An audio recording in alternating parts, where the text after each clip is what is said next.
welcome to you wherever you are watching from around the world to the BWF World Junior Championships here in beautiful Nanchang. Wonderful city with a lot of history and a lot of tradition. But this week it's all about the next generation and the future stars of badminton. And it's all been happening here at the Nanchang International Sports Center. This is the individual championships, the eye-level cups, following on from the mixed team championships. And the very best of the under-19 players around the world fighting for these 5 cups that will be distributed today on final Sunday. It's an electric atmosphere here in the Nanchang International Sports Center.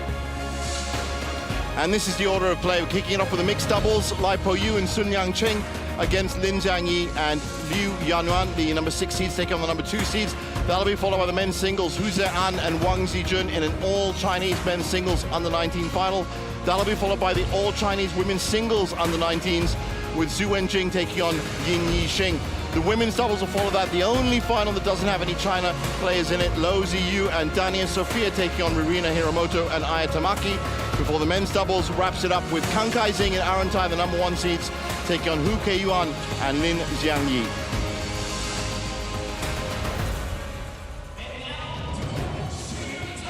So looking at the draw, well, as you can see, it's been tough action through the quarterfinal stage and the semi-final stage. And it was a tough match for Lai and Sun in the semi-finals, but they made it through to the final. And now it is time for that trophy to be given out.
So our players making their way out into the arena. Lai Po Yu and Yang Ching Sun from Taipei, the number 6 seeds, had a great run this week.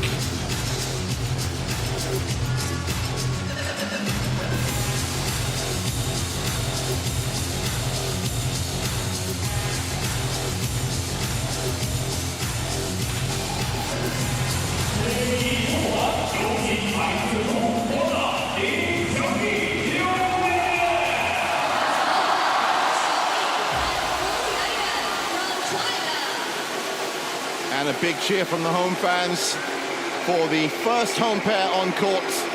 As I said, China will be contesting 4 out of 5 finals today after a fantastic run. Even though they did lose out in the mixed team championship last week, they've certainly rebounded in style. Lin Jiangyi is actually in 2 finals today, the mixed doubles, and will be in the men's doubles as well with Hu Ke-yuan. But his first shot at trophy right here. First meeting between them on the head-to-head, and I can see Jess Chan as the umpire with the coin toss. Joining me in the commentary box, honored to have with me one of our resident badminton experts, and that is Bobby Griffin. Bobby, how have you been? Yeah, really well. Really excited to be here at the World Juniors again. An event, to be honest, is one of my favourites in the calendar. I've been covering the juniors since 2016. It's been a privilege to be here at most of the World Junior finals, and this one certainly hasn't disappointed either. So, yeah, just thrilled to be back. Well, you were here for the mixed team championship as well last week, and some of these players, did they make an appearance in that championship? Yeah, absolutely. And you mentioned Lin Xiangqi featuring twice. He's in the men's doubles final to finish later. Very important in the Chinese team last weekend featured in 4 matches per day, semi-finals and finals. That's how much they rely on this man on screen right now. Well, that is quite an achievement, even for a young 18-year-old. As you can see, born in Sanming, China, currently ranked #2 in the junior rankings. And of course, as I said earlier, these are the future stars of badminton, and we're going to be hearing a lot more and seeing a lot more of them on the senior tour over the next few years. There's his partner, Liu Yanwan, 17 years old.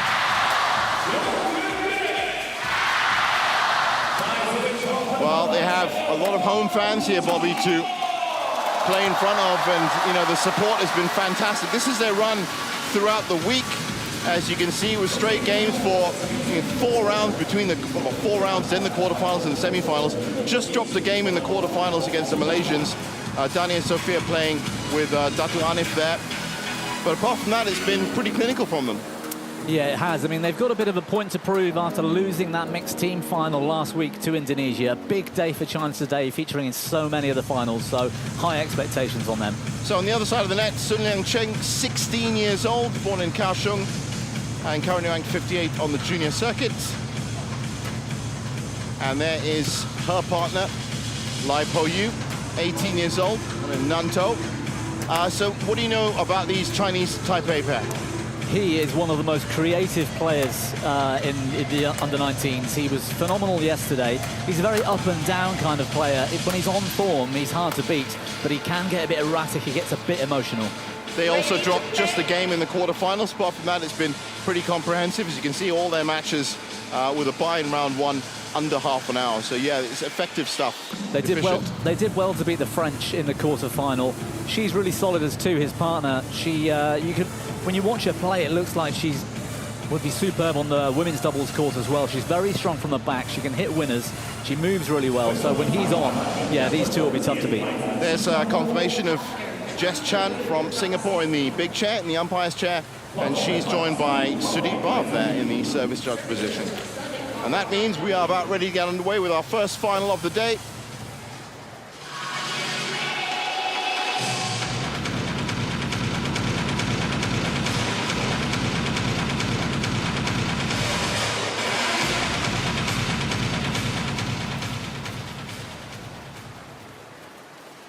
Ladies and gentlemen, on my right, Lin Xiangyi and Liu Xuanxuan, China. And on my left, Lai Guoyu and Sun Xiangyi, Chinese Taipei. Liu Xuanxuan to serve to Sun Liangjing. Level. Play. Well, this is the part where all the nerves get put behind them and they get straight into the action. And that's the kind of response they're going to get after every single point. Great home support this week. What I love most about the juniors, it's a real sort of springboard into the top level of international senior badminton. We've seen world junior champions come through and win the world championships later. Kunga Viditsan won it, 3 times as a junior. Yamaguchi, latest was Cha Yu-jung. Yeah, absolutely. Chen Qingchen fan, these are the stars of the future, and to get a chance to see them now, I think her string's just broken. Well, that's early. But it's just this fast, hungry play that you see. I mean, they're so, the rallies have been so fast. The pace of them has just been, it's been wonderful to watch. Well, you see a lot of these players playing on the Senior World Tour already. Lin Xiangyi, he's already competing around the world on the World Tour at Super 100s and 500s. We saw the men's doubles later. Kan Kai-Zin and Arantai as well. I mean, they've won senior tournaments. They've won the Toyota IC quarter-final at the Australian Open. That's the level we're looking at. And of course, today, history is already being made as we've got the youngest ever World Junior finalist. That's 14-year-old Dani and Sophia? Her partner. Oh, right. 16 or 17, yeah, Loki Yu. That is the youngest ever finalist. Yes, Ratchanok Intanon won the World Juniors at 14 years old and about 9 months. She's 14, well, she just turned 14 in August. It's his position of the shuttle as well, bringing his partner into play there. That's what did the damage. Well, that's what you need to have to...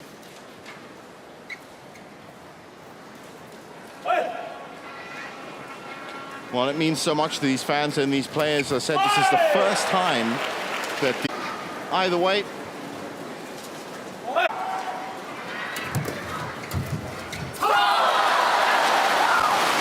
Just a bit too low, below the tape that time. Yeah, perfect backhand drive from Lin. It caught the tape on the way through, I think, and just put Sun Lianqing off.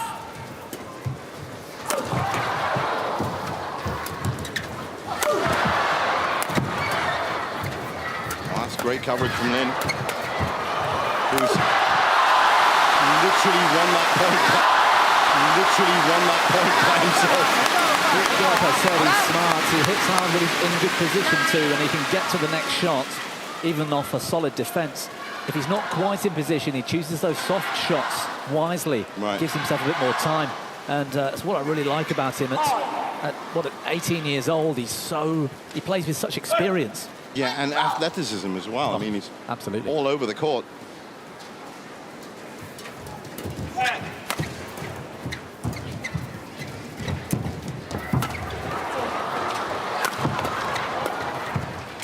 I mean, it's kind of scary, Bobby, when you see them playing like this at this age. And you think, where are they going to get from here? Some of these players, as you said, 14-year-old Lo Ziyu, playing with maturity beyond their years. Yeah, absolutely. I mean, that's the standard, particularly in Asia. The top players tend to peak at a lot younger age than other continents for some reason. Which is why it's no surprise we see 18, 19-year-olds doing massive things on the Senior World Tour. So at the big game interval, 11-9, and Lin Yu with the slight advantage.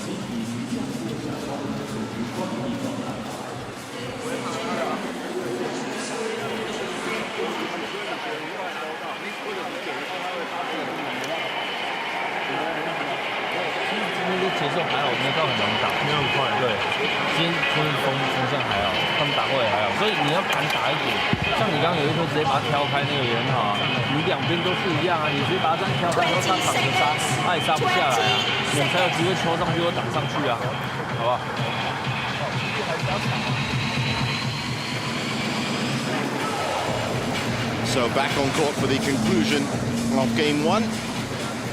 11-9.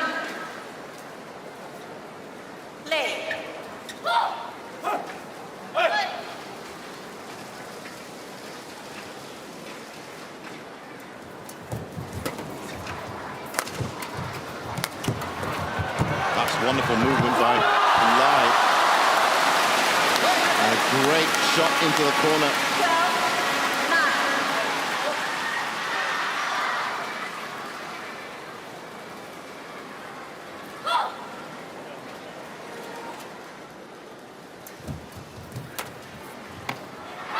Well left by Lin. 13-9. So this is their biggest lead so far, 4 points.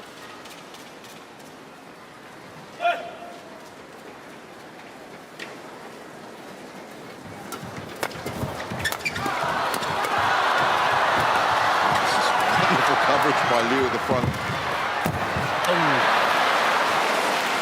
Went for the get out of trouble shot, going cross.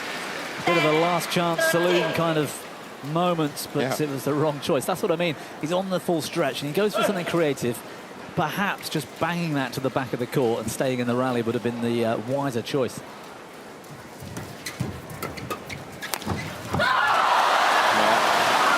Made up for it with that one. He's so fast. And that maintains their 4-point lead. 14-10. Very difficult area for Lai Po Yu to try and reply that.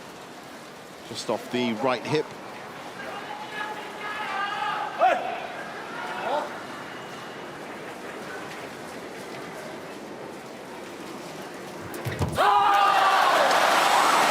Tricky serve.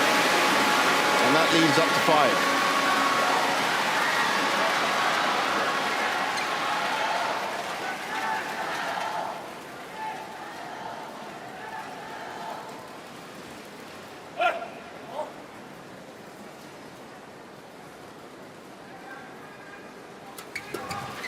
that wasn't the best serve.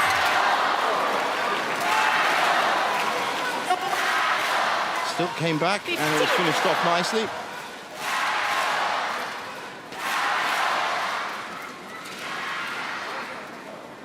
Well, for Lion Sun now, they have to be calm.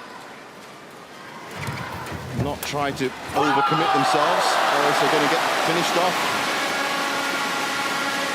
That's where the Taipei pair lacked that coordination. This went left, they both went left, meaning There was the a lot of right-hand side of space, the court on yeah. the drive was wide open. You don't see that with the Chinese. They seem to be able to cover each other. Well, that's what we were saying with perfect rotation. If you have a perfect rotation, you've always got one attacking hand that is there, and it's always within reach. But if you get that rotation perfect in doubles, the entire court gets covered. And that is the difference right now. So 6 points. That lead getting bigger at a crucial time in this first game. Oh, he's gone for a big shot. He's gone wide. I mean, I can understand his situation. If you have that many shots that you know you can play, then that micro millisecond where you're deciding can be a bit difficult. Yeah, it can. I mean, that shot was on. Had it have been in, that wasn't coming back. Yeah. And again, Lin straight onto the attack. Good block. Nice block.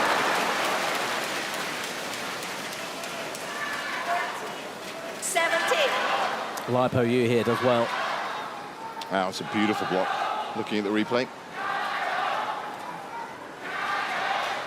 Look how high he gets off the Look at that. floor. Yeah, I know, the elevation is unbelievable. But he doesn't wait long in rallies to get onto the attack. If any of these shuttles come back too high, then he's onto it.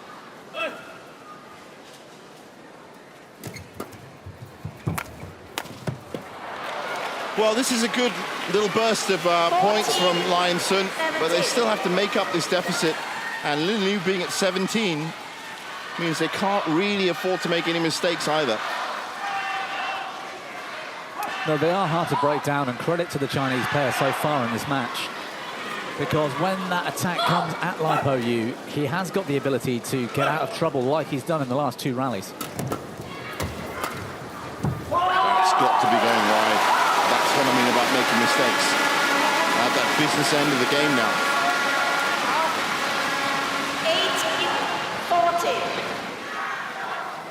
18-40. So Lion Sun staring down the barrel a little here.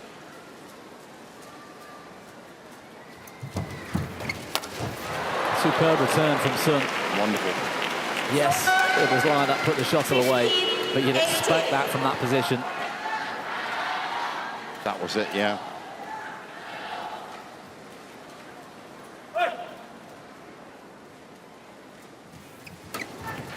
Oh, had to reset himself, Lin.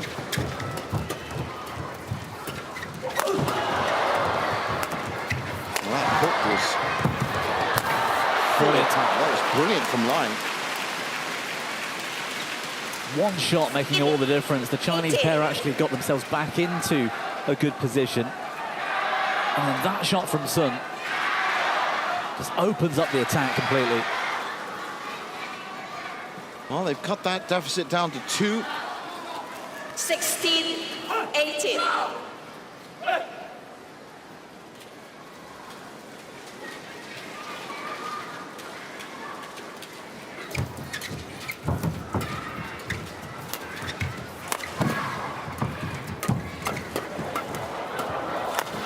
took a little bit of a bounce there, a little bit loose. Incredible rally. And again, it's that ability to turn your opponent's attack into your attack with one good defensive shot. Right. And that's what sets mixed doubles pairs apart, the ability, and I'm talking about both Liu and Sun, to defend those really heavy, powerful shots and get themselves back into a good position. Like a transitional defense. It's almost like a defensive shot which has attacking kind of elements to it. Court getting a bit of a wipe down. 1 point in it, and it's certainly been Lion Sun that have been in the ascendancy, and this is actually a medical timeout. Yes, it is, on the arm. Well, he's got a lot of badminton to play today. He's played a lot of badminton this week. That's right, yeah. Mixed and men's, and then doing it for the last fortnight. And as I mentioned earlier in the mixed team event, he played in both mixed and men's twice on semi-finals day and on finals day. It's a lot of badminton. The magic sprays out.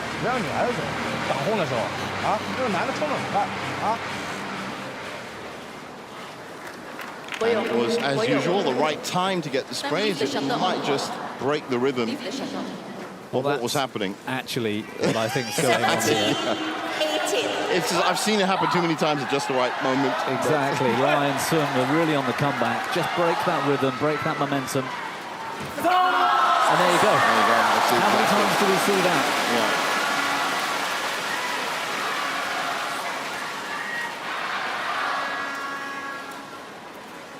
Again, experience. That medical timeout's there. How many players actually use it because they've got a genuine medical issue? It's part of the game. It is. Oh, they were out of position, the Chinese Taipei pair. So we have 3 game points. This is clever here.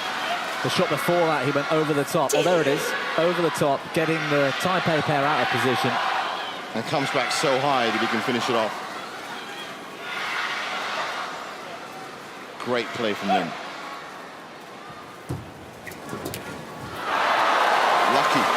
Lucky break.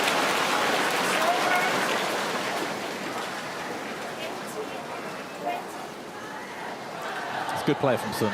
18-20.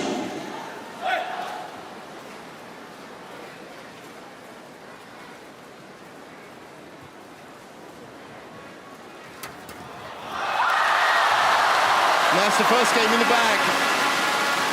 21-18.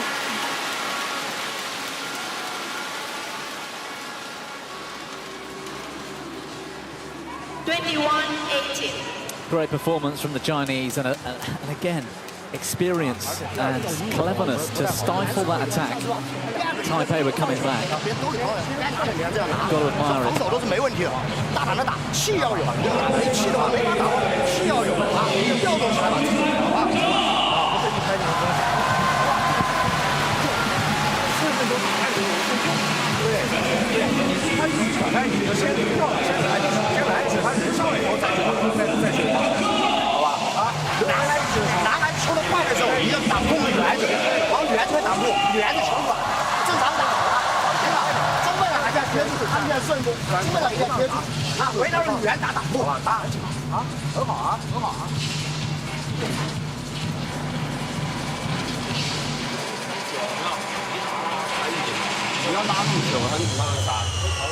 他杀中球了的时候，你们两个都有办法去反击跟挡上去，机会才有。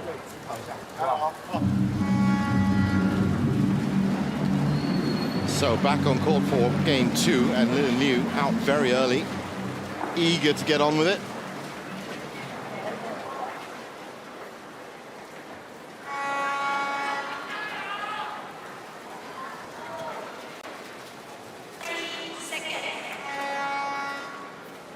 Both pairs, in fact, out very early.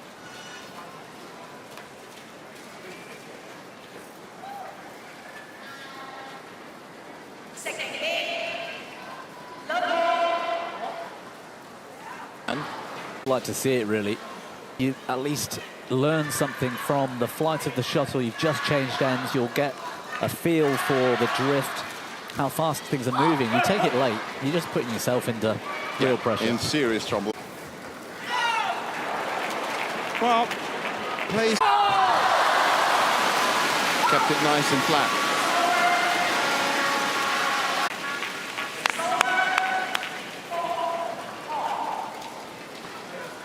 Well, it's not the ideal situation for them. They certainly don't want to be level pegged throughout this second game.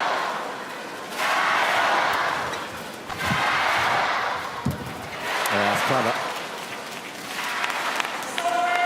Caught them a little bit flat. His speed to the net here pushed Liu back and then left that little bit of space. But the quality of the shot as well. Superb from Lai.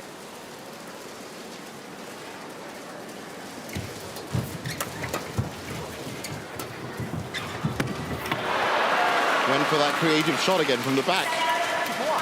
He's in good position here. This is what I mean about occasionally just makes a silly choice. Sometimes it's the shot he chooses, sometimes it's the style in which he wants to play it, and that was the latter. Didn't need to do that.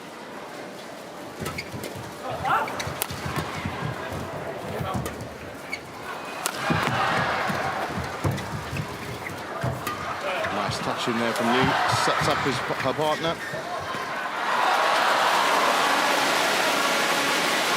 Lin Xiangyi has got a really good mix of shots, taking the pace off with both slices, hitting firm enough but not all-out attack into the right positions, and then he's got the big power shots as well. Yeah.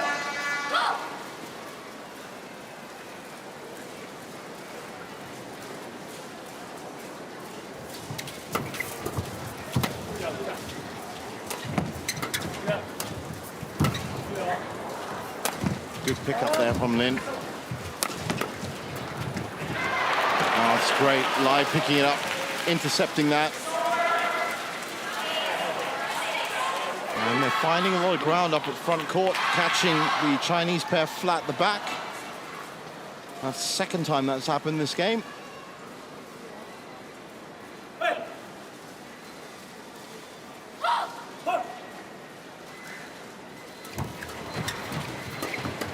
That's good. That's, again, great from Sun. Well, this is what I was talking about in terms of having a buffer, and they're going to be happy with this as we approach the second mid-game interval. 3 points ahead, but not just 3 points ahead. The way they've won those 3 points is actually pretty impressive. Yeah, they're not relying on their opponent's mistakes. They're actually putting the shuttle on the floor. And I said it earlier, Sun Liangqing, she's good round the back. She's an all-round player. And that gives Lai the confidence to jump up in the mid-court and intercept those shots. That one earlier where he laid it off soft, if that had come back, he's got the confidence that his partner can go and get it for him. And that's what makes them a really good all-round pair. That's the reason why they're in this final.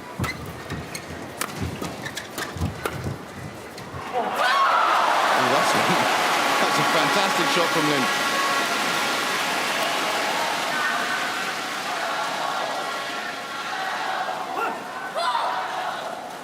Yeah, it's a beauty. Look at that, absolutely on the money. It's that creativity again. He's got options there on the forehand. And he went over the top. Oh, good cross now. Well, that buffer's gone. Yeah, I was about to say, for a second it looked like it was going to be at least 2 or 3 points getting in there, but due to the antics of Lin Xiangyi, tied up at 9 apiece.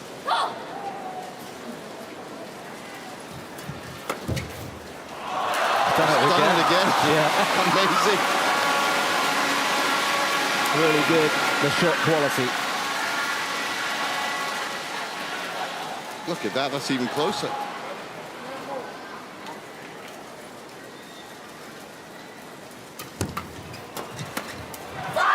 So fast, I think it was faulted off Sun's racket there. So 11-9 at the break. And Lin and Liu back. 5 straight points, and almost all of it was Lin Xiangyi. So quick, moving sideways across the court.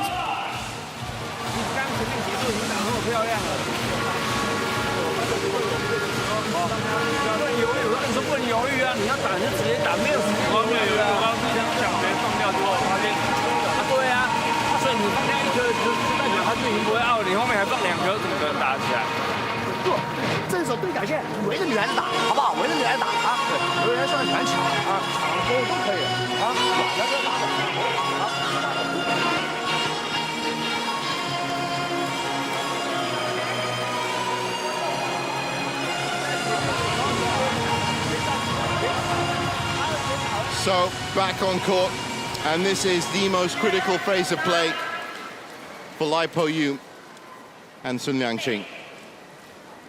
Well, they were leading 9-6. Have to stop this run of points from the Chinese.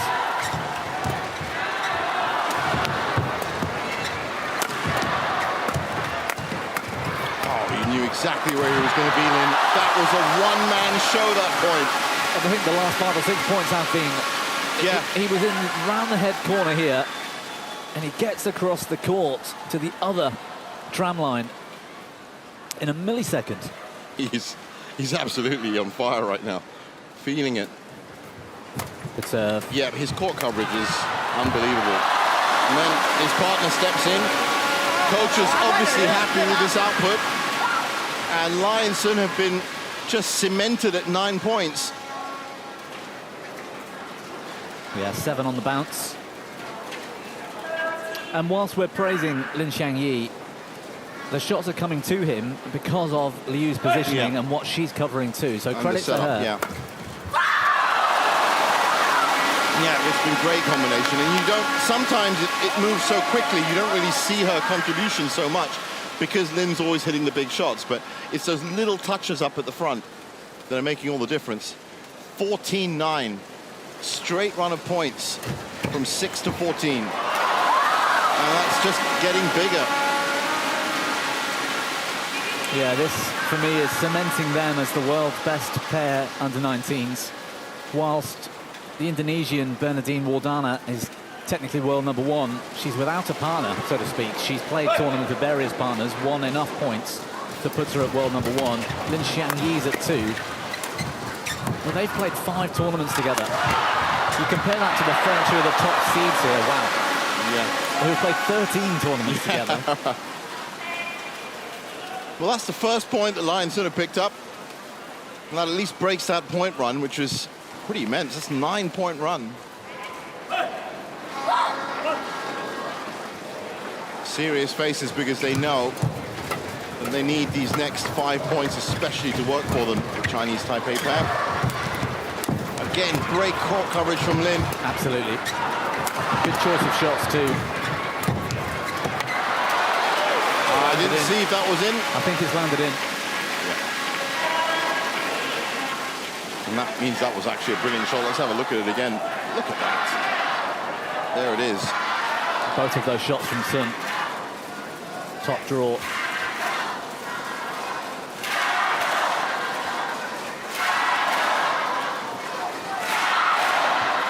Can they turn this around? It's a long way back from here. Especially with the likes of Lin and Yu finding points at front court and back court. 16-11. Wow, looks like a little bit of resignation on Lai Po Yu's face there.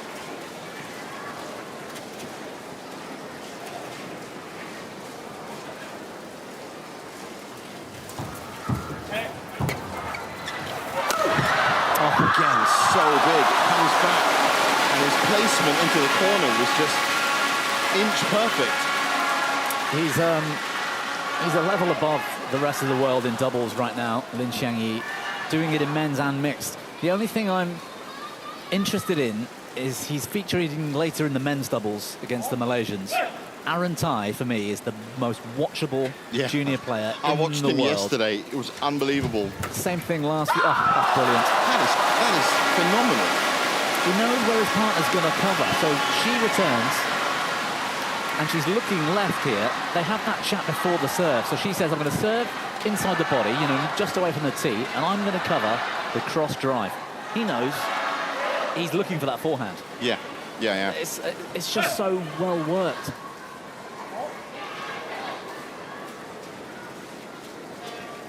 Well, they really are lying soon, staring down the barrel now. This is crunch time for them. Gone wrong. Yeah, I'm looking forward to the battle between Lin Xiangyi and Aaron Tai. Aaron Tai is one of those very creative, forecourt-based racket skills type players. With power. And he can make the difference. So I want to see what happens in that men's doubles to really have that argument as to whether Lin Xiangyi is the best junior player in the world right now. Well, they played well. Kang and Taipei won against Chen Yongri and Chen Zihan yesterday. That was a 58-minute battle, 1-3. He hit this so hard, he's broken his string. 19-12. They're 2 points away from the title.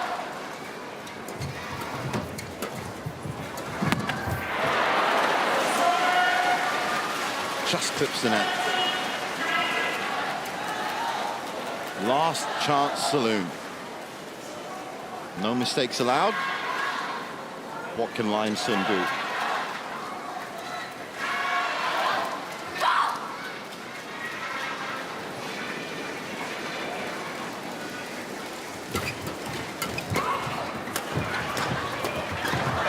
He's everywhere. Well, I caught off on the right side of it there. Just so good. So good, too good. Too much pressure at the front. They were actually a little bit on the left. They were bunched up a little bit on the left at the start of that rally, but it didn't make a difference in the end. No. 7 match points. Just championship points, yeah. Relentless.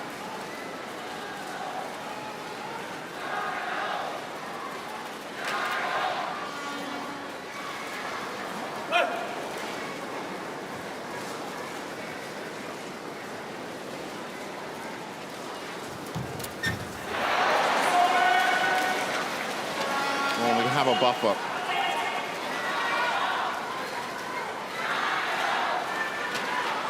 And then asking for a shuttle change.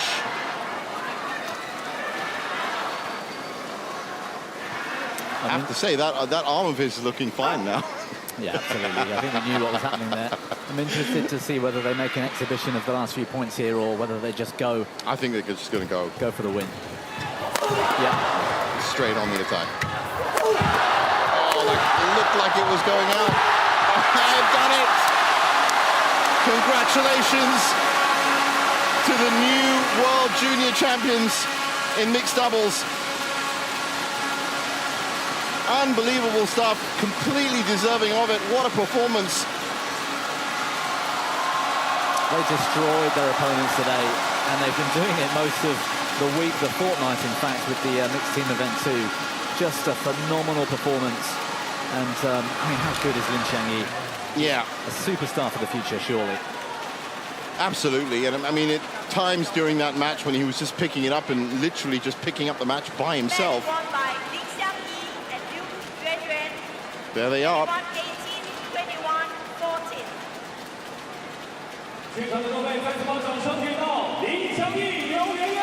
Well, that was about 32 minutes as I counted it.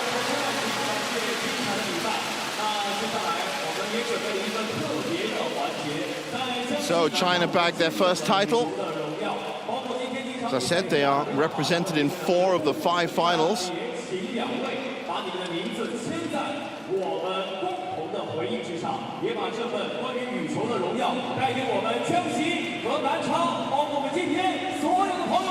Here's that final point. All-out attack from Lin, wasn't it? Determined. And he's done it. The first of possibly 2 titles.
Ladies and gentlemen, the YONEX BWF World Junior Championships 2024 Mixed Doubles Award Ceremony now begins.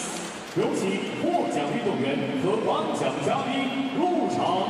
Let's welcome the medalists and presenters.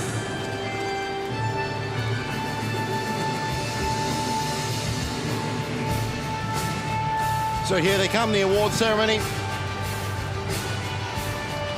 Gold, silver, and bronze.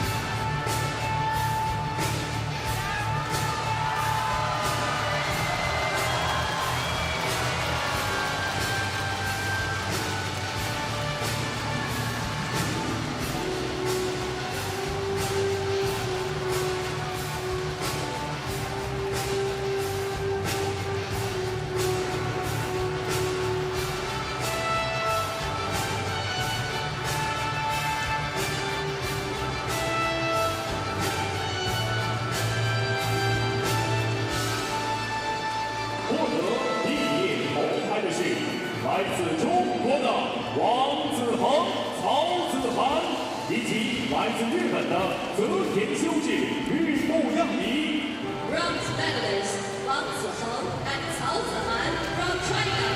Shooting Savannah and Aya Kamaki from Japan.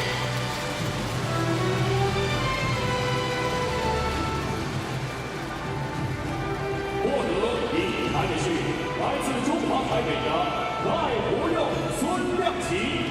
Silver medalist from Chinese Taipei, Lai Guoliu and Sun Liangqi.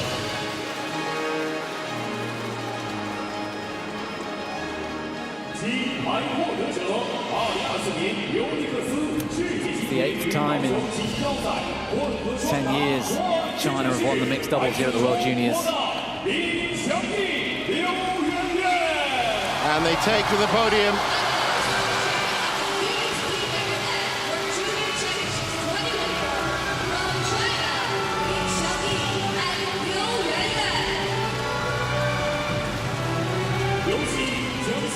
And they're adding to the list of names like Zhang Siwei and Chen Qingchen, He Jiting, Feng Yingzhe is world #1 right now, or top seed in the Arctic Open. Yu Shengshu, you know, these are the sorts of players that we see week in, week out at the very top of the World Tour And now. they themselves are young. That's the thing. They're only about 23, 22. I mean, Liu Shengshu and Tan Ling are a classic example. And yet we have this generation coming underneath. So Shuji Shawada and Aya Tamaki and Wang Zhiheng and Chao Zihan, bronze medalists.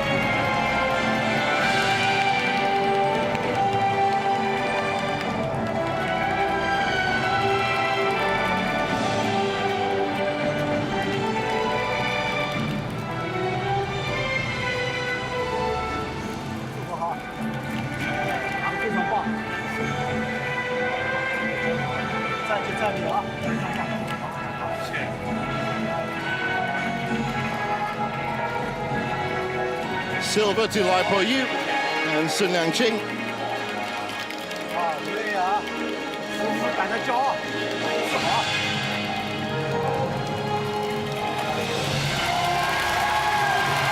And there's the gold.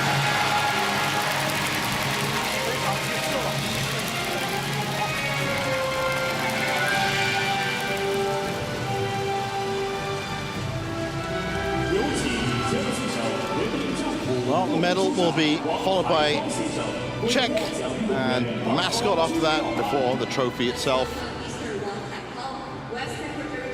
And of course the flag ceremony will follow that.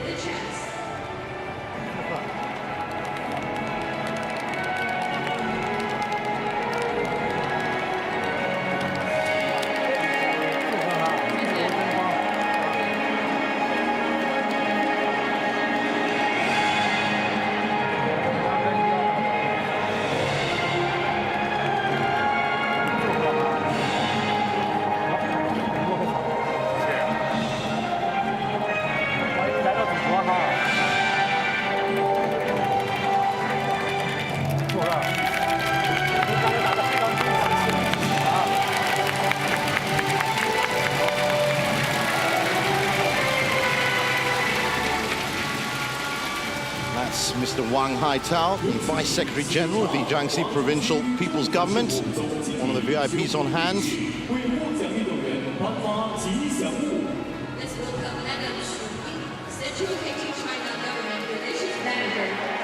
And with the mascot, Miss Yong Ying, the Central Haiti China Government Relations Manager.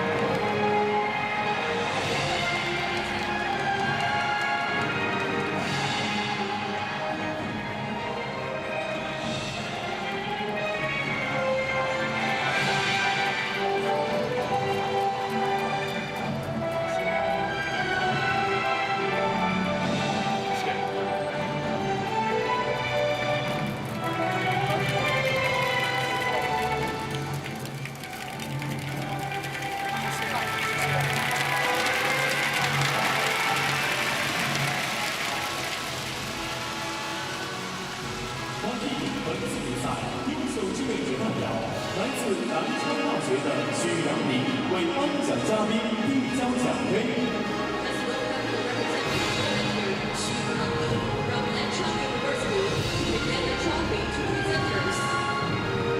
有请世界羽毛球联合会副主席、国际奥委会委员昆颖哈哈第4款中国奥运会为冠军。 And finally, the trophy itself to be presented by none other than the BWF Deputy President, International Olympic Committee member, Ms. Kunying Kutama.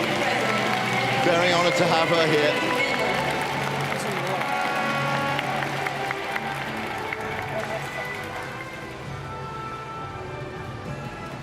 How do you hold all that stuff at once? Congratulations to all of our winners and, of course, our new World Junior Champions in mixed doubles. Ladies and gentlemen, please stand up for the national anthem of People's Republic of China.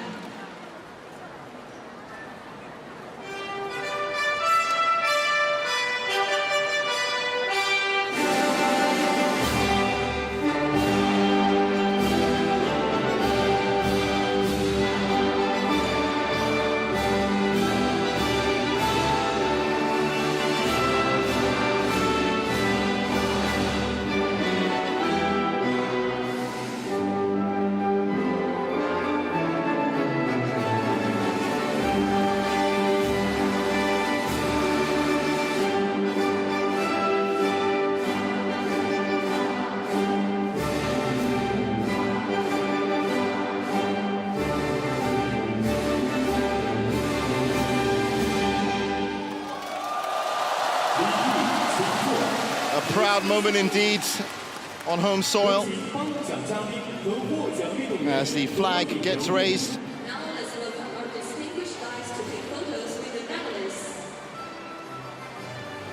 Now the expected photo session.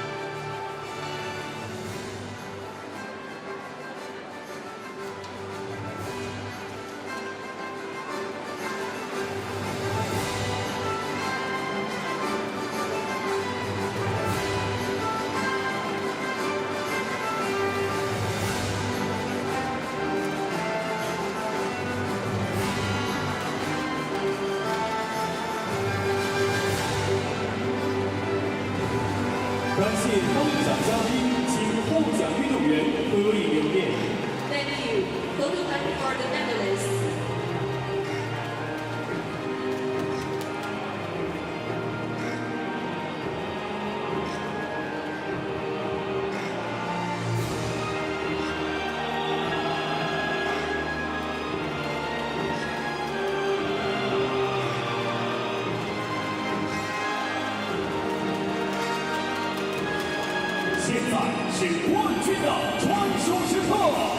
And now the time for the champion. Please enjoy the moment.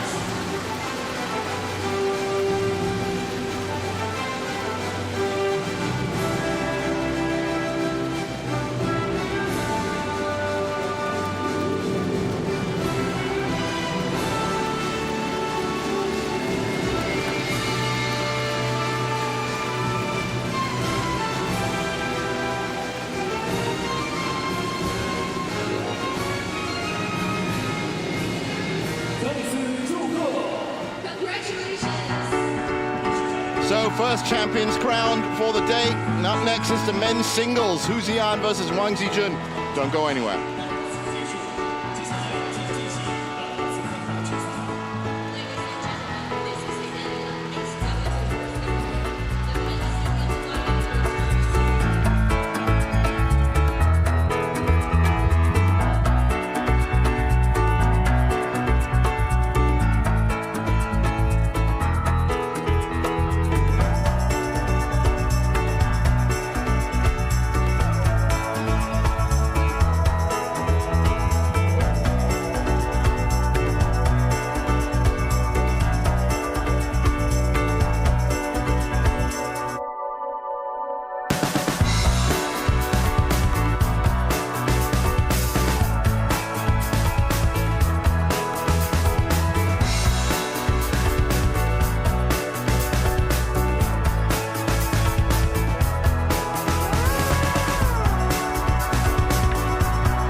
Welcome back to our continuing coverage of final Sunday here at the BWF World Junior Championships in wonderful Nanchang. So many sights to see in this beautiful city in Jiangxi province.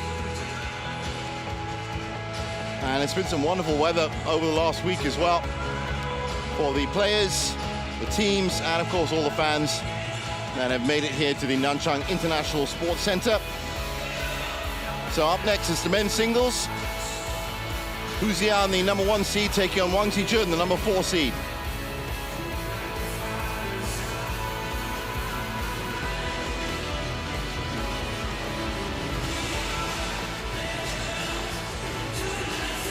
So looking at the draw from the quarterfinals on, it was a straight games affair, really.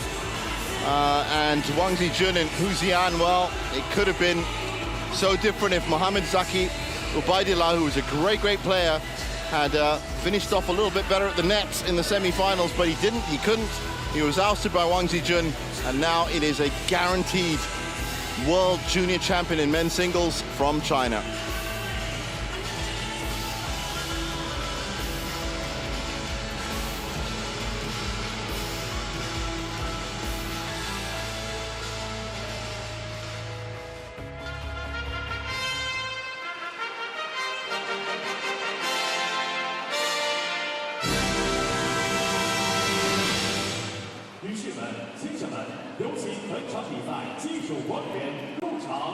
Ladies shows.2024年尤尼克斯世界青年羽毛球锦标赛男子单打。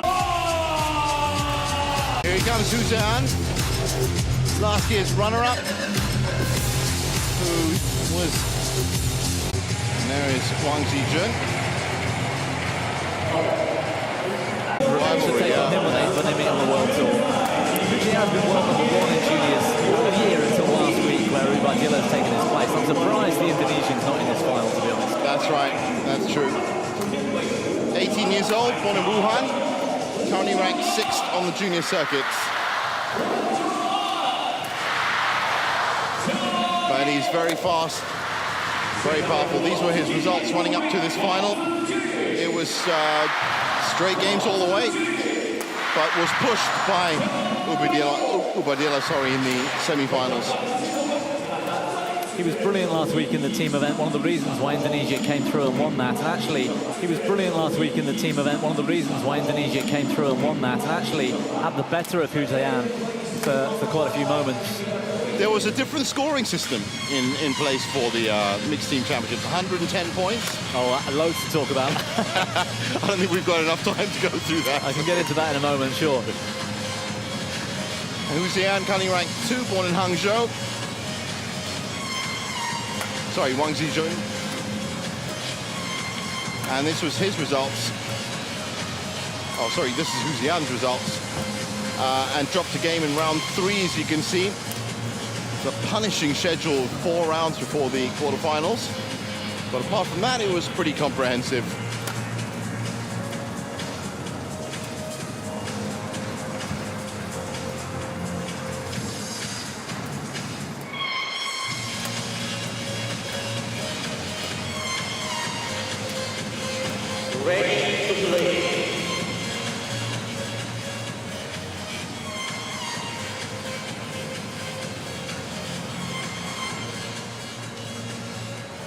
So about ready to get underway. There's confirmation of Latif Jahouri in the umpire's chair, joined by Du An Nguyen Pham in service judge position.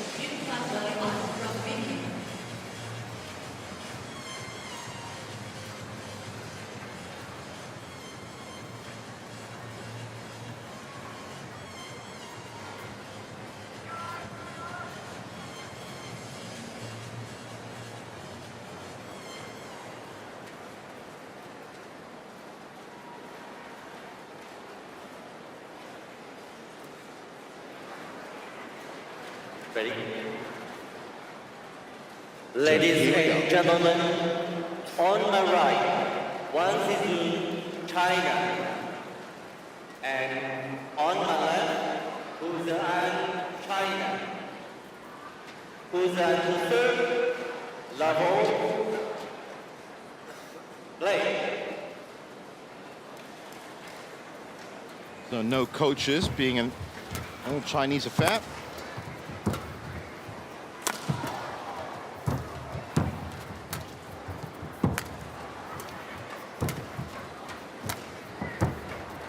And these two have wasted no time at all to get really stuck in. That's a great first rally. It was a lovely rally. This reverse slice drop shot played on the straight. Just catching Wang off guard. And that's what he's got to look out for.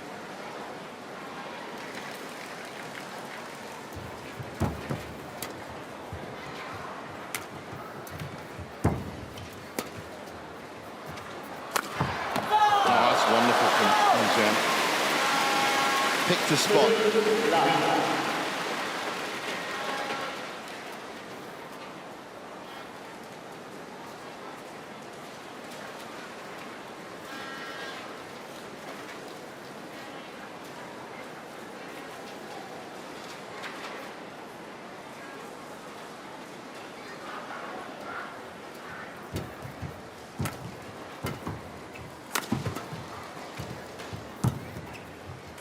Well, that's a good return from Wang.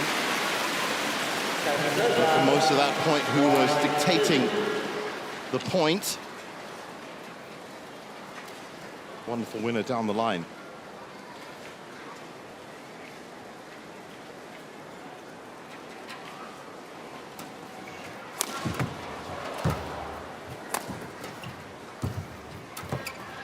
Again, Hu playing a really high line just above the tee.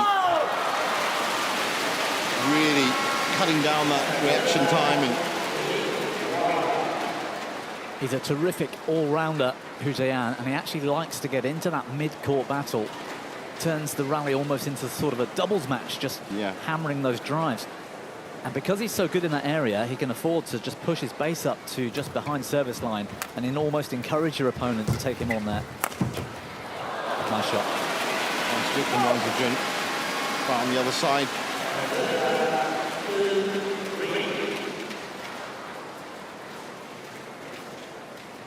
There's one advantage that Hu Jian has got, and it's almost something he's earned himself over the last couple of years, is that he's been so consistently high in the world rankings. He's been #1 from January through to this October. He's been playing in those World Tour events on a senior level. He's been here before. He lost in the final last year to Alvi Farhan. He beat Alex Lanier, by the way. Oh, wow. In the semi-final. And that was Lanier's year, so he was playing a year young at the time. Alex Lanier, who's obviously doing quite a lot on the World Tour right now, as is Alvi Farhan. So that's the level we're looking at. And the fact that he's got that almost experience in that competitive level, I think gives him the edge for me today. Well, he's certainly making it count. He's already 4-2 up.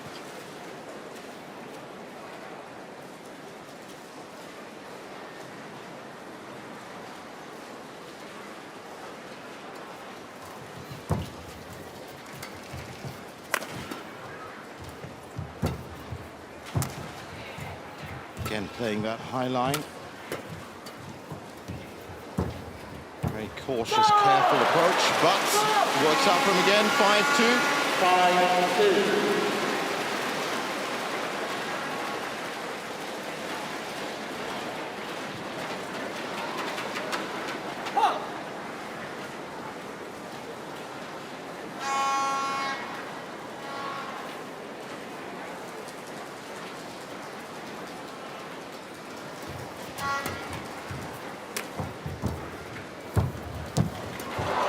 Good reset there, but couldn't quite make it work. Yeah, this net shot had to be perfect, and it was.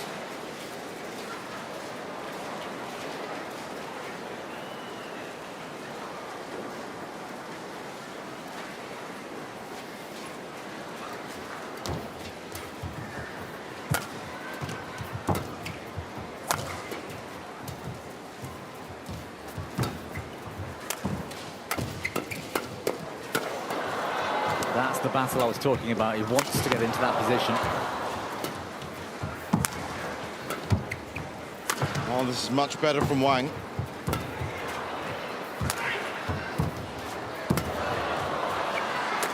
Oh, it's another great rally. Good pick up there from Hu. Oh, interception. Out. There it is. Much better output from Wang, but couldn't make it count.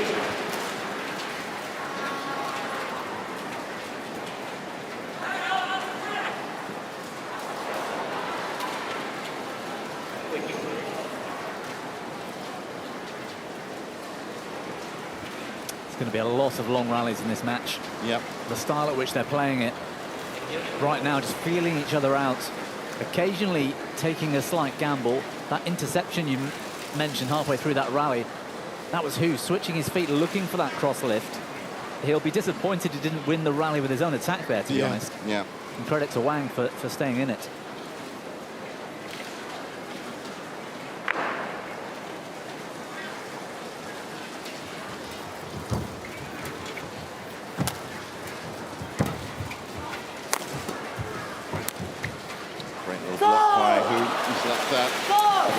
Yeah, I think he broke a string as he hit the lift. Change of racket.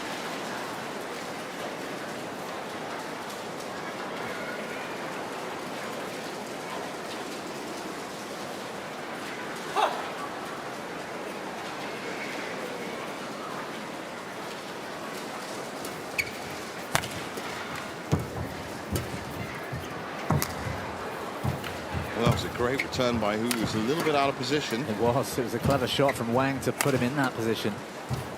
Let's push that out again. That's wide and low. 8-3.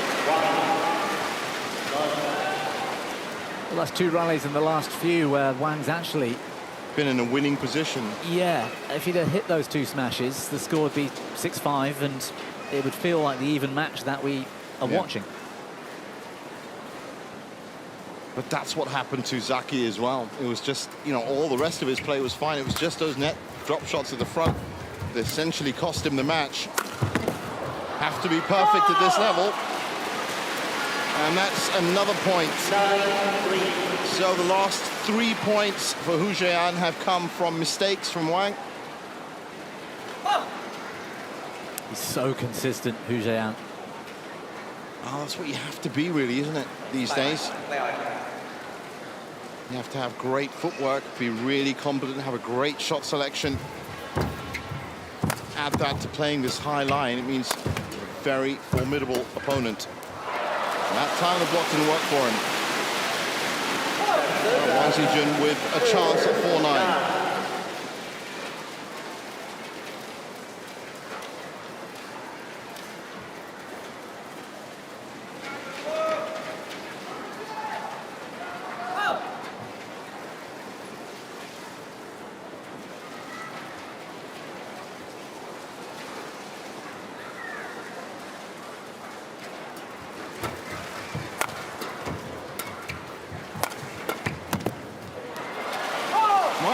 Good couple of points for Zijun.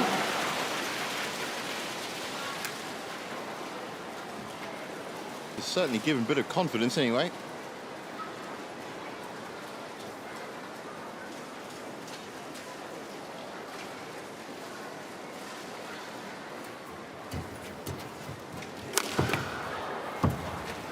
Ooh, so close, just clips the top of the net. 6-9. I was crediting Hu Zheyan in the mid-court at the start of the match, and actually these last 3 points he's been all come from the mid-court, where he's either been forced into a mistake or in this case trying to play a bit too tight. So good reply from Wang Zijun. He's capitalizing on this lapse of form. But that was pressure from Hu Zheyan off the start. 6. So, as we rapidly approach the mid-game interval, 10-6 up.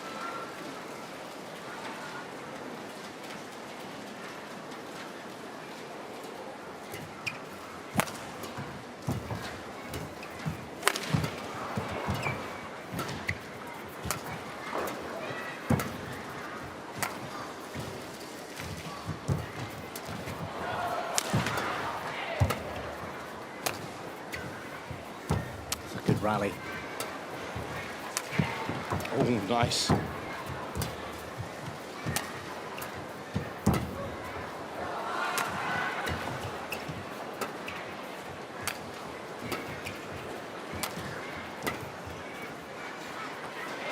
Well, that's how you do it. 11-6. Again, that in the consistency. ball. Seconds. Has Hu Zheyan gone over the top from there? He's just sort of neutralized it back. Like Hu Zheyan. I mean, that might make him sound a little bit... I mean, they've been close. It's been very, very close. But still, that's the kind of precision. Line looks huge. The senior tour challenges in Hawkeye. But now, it's all about getting it right first time.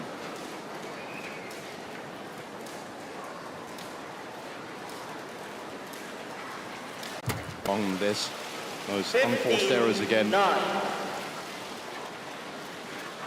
I had a long discussion at the China Open with Steen Pedersen about forced errors and unforced errors, and he was telling me about how there's a gray area there as to which was forced and which was unforced. But in the end, it all comes down to the fact the point is lost. Oh, very nice. Yeah, absolutely. I think 10-15. I think there's times where if you're in good position and you miss the court, you know, you're not under movement Any pressure, yeah.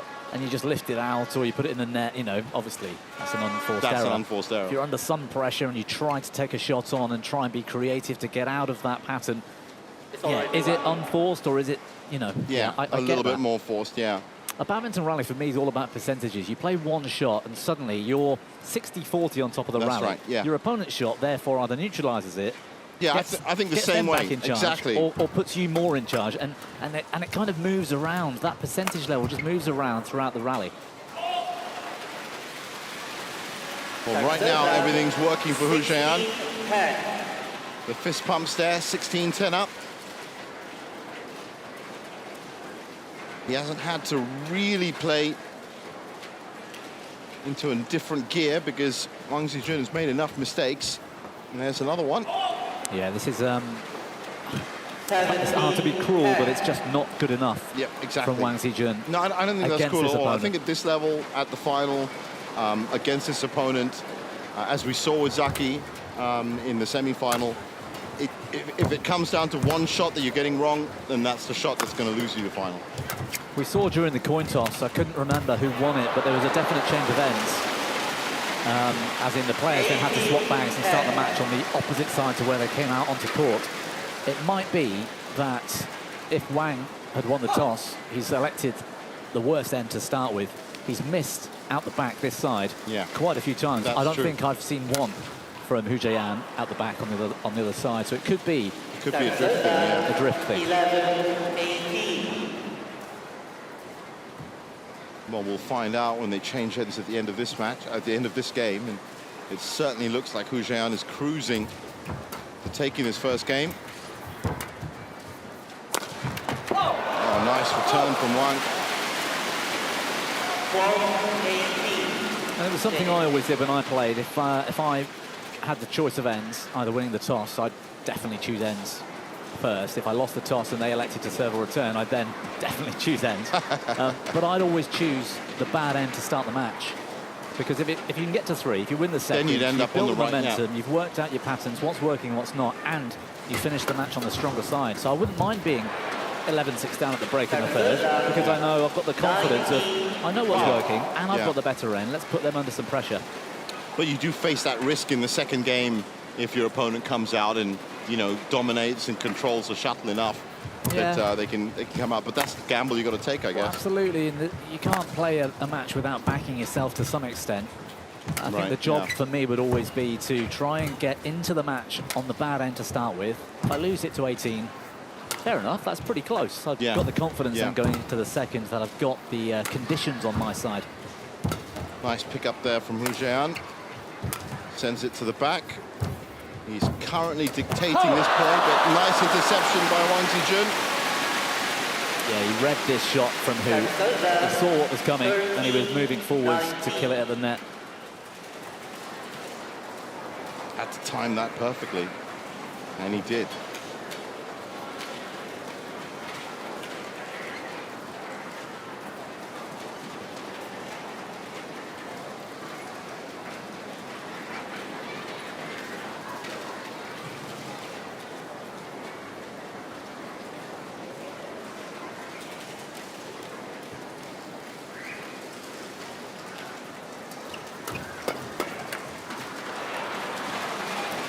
Flat exchange, falls to Hu Jian, so game point.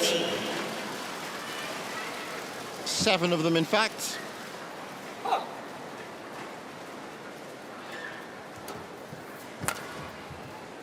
That's a very ambitious backhand clear. Haven't seen many, and that left to right drift comes in for the first time from this side of the court. Well, he didn't have that many options. And that was certainly an ambitious one.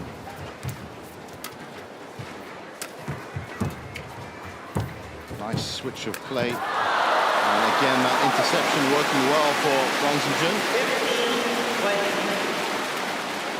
Starting to win that battle at the net.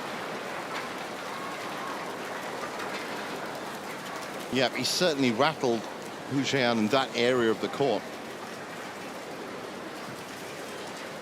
So, of the 7 game points, 2 saved, 5 left. Wonderful return. It's a good rally. That's a great rally. That's what I mean about Hu Jian being pushed into a different gear, because he really had to step up there. 21-15, first game. Through the legs from Wang at one point there. And it worked. Highlight reel stuff.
So now we get to see if that drift really was a factor as they change ends.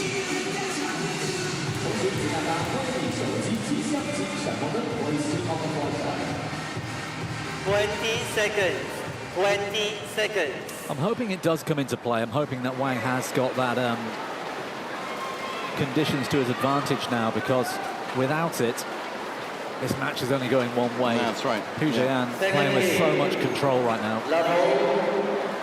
Well, he's made very few mistakes.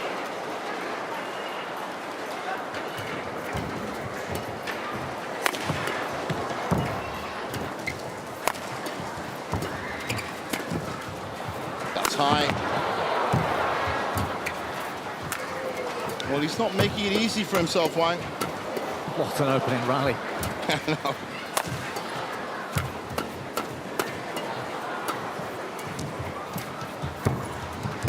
This is brilliant. Unbelievable stuff.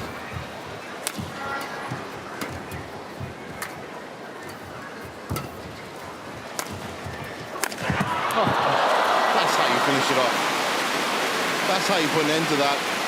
Well, that was full court coverage by both players. Front, back, flat exchange at the net, mid-court. But in the end, it's the big winner. Really got a hold of that. One of the longest rallies of the match as well so far, and it's on love all. at the start of any game, really. The change of ends, different conditions slightly. I think we can put that to bed because there wasn't a great deal of let's just chill out and find out where the court is. It was just a all-out who's going to win this battle.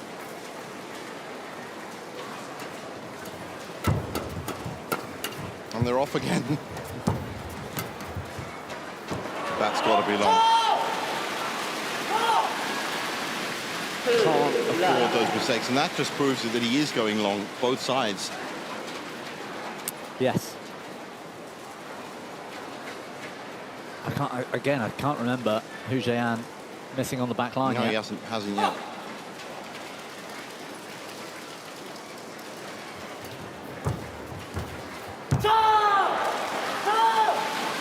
And mistakes at the front and back now.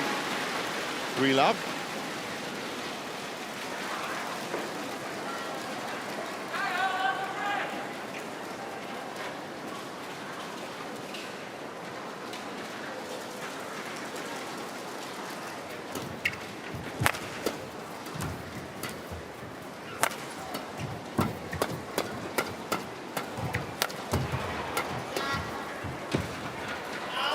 That's out too. It's side, front, back, couple of centimeters, as you said, doesn't make a difference. It's a medical timeout, one of those timely medical timeouts. I think so. Well, so far, yeah, Hu Jian, it's almost been the perfect performance for him. He's been beaten a couple of times where he's trying to play net. The interceptions, yeah. And Wang has sort of gambled on the fact that he's going to do that and pounced on it, but otherwise, we've not really seen Hu Jian miss. There's a lot of tape coming off. That is a lot of tape coming off that knee. Well, his mobility has not been the issue here. But whether this is a gamesmanship, timely medical timeout or not, he does need it at 4-love down in the second. Yeah, he can't afford, after losing the first, to let the beginning of the second slip away so much against a player with such consistency. That's it. That's exactly it. If it was any other player, fine. But the way Hu Jian is playing, this can only go one way, as you said. Now, none of that tape is going back on.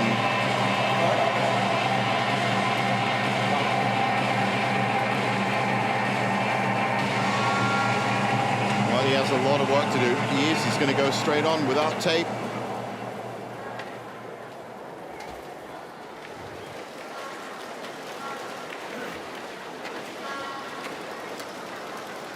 I saw that yesterday with Dania Sofia, actually. She had a graze on her racket hand. Medical team came in, put a big bandage on it. As soon as they walked off, she took it off and just kept playing. Well, racket hand, it must be quite tricky. Yeah. She can't feel the grip as well. It did look like it was a bit clunky.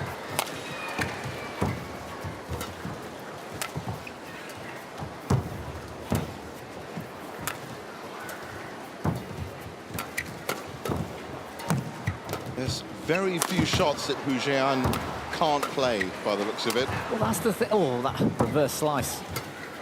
Wang didn't read that, but to recover as well. There's quite a lot of room for error from Hu Jian on some of these shots, particularly that kind of shot. There looks to be quite a lot of pace and flight on the shot. A good block. Wonderful block for Hu Jian possibly overcommitted on that last shot. See, that backhand was an example of what I was talking about. You can play that faster and flatter and harder and with a bit more aggression. He didn't do it throughout the whole rally, and it surprises me that opponents don't get on top of him quicker. But his movement is so good, he just covers the court and gets there anyway. Yeah, his court coverage is impeccable right now. It's low risk badminton is kind of what I'm trying to say. That's it. That's exactly the point. It's efficient. It doesn't give any chances to the opponent in terms of coming in. But he's unlikely to miss and make errors himself by the shot he's playing. Yeah.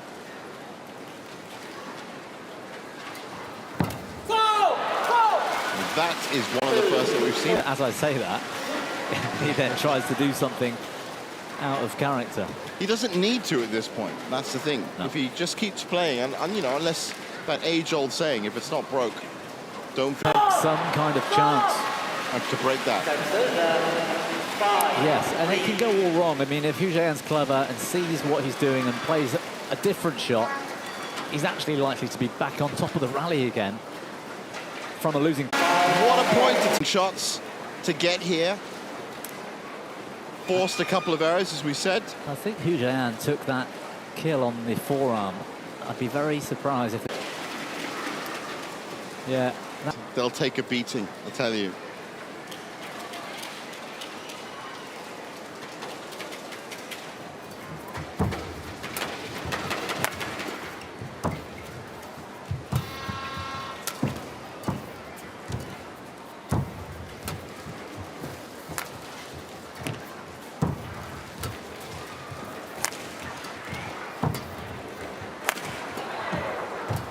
Great pickups from Jian, waiting for his time. Oh, wow, what a block that was. Good recovery from Wang. Put himself in trouble for a moment. Oh, he's left that perfectly. Great rally from Wang Zijun. And he's earned this 8-6 lead. I think the ends is making a difference, you know, because that's what 2 or 3 so far. Yeah. In this game. We didn't see any in the first, where Hu Jian's gone long. And we saw quite a few in the first game where Wang was going along on that side as well. Well, I wonder if he's played that strategy well. Most of the time, especially at the top level, singles players like to play into the drift. They like to play with the wind against them. It's easy to find the rear corner with the wind against you. It's not when you've got the wind with you. Deep serve from Zijun. And easy kill.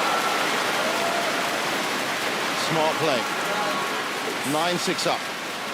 Well, he gets Hu into that backhand again. And this time, look where his base was. One step and he's over the service line. And that's what I was looking for earlier. Got to try to take that initiative. Well, he's definitely stepped up on the backhand side. And I wouldn't be surprised if Hu Jian now tries to play less of those, if he can. Yeah, you can turn it cross with a bit of pace. You could perhaps go with a high clear. But definitely not that flat drive from mid-court, because that's being pounced on. Oh, see, he went round the head that time. 7-9.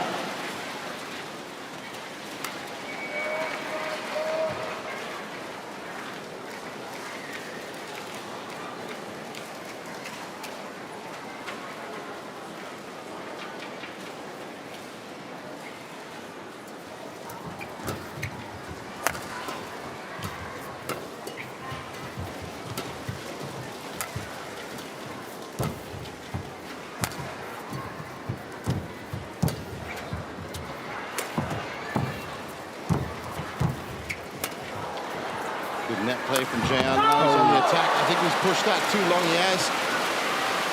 So those mistakes racking up now for the #1 seed. It's definitely endy conditions. You can see by the way they're playing and how it's affecting Hu Jian mentally. That's not a shot he would have gone for earlier in the match.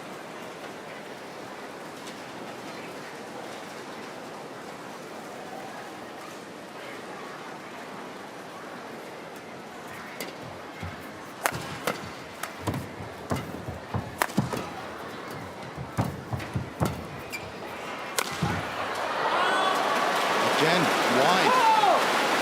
I mean, these are clear outright winners that he could get. As you see here, sets himself up. But that's the difference in game 1 to game 2. Hu Jian's trying to make sure it's a winner. In game 1, he kept that control because he knew if it came back, I'm still going to win the rally anyway, likely, and he did. He's forcing the issue here. It seems the momentum's against him, and I can only imagine it's that change of ends. Well, certainly there has been some distinct change. 11-7 at the break. 20 seconds. 20 seconds.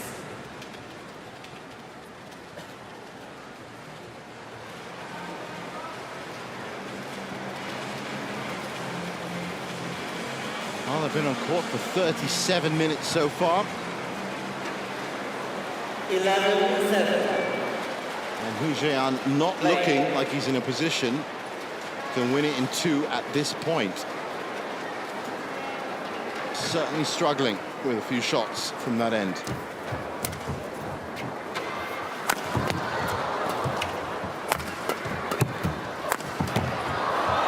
Trying to come in with his own interceptions.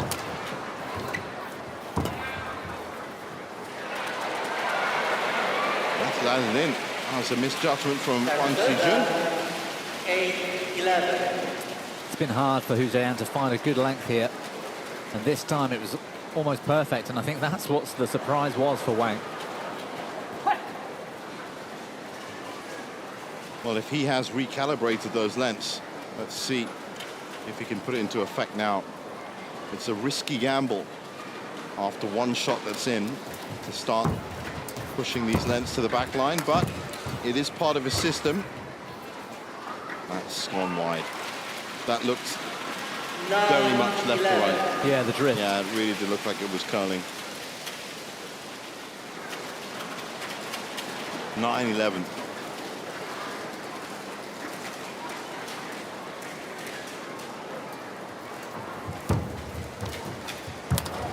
Great net shot.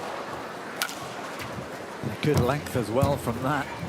That's what I mean. If he's got those lengths sorted out, this is going to be a different second half of this game. Oh, what a shot. Superb backhand to get Hu out of trouble. Great pickup. Oh!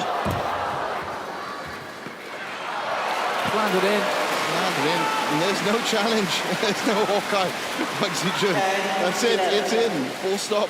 Well, I wonder if we can get a replay about how close this was at the end. There's some wonderful shots in this rally. Yeah, one of the best we've seen so far. Here it comes. Ooh, that's I think Wang and the whole arena knows it, because everybody reacted to that replay. That might have been long. Yeah, 50-50 on that one, if not a little bit more 60-40 out.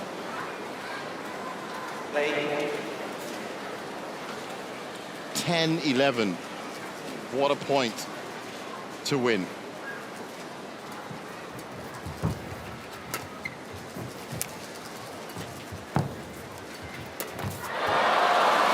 Taste of your own medicine. Come in and intercept exactly the same way.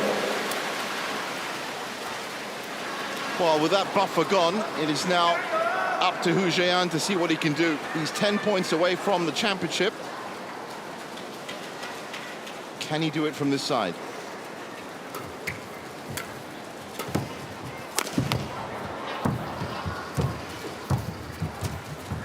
Oh, good net. Oh, that's wonderful. That's fantastic court coverage from Hu Jian. That's where Hu Jian just reads the game so well, expecting the shot and covering it brilliantly. Look at that. What a dive. Those 2 steps he took were essentially, yeah, as you said, guessing where the shuttle's going to be. And it takes a lot with these 2 players to get them on the floor. Instant reaction from Wang, holding that left knee. Was it the left knee that he took all the bandaging off? I think it was. Yeah, it was. 12-11.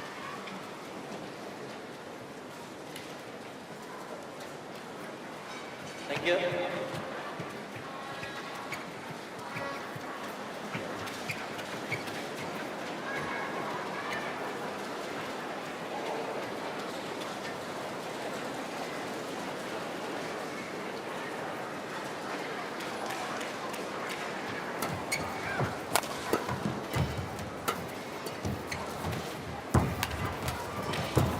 Again, reading the play really well.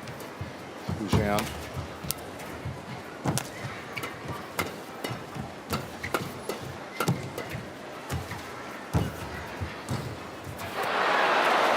Well, you can't say that they haven't provided the entertainment. These rallies have been exceptional. That's more like what we were watching in the first. Consistency and force the mistake from Wang. patiently waits for the mistake, really. Yeah. 13-11. He's turned this around well. He's tightened up his shots.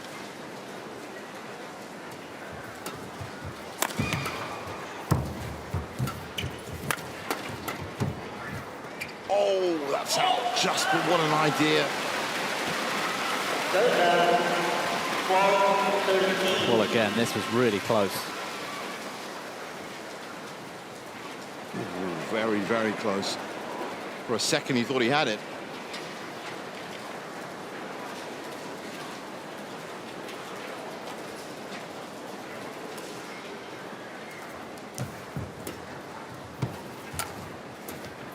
Quick look to the back line for Hu Zheyan. Plays it anyway, keeps the rally going. Oh. Snapshot return, too long. He's certainly got a lot more control on the back line now, but not enough to take snapshots like that. 13-all, everything to play for.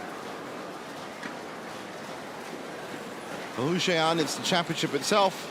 For Wang Zijun, it's a chance to get the advantage in the third. 14-13.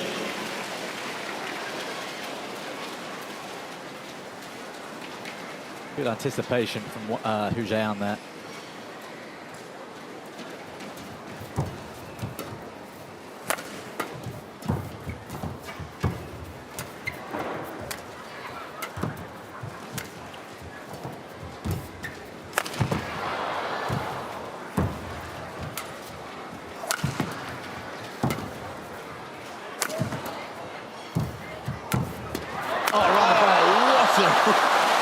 Response. Hu Zheyan did well to keep his composure and keep in a good position here, because I think we were all surprised this came back. This one, I think. Wow. Yeah, that could have very easily outfoxed him. Like I said, these are highlight reel shots. And they've seamlessly kind of bonded into the rally as well. They're not looking out of place. But Hu Zheyan now with a 2-point lead, 15-13. And that iron fist that he had on the first game, well, beginning to see that grip and control come through a bit more. Now in the second, oh, great response. This is unreal. Hu Zheyan picking up after the net cord, killed all the pace. And playing with quality, that is brilliant. Reset himself there. That was a wonderful shot to get back in it. And then sets himself up. What a pickup that was. His footwork has just been from another galaxy. His service, though, unfortunately, has been from Earth. 14-16. Just that one, though. I mean, if you think about it, even with the mistakes he's made in the second game, it's still under 10, I would have thought, that we've seen from Hu Zheyan. And he's acclimatized well, considering, to regain the lead.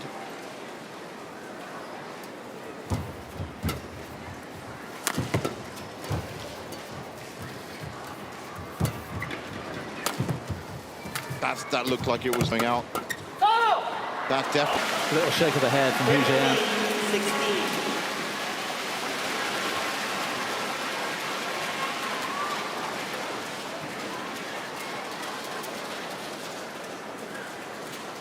16. In any kind of at the moment on the scoreboard.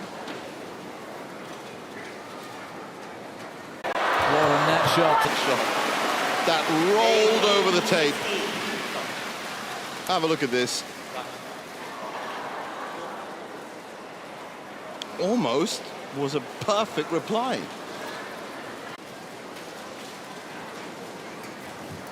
Certainly has the potential for it. Oh, what a shot. What a shot that was. He's playing out of his skin at the moment. That was incredible. Look at this. One of the best backhands we've seen all week. That is tremendous. All in the wrist, snapped it through, and he's got 2 championship points. Wang Zijun cannot afford a mistake now.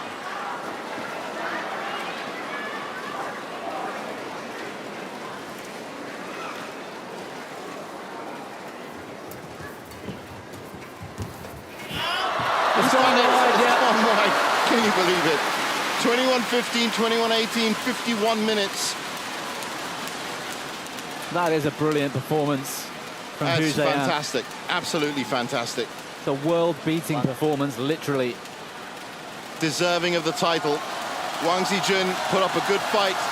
Either of these players could have been worthy of the title, but this boy, I should say, I was about to say this man, but this under-19 player has come through with some incredible finesse, quality, and most importantly, consistency and reliability. Yeah, he played with such experience for someone of such a young age, and I think those points today will put him back to world number 1 as well. Well, all in all, productive day then. I can't think of days more productive when I was 18. So, in front of the home fans, China, of course, guaranteed this title. Pick up their second title, and we will, after this, looking at the last point again. Again, just a couple of inches. Those were the errors. That was the margin of error for Wang Zijun. He's making a quick exit. He's really going to make his mark on the senior circuit from this point. I think both of them are. I think both of them are. Hu Zheyan for sure we'll be seeing again. And now, as we did with the mixed doubles, the players will exit the court. There's confirmation of it. 21-15, 21-18 in 51 minutes. The medal ceremony, the trophy ceremony, and of course the flag ceremony coming up after this for the men's singles here at the BWF World Junior Championships. Do stay with us.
士们、先生们，稍后将进行2024年尤尼克斯世界青年羽毛球锦标赛男子单打颁奖仪式，请各位稍作等待。 Ladies and gentlemen, the YONEX BWF World Junior Championships 2024 men's singles award ceremony will start soon.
Ladies and gentlemen, the YONEX BWF World Junior Championships 2024 men's singles award ceremony now begins.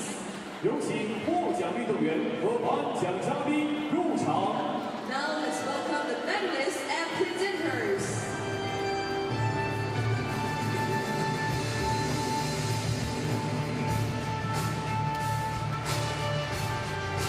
So here they come for the medal ceremony. Hu Jian, Wang Zijun, Liu Yangmingyu, and Zakio Ubadele, who will of course be picking up their bronze medals.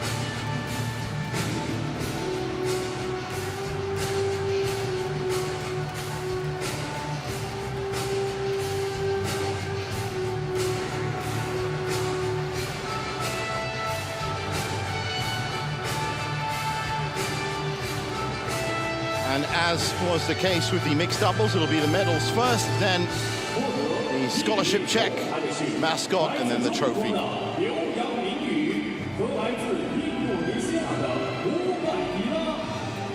medalist Liu Yangmingyu from China, from Indonesia. Two players that I'm sure we'll be seeing a lot more from. Zaki Bandila. As the silver medalist. And our new world junior champion.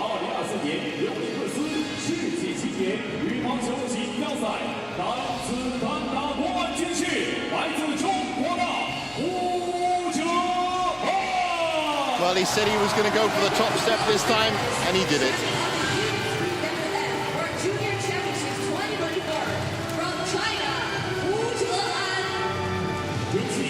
And in really impressive fashion as well.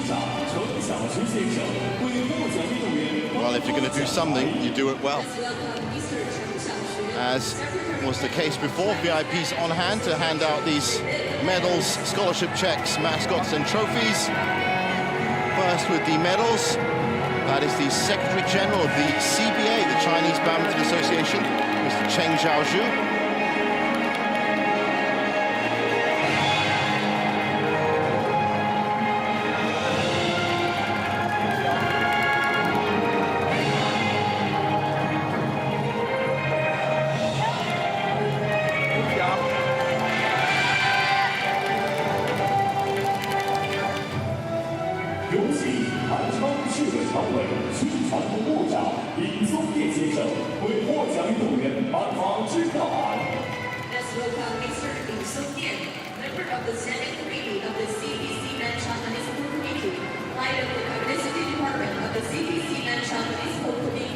The scholarship checks from Mr.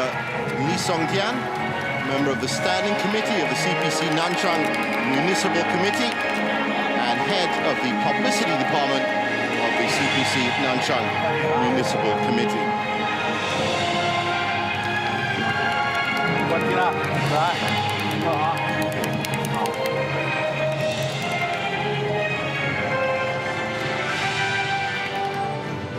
有请南昌市政公用集团董事长万义辉先生为获奖运动员颁发吉祥物。 Let's welcome Mr. Wan Yingwei, Chairman of the Board of Nanchang Municipal Public Limited, to present the mascots. That's Mr. Wan Yi, Chairman of the Board of Nanchang Municipal Public Group Company Limited, with the mascots.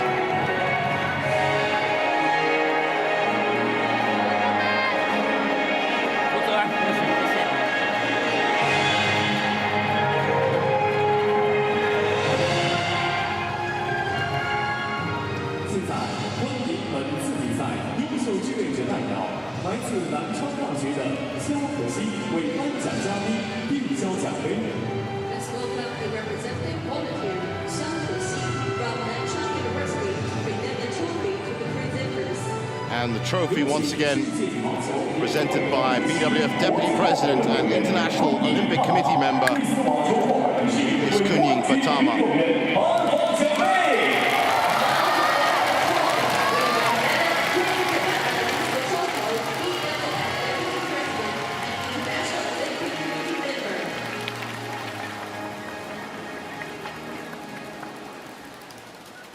女士们、先生们，请起立，升国旗，奏中华人民共和国国歌。 Ladies and gentlemen, please stand out for the national anthem of People's Republic of China.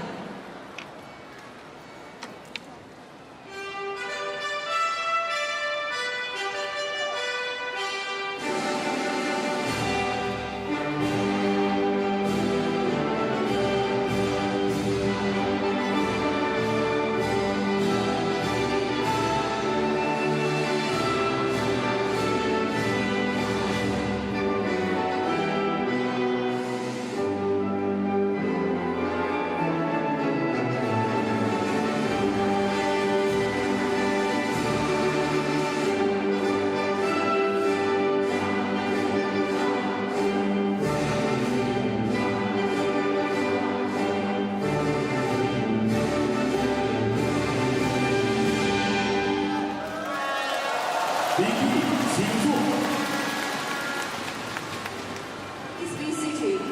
请颁奖嘉宾和获奖运动员合影留念。 Now let's welcome our distinguished guests to take photos with the medalists. So congratulations to all of our... Now the photo session.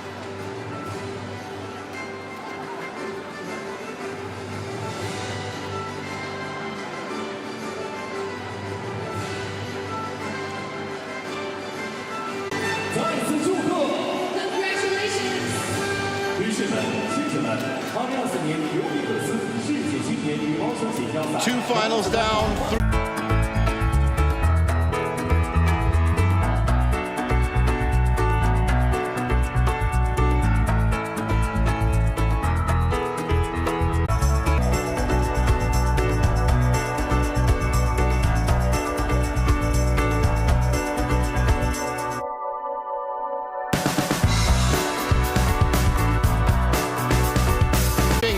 Against Yin Yixing.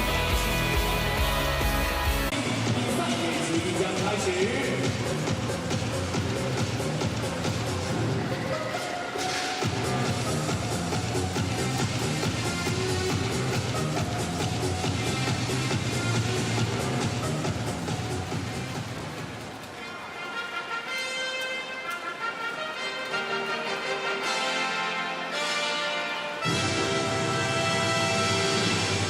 女士们、先生们，有请本场比赛技术官员入场。 Ladies and gentlemen, let's welcome the technical officials.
女士们、先生们，2024年尤尼克斯世界青年羽毛球锦标赛女子单打决赛现在开始。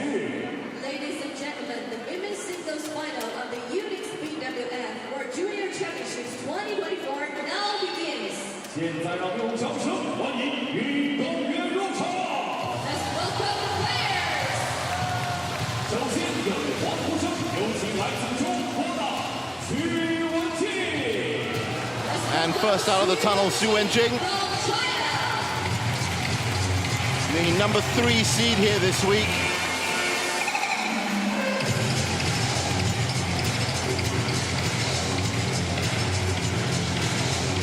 Was pushed in the quarterfinals against a very impressive Tanvi Sharma from India. And then, as I said, took out Saranrak Vitinsan in the semis.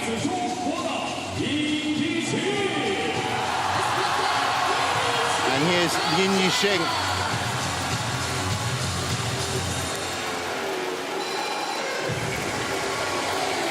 Conversely for her, had a pretty easy quarterfinal result against Wang Peiyu from Chinese Taipei, but then was pushed to 3 against Dai Xinyi in the semis.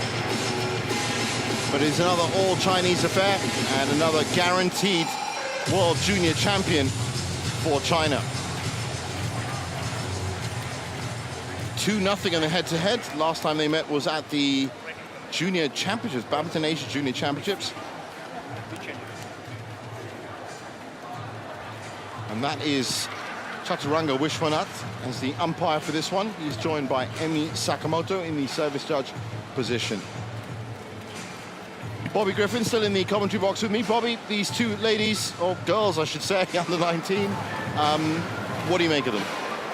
I've been really impressed with Yin Yixing this week. She's just 16 years old. Wow. And she's tall, she's athletic, she seems really composed. She's a real threat, you know, quite far down in the rankings. Yeah. And it's a surprise final for me, to be honest. Oh, really? Yeah, I'll let you go through this, but... Well, yes, at 16 years old, born in Zhujiang, China, ranked 28th.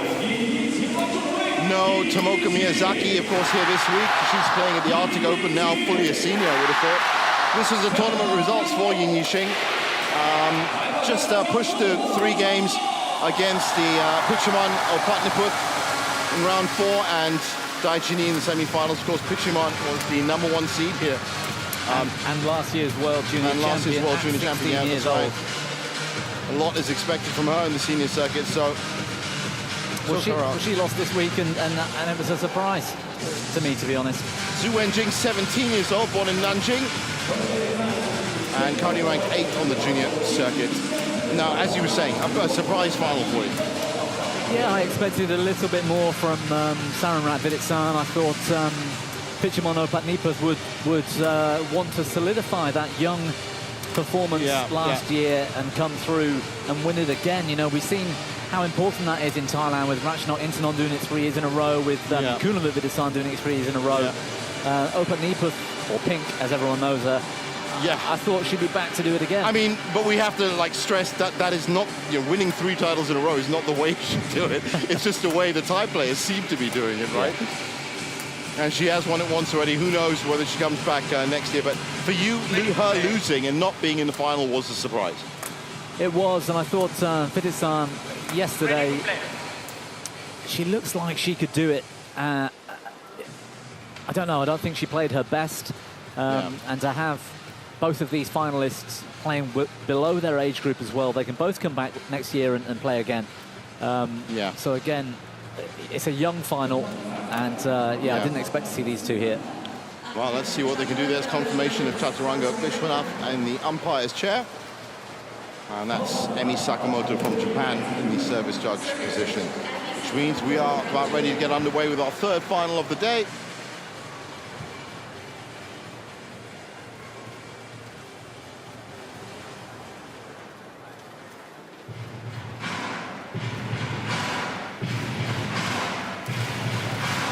I think most of the players within this circuit around the world might have put Su Wenjing as favourite for the event. She's ranked 8th, as you mentioned, but she's only played 5 tournaments to get that ranking. Yin Yixing, Right. China. And On my left, Shu Wenjin, China. Junior chin to serve. Low ball. Play. So underway. Wenqing in the red, the nearer side court. And much like the men's singles, these two have wasted no time. Getting really stuck in. Opening rally is fantastic. You're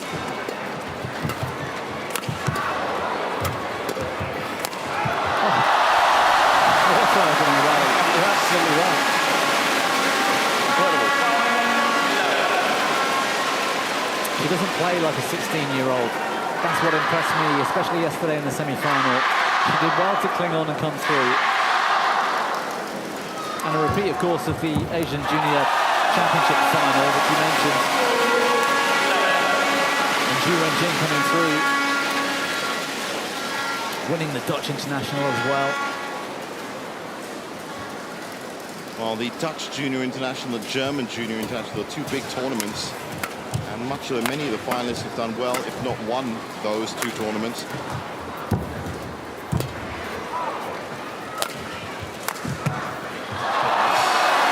play there from Min Yixin. Finding the lines with some amazing accuracy.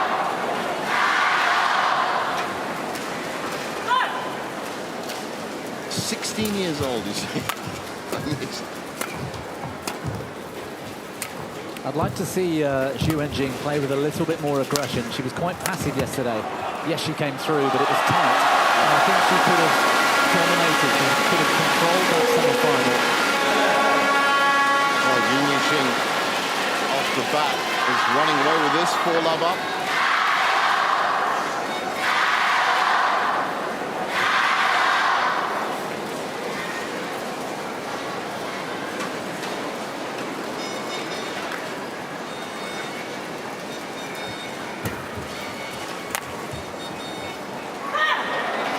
Gone wide.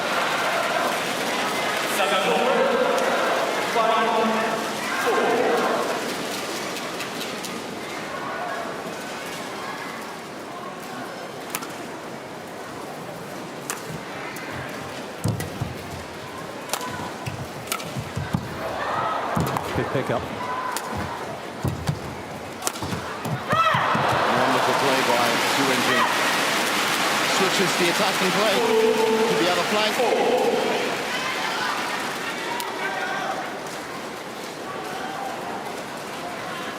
Picked up a bronze this time last year in Spokane, Washington State. Zhu Wenjing lost out to Opat Nipeth actually in that semi-final last year.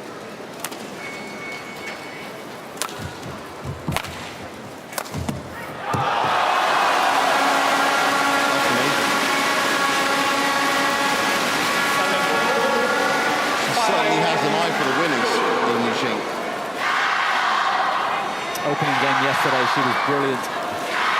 Almost a bit like we saw Hu Jian in the last match. Very few errors. Well, that's what it's all about in the end, consistency. She's gone long there. Remember, now that we have certainly confirmed where the drift pattern is, she is playing on the bad end and is leading.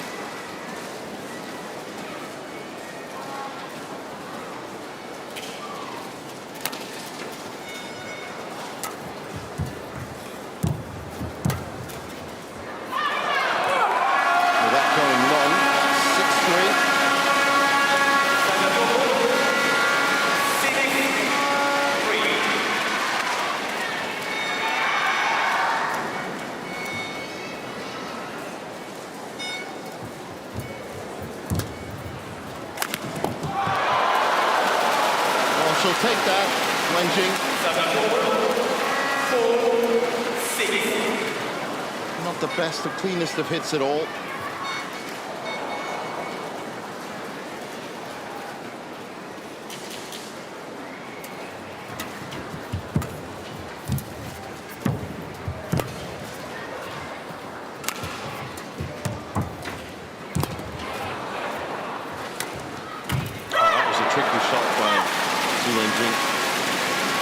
Left it right to the last minute.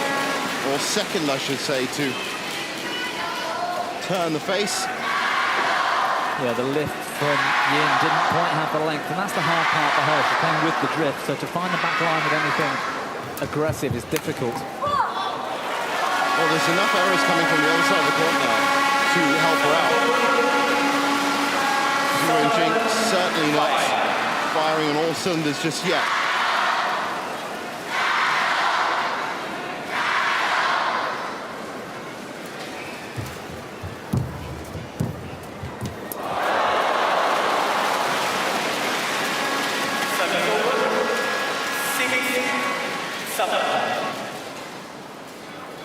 Yeah, terrific net shot.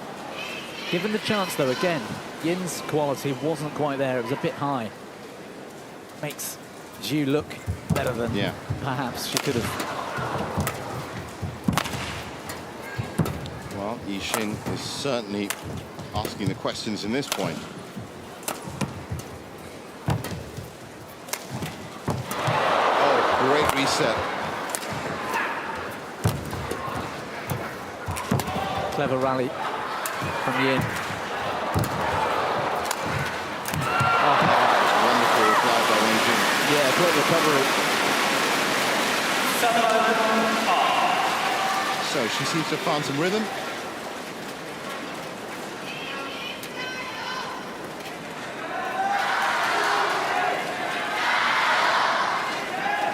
So when she giggles that you can see that she's 16 years old. It's everything else. I mean, she could be 21, could be 22. The way she plays, especially.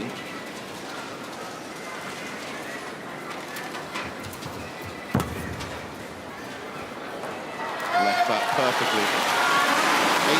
8-7.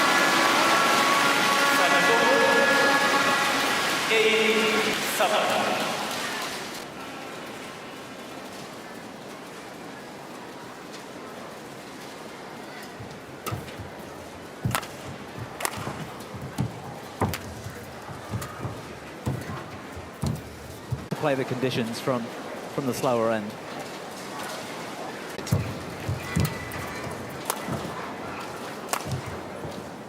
Some things you learn, some things you just know. Oh, that was a very nice shot by Wenjing.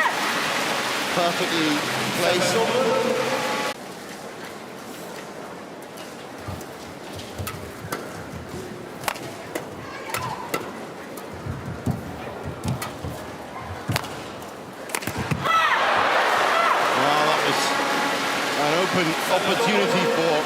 An open opportunity for Yin Yixing.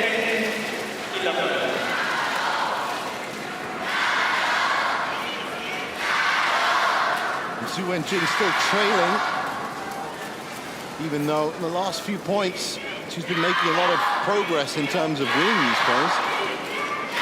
Yin Yixing still has the upper hand. A mistake there. Gives it a 2-point.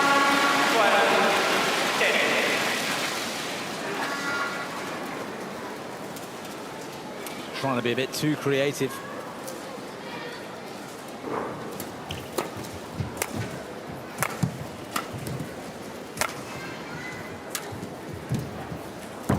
Great pickup by Yixing. That's brilliant. Cross drop there was unbelievable. Amazing. She's under pressure, and how she copes with that has been so impressive so far.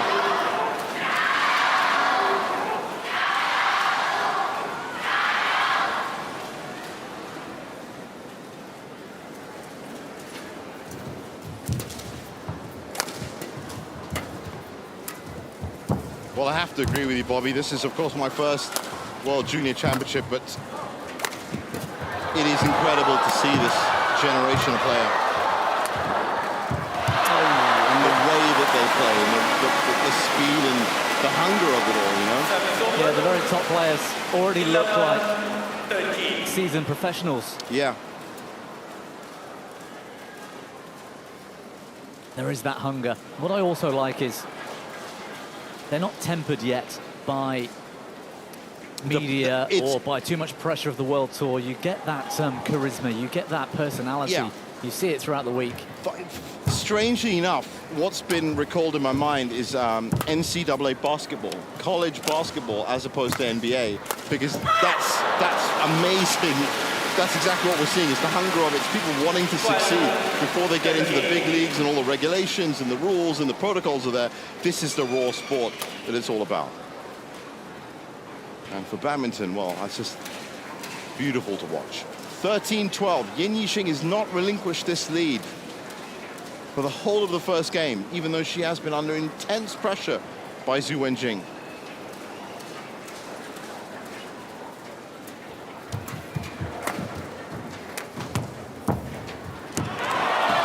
That was wonderfully played by the youngster.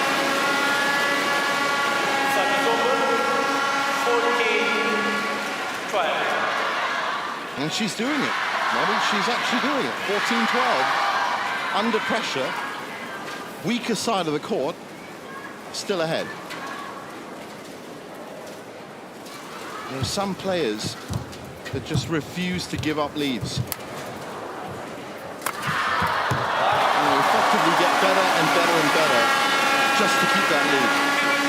Well, it's such a confidence builder. The fact that she's been hitting these winners since the very start of the match. Yeah.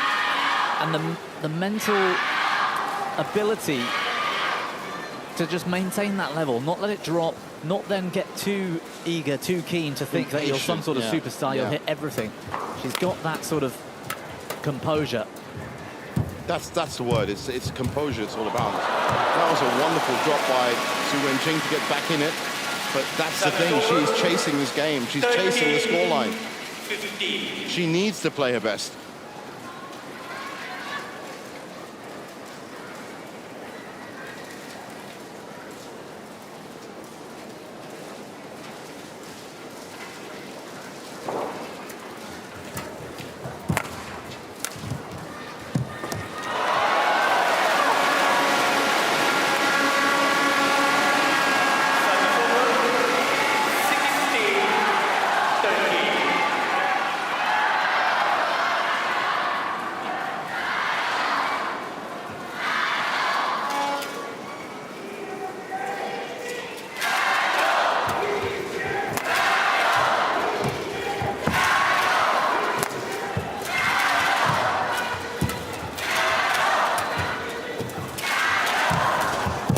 Good net shot. It was always going to come up high though. As soon as it hit the net. 17-13, Yin Yixing. And it's the pace of this as well. We saw, you know, that was a 51-minute, two-set match in the men's singles. This is 16 minutes on the clock. 17-13. They have been, you know, she's been winning these points at half rally almost. We had the same thing yesterday in the semi-final. It's difficult for our graphics team to keep up with the replays because they were starting the points so quickly. That's another winner, 18-13. What a talent. I'm beginning to see exactly what you were saying, Bobby. She did start to struggle in the second. It might be that she actually prefers playing with the drift. You know, players are always going to prefer their own thing, so it might be that she's better on that faster end. I never really thought about that. You always get the immediate impression that people want to play into the drift, but they are going to be, if that happens, there will be players that want to go the other way. She plucked that out the air. I mean, she just literally stepped up and picked a wing out. Now look at this. This is all par for the course, and then just steps up, and she's not the biggest player. Again, the penultimate shot, just a little, that one. She just held the shuttle, her opponent can't move until she hits it, and then just changes it to a lift. Forces a very slightly weaker shot back, and pounces on it. To see those margins, wow, that's gone. Oh, it's in. I think it's in. Well, it's been called in. Are we going to get a replay of that? Said no Hawkeye here at the World Junior Championships. It literally is the eye-level cup for a number of different reasons.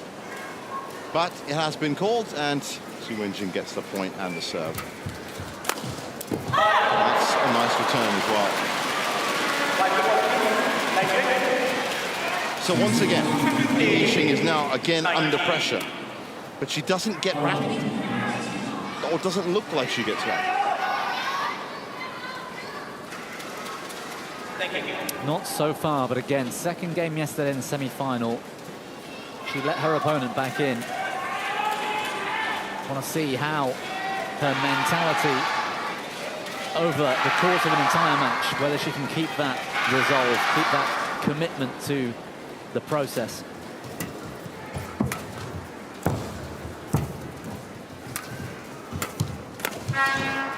Intercepts the shot, tries to get control. That's the win. That's the big win. That's about, I think that's probably the 5th or 6th time that we've seen that cross-court win. 5 game points.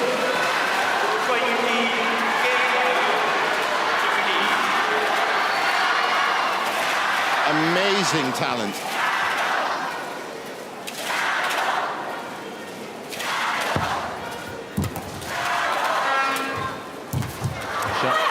Great return by Su Wenjing. 16-20.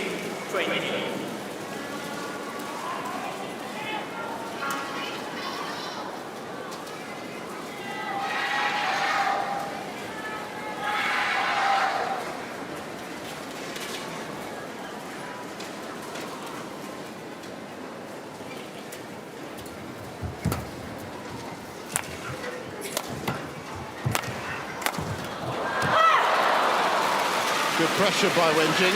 17-20. Yeah, a bit more creative. Went for a punch clear this time instead of hitting down.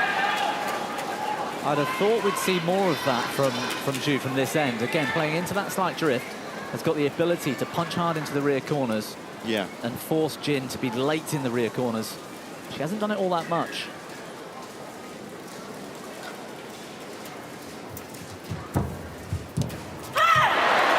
Well, that was the weakest drop shot that we've seen from Li Yixing. Was in a bad position to play it, has to be said.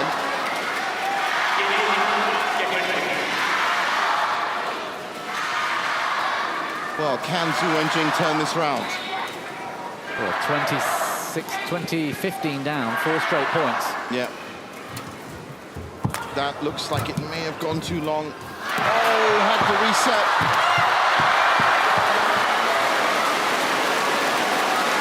Such fine margins at times. Just playing the shuttle so tight when your game point down is very brave. Yeah. Careful.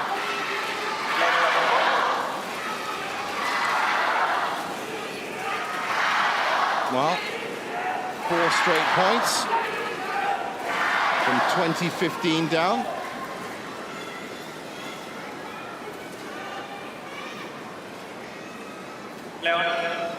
She's breathing hard. She's Yeah, working she hard. is.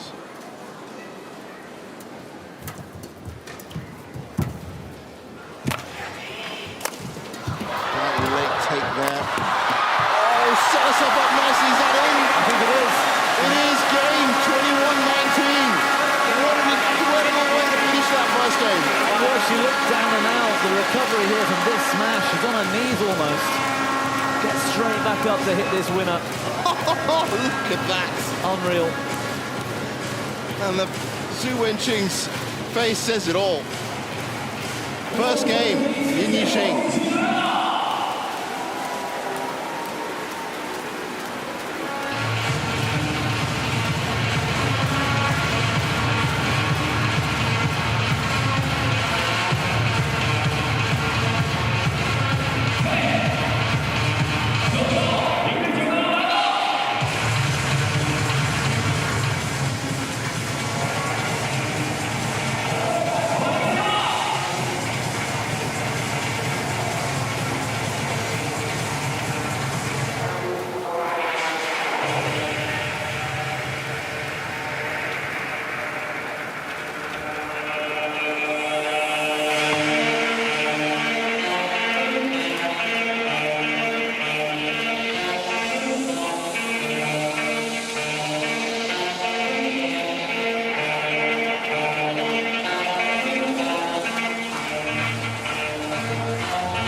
Well, Wenqing out on court first.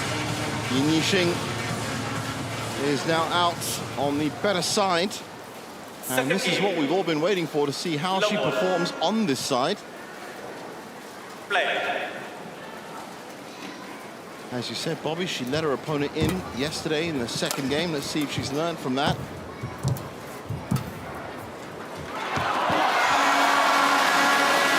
There's drifty conditions affecting that first shot by Wenqing. 1-love.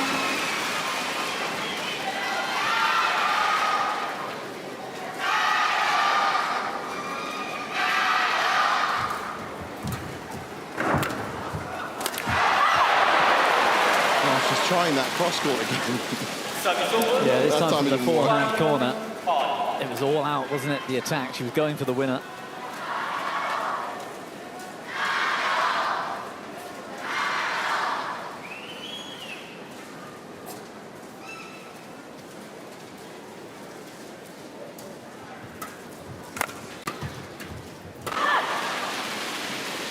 It looked like it went through the racket.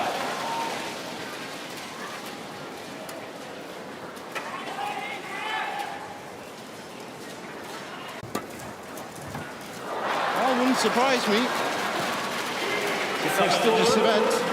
3-2. Court now. Doesn't want to take any more risks at the back.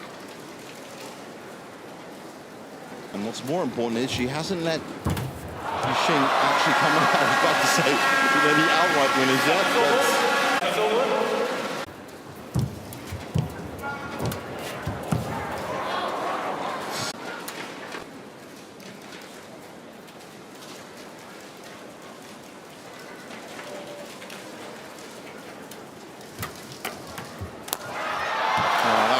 So high, and she had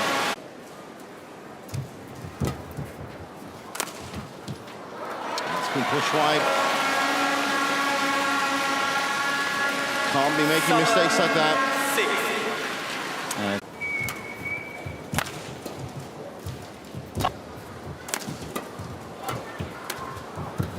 It's different level right now.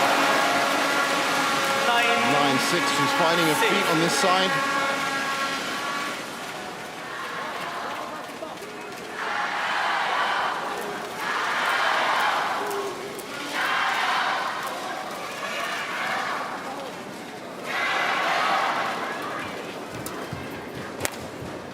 Wide. It's an interesting time in women's singles now, particularly for China. It's the first time I think I can remember. There's only 2 players, these two, inside the top 30 in the world in the junior. These two inside the top 30 in the world in the junior rankings. Only 3 inside the top 50. Wow. Dai, who was in the semi-final yesterday, is clinging on to 75th spot. So 4 Chinese just inside the top 75. I don't think I've ever seen that. No, I don't think so either.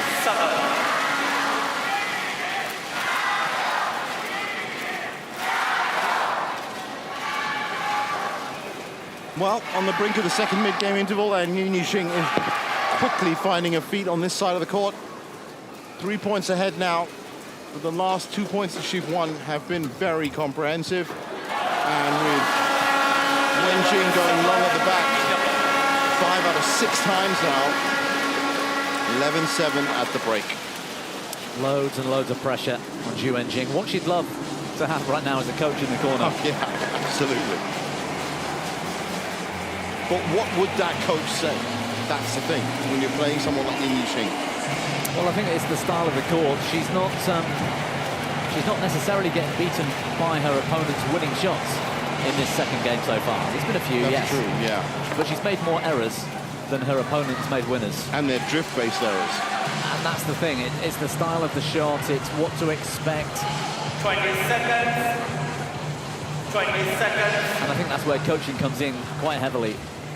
Just to remind you to keep it a little bit more mid-court, to maybe not. Yeah, it could be. Whatever it might be, there's going to be some way in which you can adapt your style to combat not just your opponent, but for what's going out there on court. But China versus China, that luxury isn't there.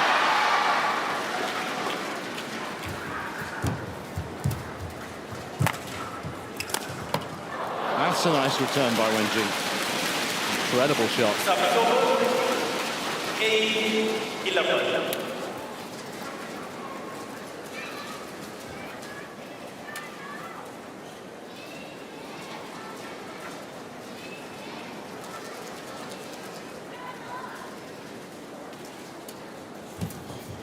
Oh, great service return by Yixing.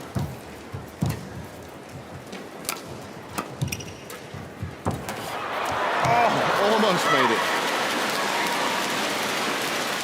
9-11. So Wenjing again, one of her pressuring runs. So close to making that.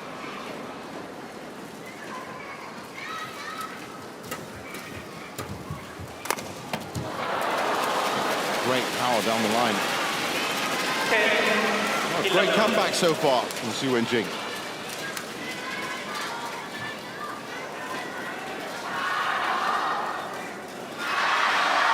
Using the middle of the court a lot more. And I mean the service line, the tee. She's just hitting shots in to neutralize. But they're having a good effect.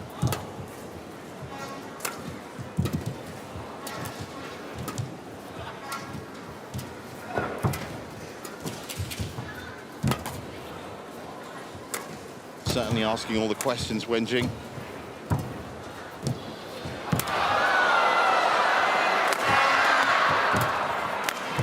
Excellent rally. Knows where that back line is and can spot it mid-flight. 10. It's a big point. It's a huge Yu one, Qing, yeah. yeah, stopping 4 points on the bounce.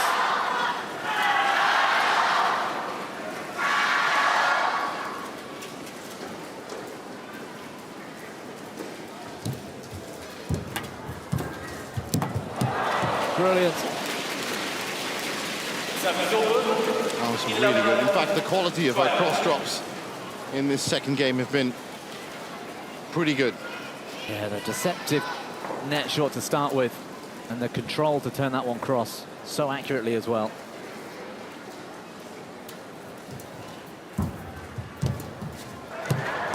That's gone wide, so it's 12 all. 12. Well, she couldn't ask for a better opportunity than this, Su Wenjing.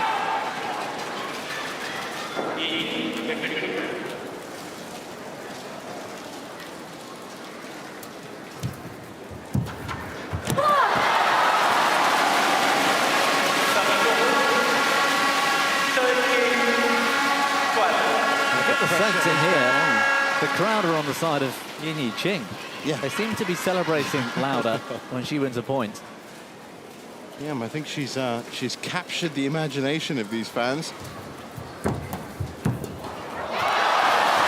you go. 14-12. Things are getting increasingly dangerous for Su Wenjing. Beautiful drop shot there.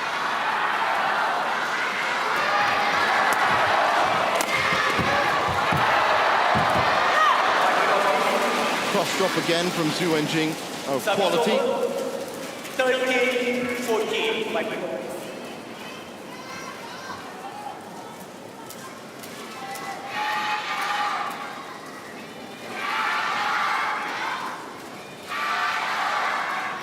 Thank you.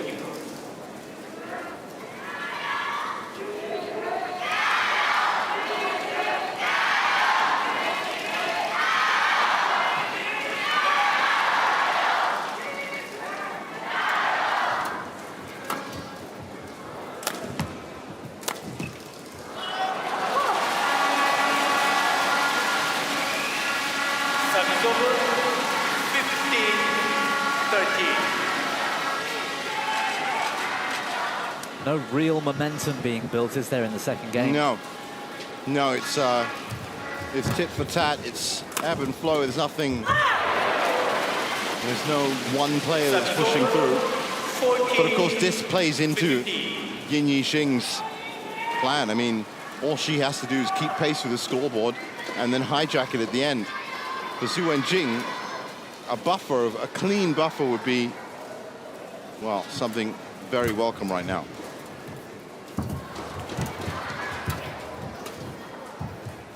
Well left. Really well left. 15 all. She gets herself into good attacking positions here. Doesn't take advantage.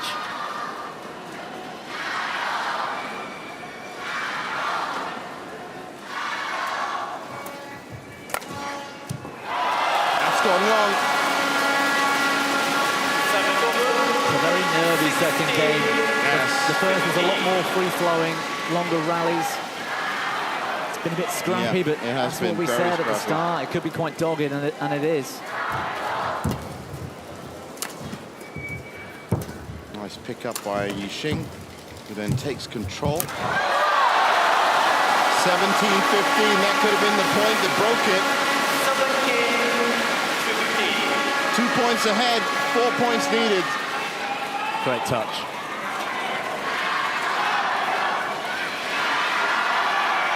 Well, 17 points, no mistakes allowed for Zhu Wenjing, especially at the back line, which is where her most frequent mistakes have been. 16-17.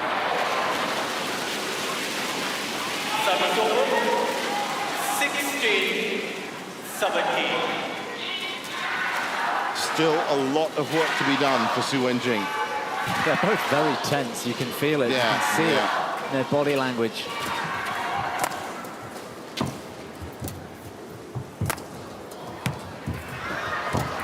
Again, there's that touch. She's controlling the point again.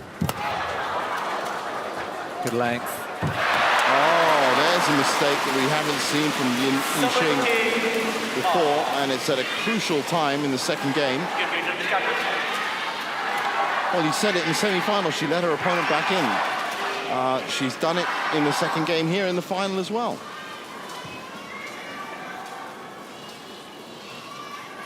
Does look a little bit out of breath.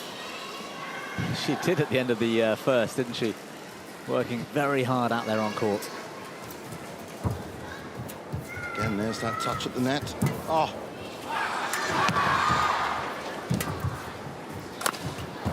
Gave it away again. Wonderful winner.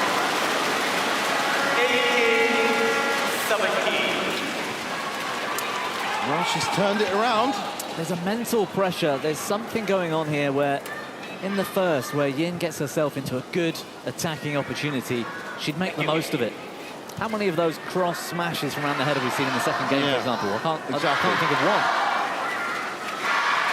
one. Here, she's just playing the right shots to build the rally, and in the final moment, gives the attack away. That's all up here. It's all in her head.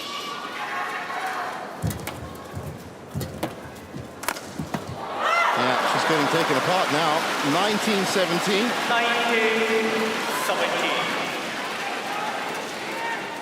19-17. It's another 4 straight points.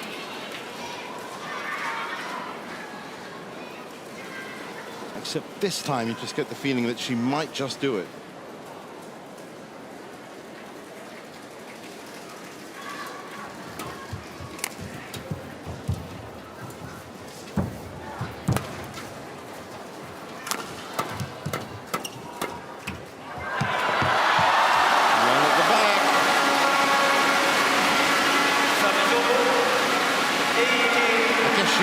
Except to play that,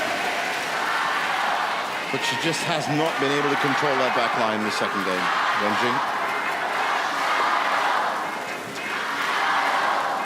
So on serve, Yixing.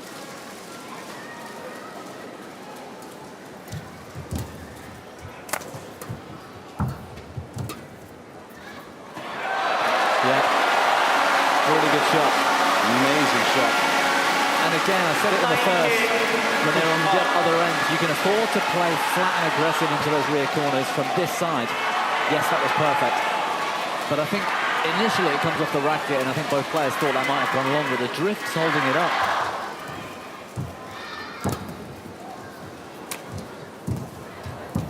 Tricky play from Wenjing.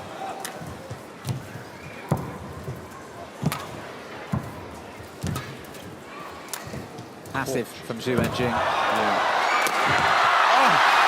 Wild. Going for the big shot. Wild, completely wild.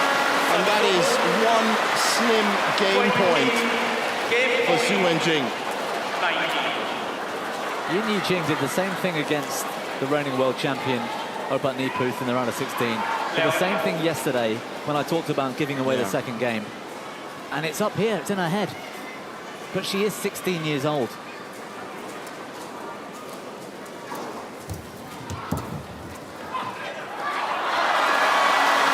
Well, it's not over yet. Extra points it is. And the frustration showing on Su Wenjing's face. Well, that's First the to thing. two. On those two occasions I just mentioned, Yin's come back to win in the third. She's got a chance here not to have to do that. She can still get 3 and 2 here. Great shot. Fantastic shot from Su Wenjing. So, another game point. 21-20.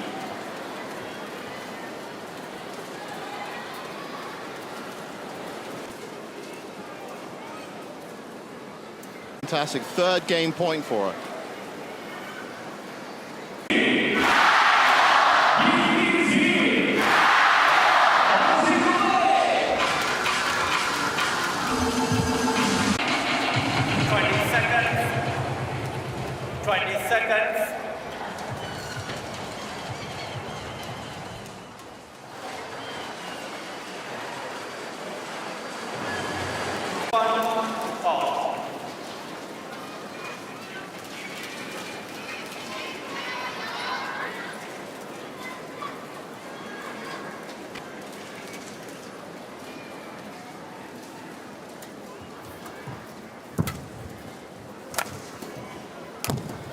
Lovely. I think you might be right. I think she does prefer playing from that side. It might suit her style, being able to take the net from there, depending on her touch. She certainly hits down nicely, and with that extra bit of pace, those attacking shots have got a bit more firepower with them. Well, all she has to do, there will be changing ends, of course, at 11 points. All she has to do is build up a buffer and then try and make a run for it in the second half of this game.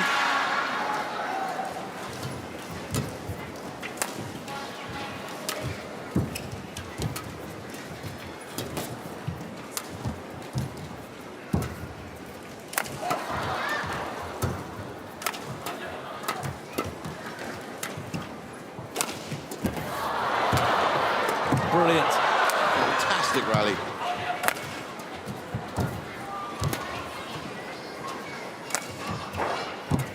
Uh-oh. It's one of those backhands where she played it too slowly. Too much air time on the shuttle. Thank you.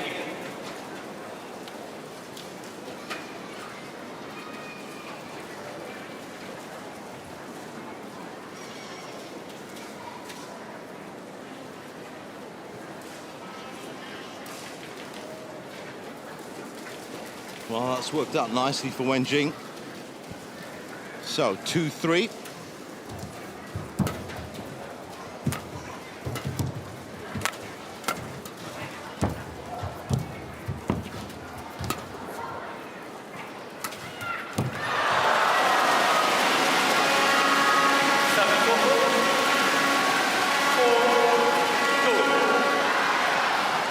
And Yin Yu-Jing takes a 4-2 lead.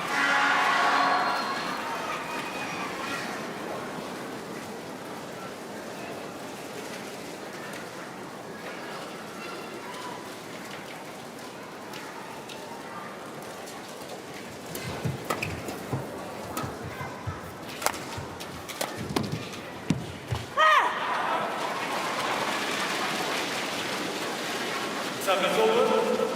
3-4.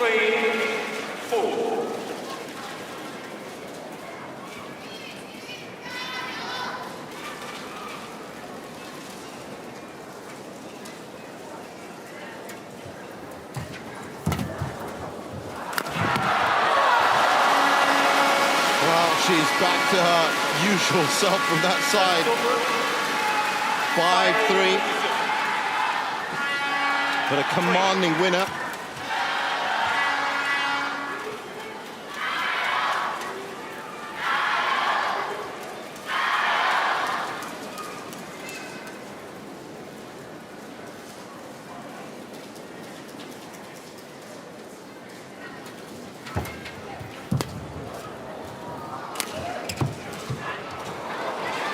It's in. 4-5. Well, it's a different third game for sure, and both players certainly seem a little bit more confident.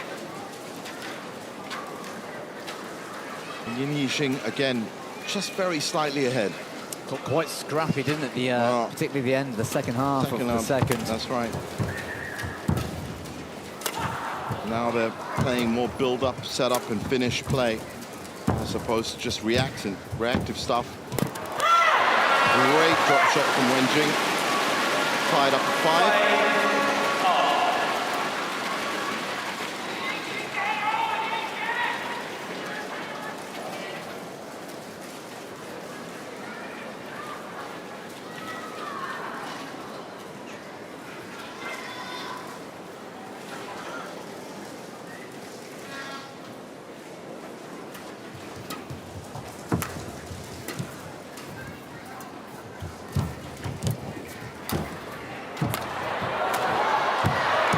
She absolutely wrong-footed Yixing that time. 6-5. These rallies in the third are almost all of them much better than the second game. The second game was The second game was scrappy. almost like, it was a dead fish, basically. It was not going anywhere. Maybe Yin Yixing used that second game to get her breath back. Because it certainly looks like Zhu Wenjing's a little bit more fatigued in this one. Oh, just out.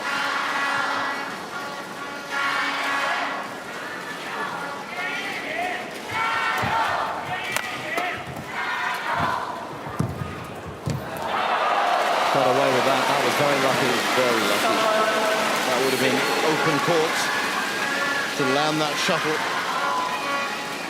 Well, Yin Yixing has not managed to build up a buffer from that side, and she's now going to have to play on the other side again very soon.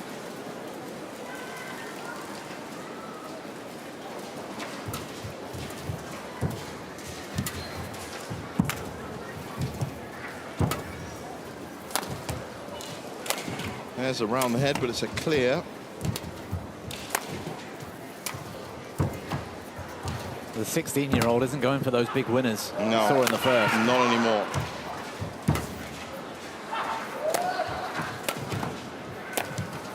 Is that racket broken?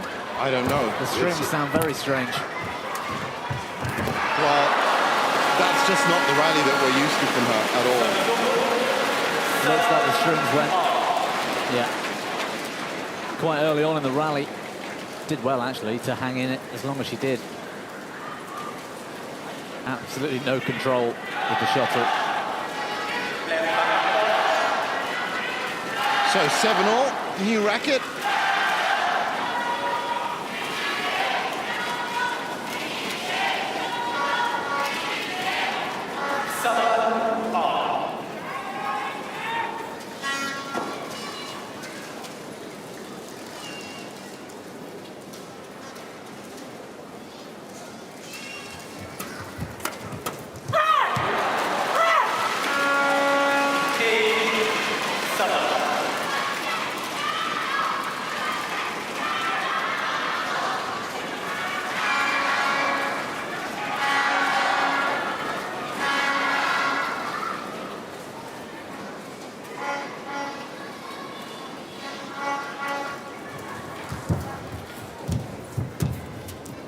Nice shot. Easy kill for Zhu Wenjing. 9-7 up.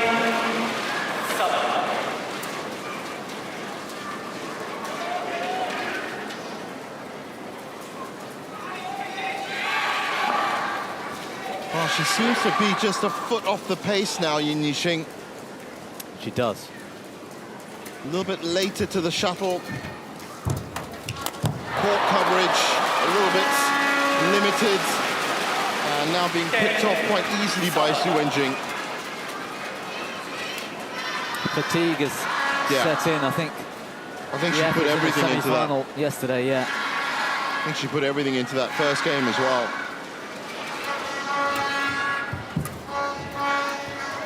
Oh. Why did she take that? That looked like it was going out. So 11-7 and Zhu Wenjing now in the ascendancy. and certainly looks to be more, in physical conditioning terms, the more capable to pull this off. I suspect the younger of the two, I mean, A, she's younger, she's going to have a little bit more to work with the physicality, but also yesterday's semi-final and that match against Badminton earlier in the week, both of them very close in the third. Yesterday, 22-20 in the third game. You said it, she's got another 2 World Juniors in her, and a silver medal at 16 is good enough. 20 seconds. And a heavily strapped 20 seconds. right knee. It might just be the physicality of this tournament now is playing its part. Left back on court. And grinding out a result in this final. They've been on court for 56 minutes. Back on court. Zhu Wenqing certainly looking a little bit more sprightly at this point. Look at the way she's walking onto 11, court. 7, Yinqing. play. Yeah, 2 of the 3 matches she's played in 3 days, 68 and 69 minutes. That's it. And then this one's going to be something This one's similar. at least going to be, 60, 67, 68 for sure. So, change of ends. And now the question is, can Zhu Wenqing keep it in at the back line? That's the big problem for playing for her from that side. She gave away 6 points last time she played on that side. I wouldn't be surprised if we see more rallies like this now from Yin Yixing, the younger of the two. And they might be a bit shorter. She might go for those winners. And if she can keep them in, she might look like the hero here.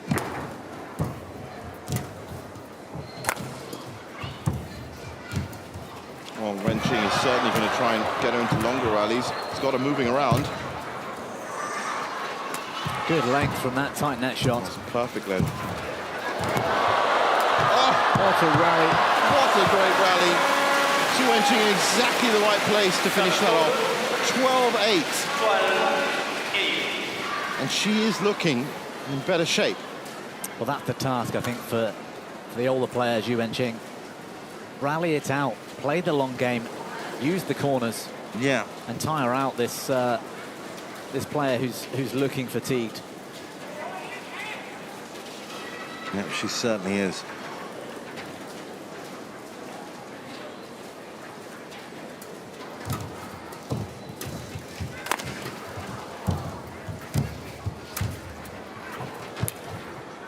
Well, her lengths have been fantastic, Wenqing, and that winner down the line. Deep concern for Yin Yixing. This is the biggest lead, if I'm right, that Wenqing has had over her. 5 points? I think it is. She only just managed to sneak through in the second. She wasn't in the lead in the first.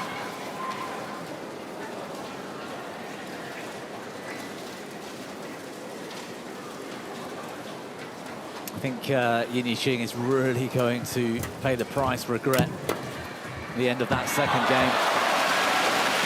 Well, that's worked out well for her. Yeah, she should have killed it in the second game. Absolutely. Just seemed to lose that aggressiveness, that attacking confidence. Yeah.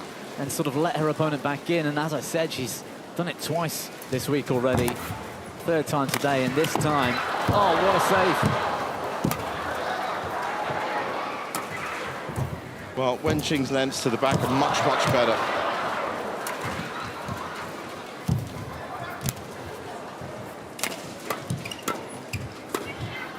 And in terms of movement, you just look at the footwork. The spring in the step from Zhu Wenqing, you can see visibly. And Yin Yixing is dragging her feet a little. She still is right now, even during the court wipe down.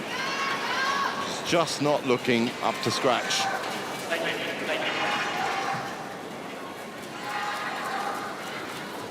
She did well here, Yin, with one of those defensive shots earlier in the rally, but the longer it goes on, the longer each rally goes on, the more I'm favouring Zhu Wenqing. 14-9. Well, killer instinct is something you learn across time, and I've said it countless times before. It's one thing to get to match point, it's another thing to convert match point. And you can say the same thing for game points, you can say the same thing for just general play. If the body stops responding, it becomes on. Yeah. Sets up the rally nicely. Final shot sometimes the luck just isn't with you. Well, 15-9. They're either going to work or it's all going to slide away from her. Yeah, either way.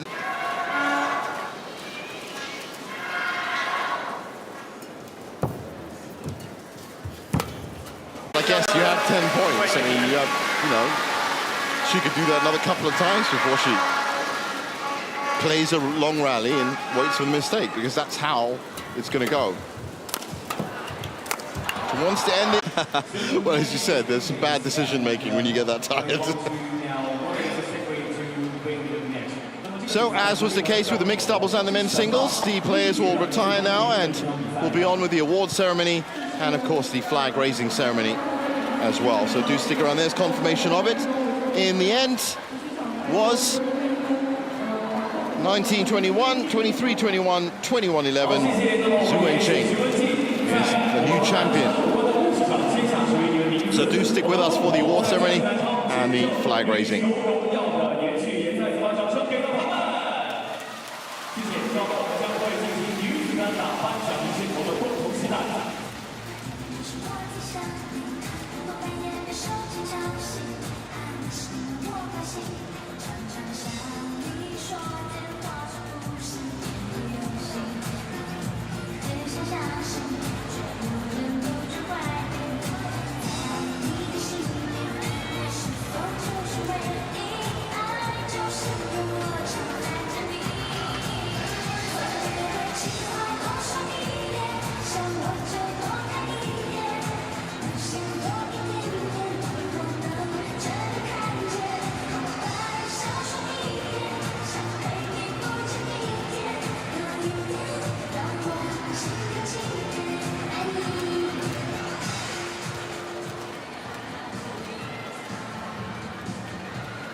Ladies and gentlemen, the YONEX BWF World Junior Championships 2024 Women's Singles Award Ceremony will start soon.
士们、先生们，2024年尤尼克斯世界青年羽毛球锦标赛女子单打颁奖仪式现在开始。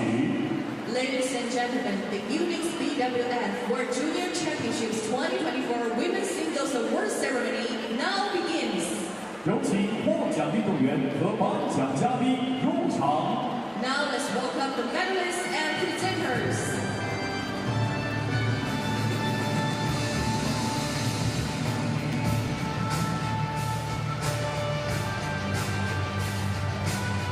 So here they come, gold, silver and bronze medalists.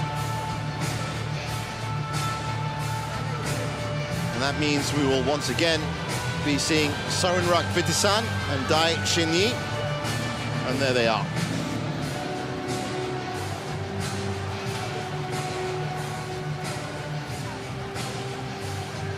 And as was the case with the first medal ceremonies, medal, scholarship check, a mascot and a trophy to be given to these medalists from our VIPs on hand.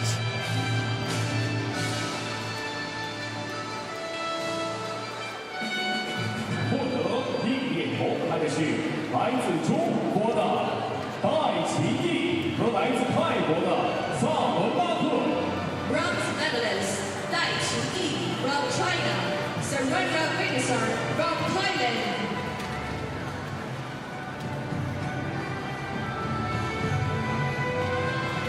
获得银牌的是来自中国的殷一琪。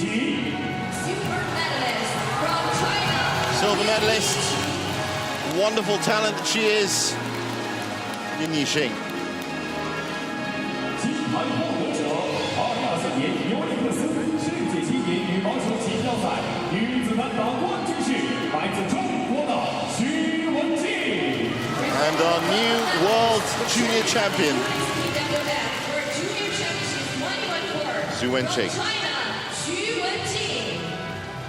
有请世界羽毛球联合会副主席、国际奥委会委员、昆明帕马马丽斯瓦卓普尔女士为获奖运动员颁发奖牌。 Let's welcome Madam Queen Patama Iswachogo, BWF Deputy President and the International medals and trophies this time brought out by our BWF Deputy President and International Olympic Committee member, Ms. Kuning Patama.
Certainly scholarship checks, Mr. Li Xiaoping, Director of the Jiangxi Province Sports Bureau.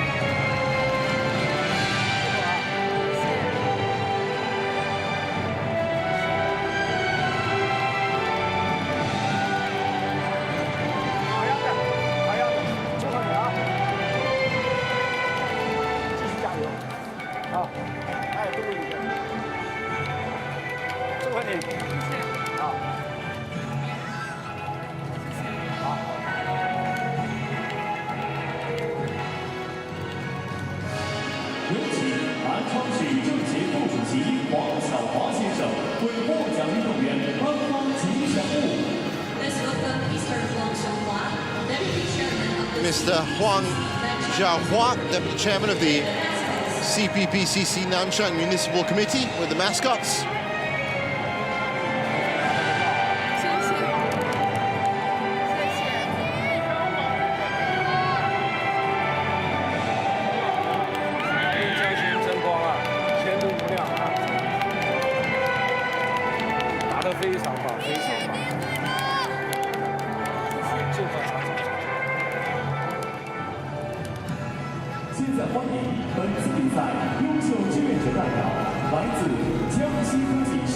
决的李慧玉为颁奖嘉宾递交奖杯。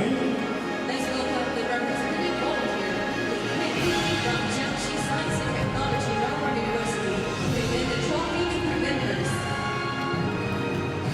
有请世界羽毛球联合会副主席、国际奥委会委员昆毅帕塔玛、伊斯马周霍尔女士为冠军运动员颁发奖杯。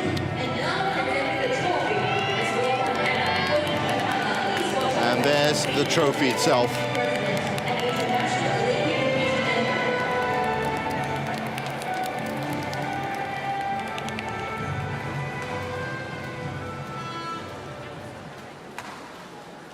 女士们、先生们，请起立，升国旗，奏中华人民共和国国歌。 Ladies and gentlemen, please stand up for the national anthem of People's Republic of China.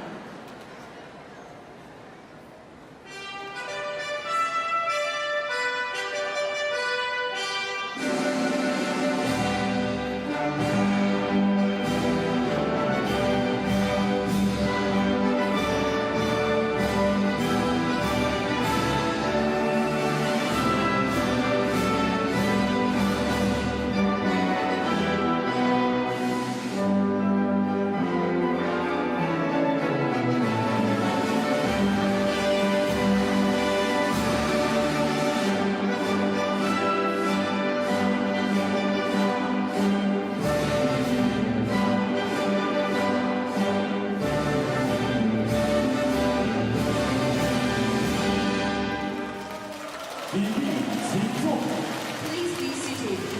有请颁奖嘉宾和获奖运动员合影留念。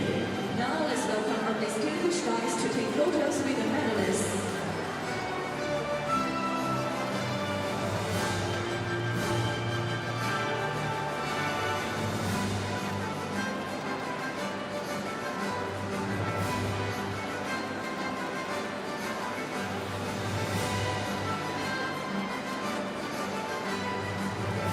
感谢颁奖嘉宾，请获奖运动员合影留念。 Thank you. Photo time for the medalists.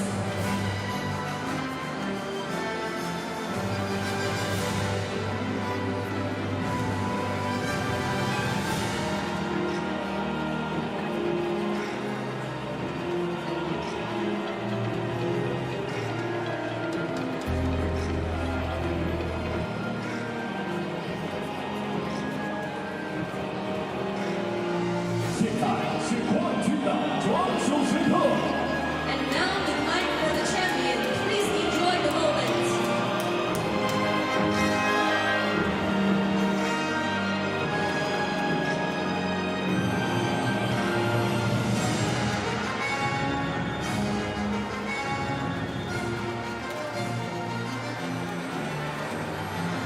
再次祝贺！ Congratulations. 女士们、先生们，2024年尤尼克斯世界青年羽毛球锦标赛女子单打颁奖仪式到此结束。稍后将要进行的是女子双打决赛。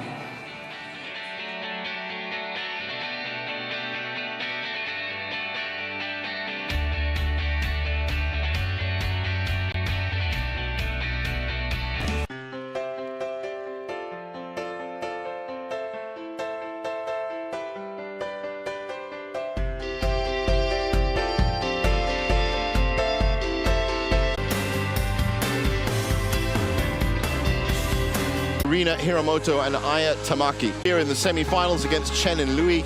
That went 3 games, and well, I mean, it was huge, 54 minutes all in all.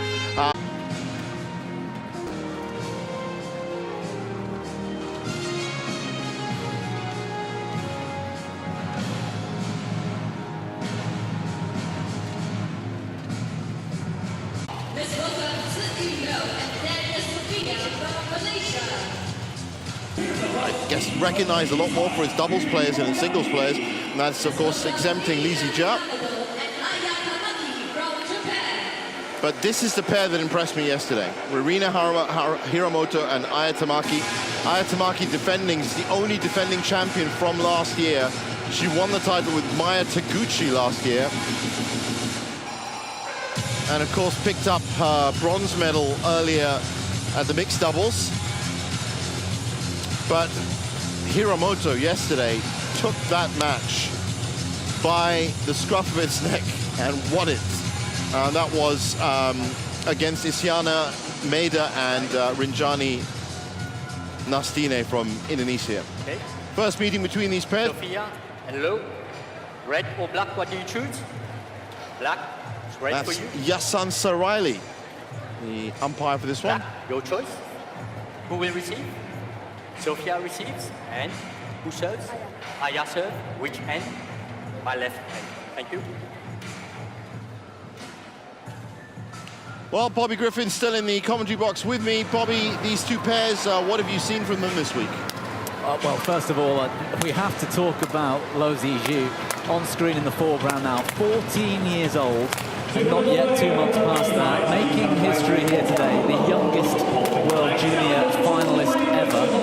She might become the world champion at 14 years. And she was born in August 2010. I mean, that is incredible. Ratchanok Intanon won the World Juniors at 14 and 9 months.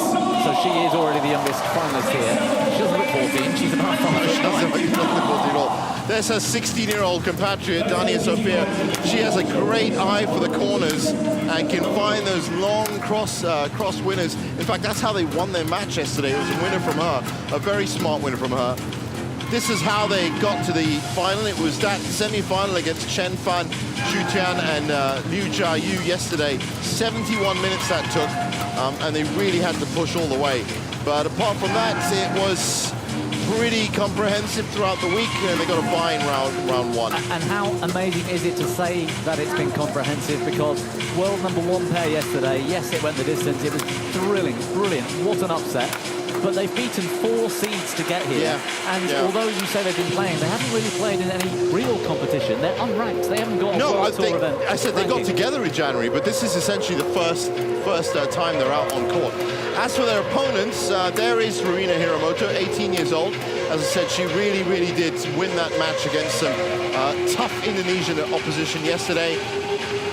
Currently ranked 33rd on the junior circuit, and Aya Tamaki, her experienced or more experienced partner, and this was their run to the final.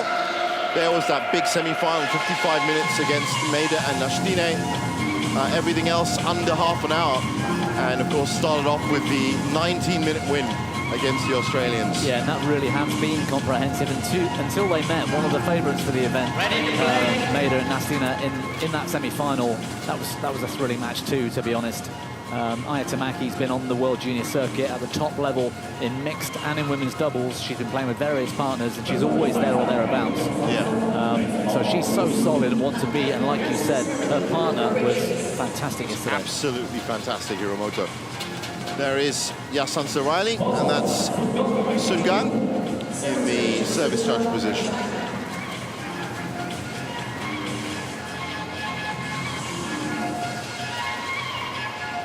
Well, I'm guessing with no Chinese playing, it's going to be a little bit of a quieter atmosphere.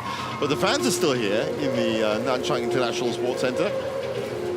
This one for me is probably the match of the day to watch, especially with the Malaysians and one at 14 years old to come through against the 9th, 3rd, 6th and top seeds to get here, to then play the 4 seeds in the final. If they can do it today, and Lo in particular will become the youngest ever World Junior champion, you know, that really would make history. I mean, that's sealing the Ladies and deal. gentlemen, on my right, Lo Zizhu and Dania Sofia, Malaysia.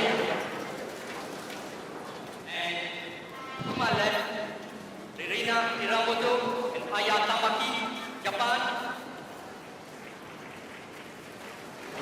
Aya Tamaki, Sir Dania Sofia, Labo.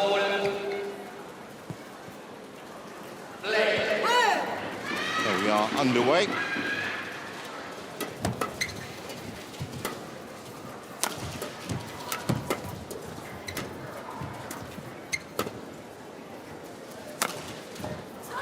Straight down the middle for Sofia.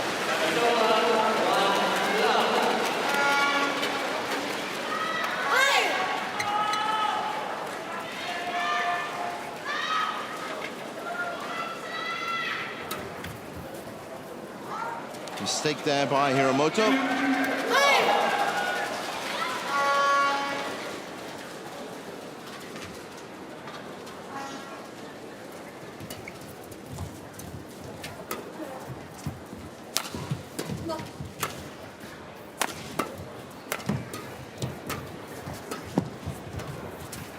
Great touch from Sophia.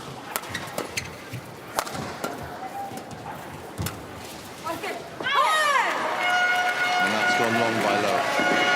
It's a confident approach though by Low. That first shot, deceptive drive up the line and then going cross.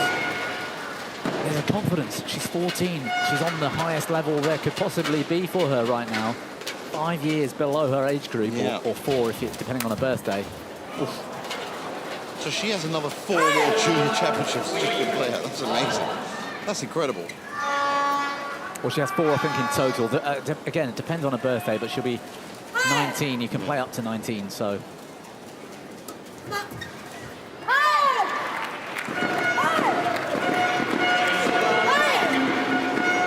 they raced off to a 3-1 lead. Now, peg back a little.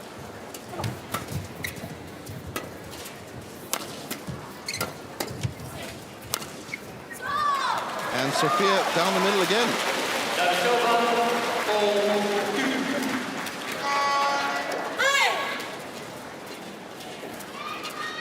Yeah, Japanese defense not looking quite as solid as it should do. At all. It shouldn't be so easy for the Malaysians to hit through the middle.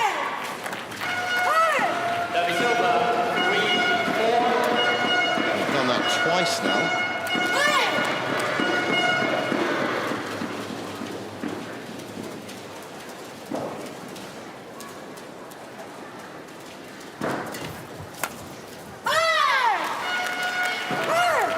Spotted the space from Tamaki. And we talk about the Malaysians being a fresh pairing. Actually, the Japanese too, they haven't been playing together as a pair for too long. Aya Tamaki was #1 back in July in women's doubles with a former partner. Dropped to #2 up until last week, in fact. Well, points falling very quickly.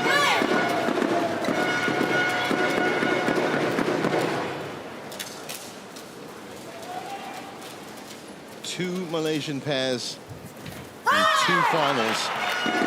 What with Kang and Tai coming up after this in the men's doubles as well. And that's great for the next generation of Malaysian badminton.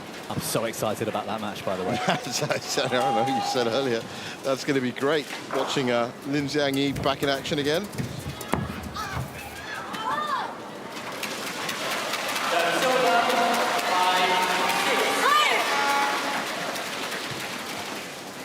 But it is great following on the footsteps of Pearly Tan and Tina, and of course Aaron Chan and So Woo-yik, both of them in action. Well, Aaron Chan and So Woo-yik now out of the Arctic Open, but as I understand it, Pearly Tan and Tina are still in the mix there.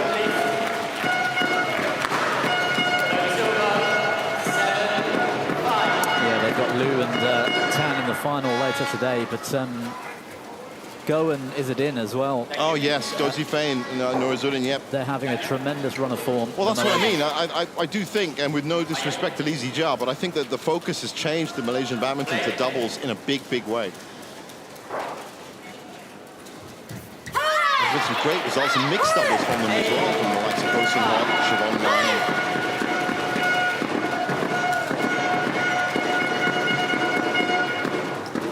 But that's, as I said, the current level, and this is the next generation. So for the likes of Sophia and Low and Kang and Aaron Tai, as you said, already playing on the senior tour. But if these two can come through, that would be a great look to the future.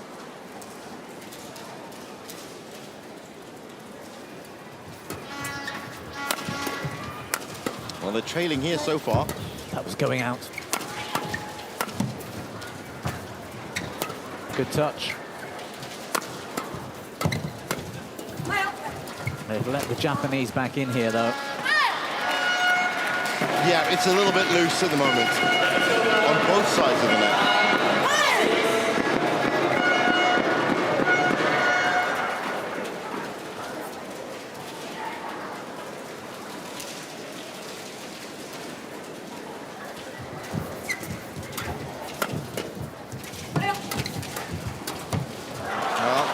for Tamaki. And once that happened, the right side of the court opened up nicely.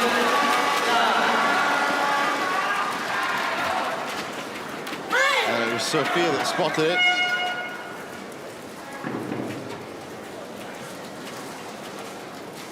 What makes them such a threat? She's clever in that sort of mid to forecourt area. Yep, she can really see the angles. Yeah.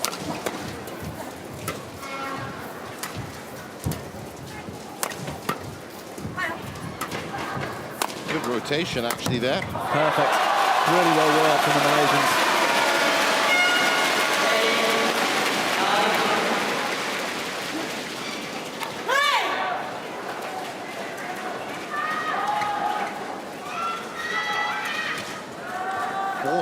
And 16 years old. I really can't get over that. That's my age of 30.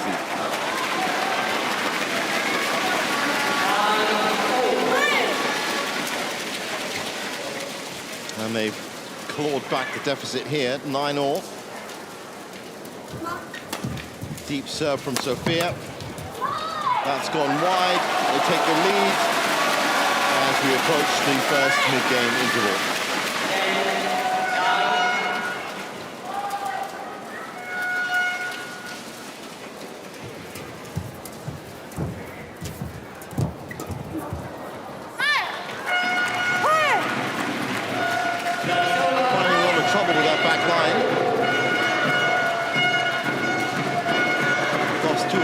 Already on that.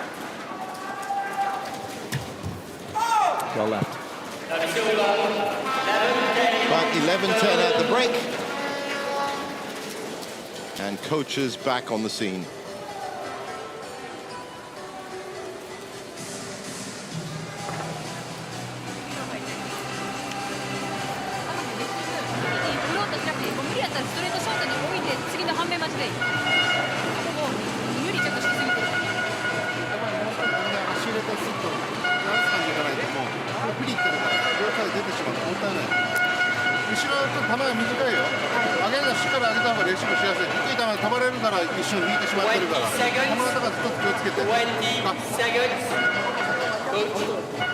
Coach, return to your chair. Remain on court.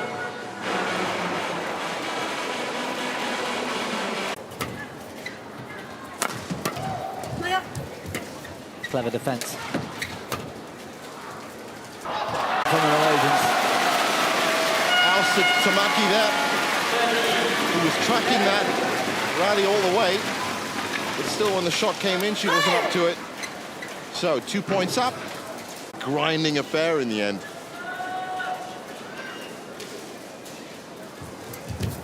And it was the brilliant by Sophia.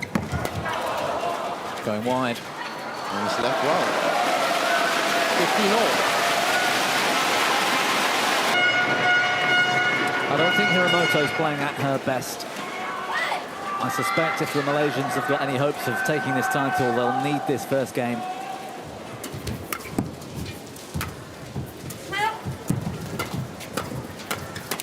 Oh, lucky from Hiramoto, but they'll take it.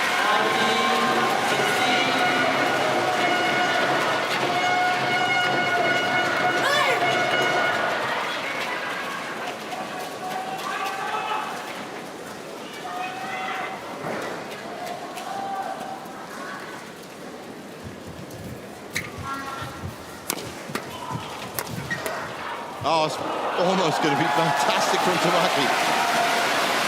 And again, Sophia reading the game, jumping out to her left to intercept.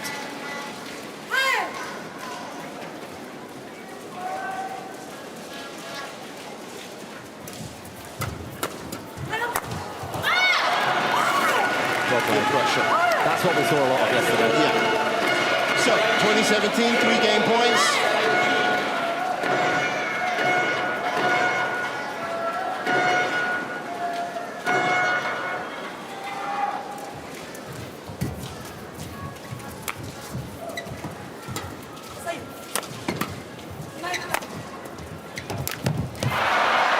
Just couldn't make that one work. 21-17.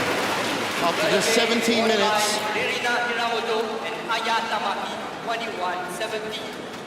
And the pressure is on. Good rally, asking a lot of Sophia. There's one shot in there that I think Lowe could have perhaps tried to intercept, to hold the pressure, keep the Malaysians on the attack, but the arm was being stretched.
Back on court for game 2, very early.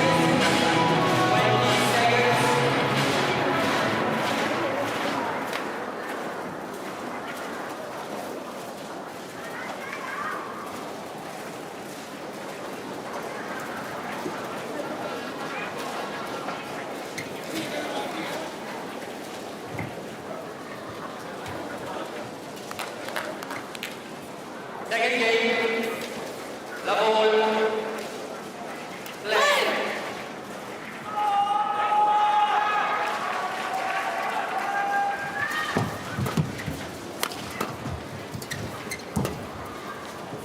Low active at the back. Sophia picks it up at the front. Good shot.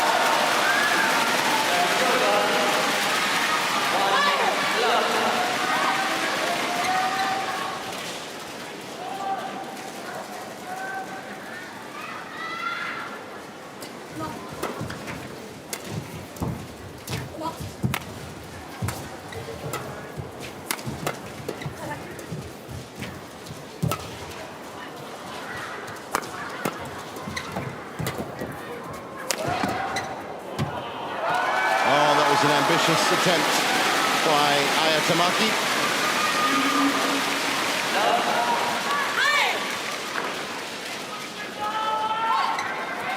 There's never been a Malaysian women's doubles World Junior champion. Pearly Tan and Toei Wei took silver back in 2018.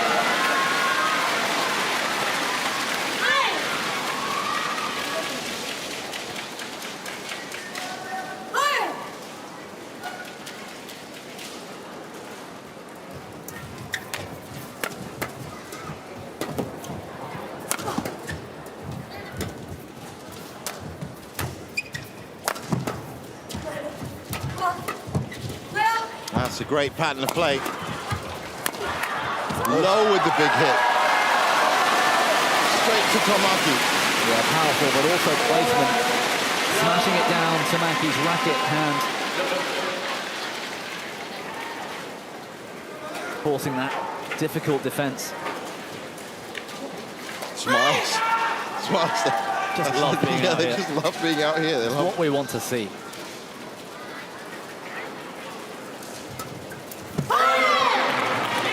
Really good return.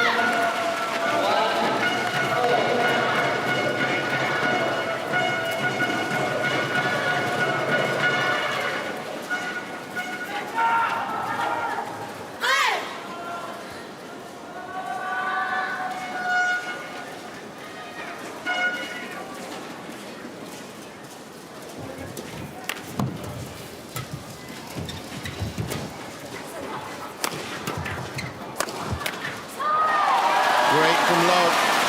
Power from the back. And it's 5-1. Got a wonderful technique for a 14-year-old.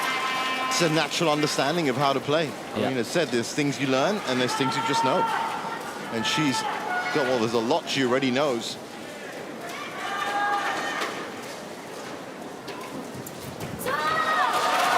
Mistake there from Hiramoto.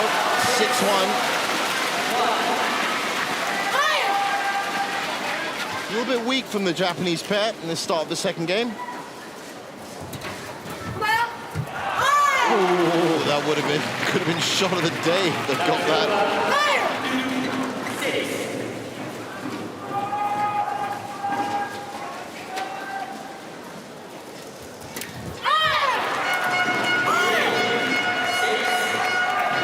Got to hold it together here, the Malaysians.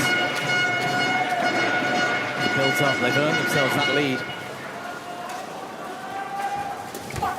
Good return. Yeah, great return. 7-3.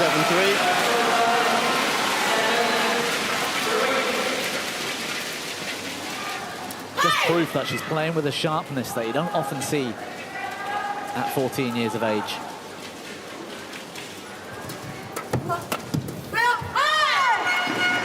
Almost was a great defense. So Hiramoto and Tamaki slowly clawing their way back into the second game.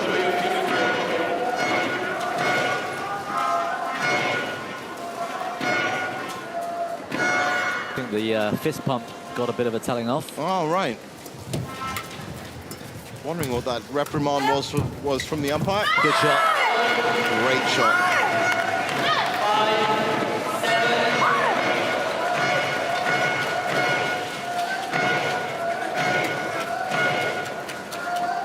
Bit loose from low.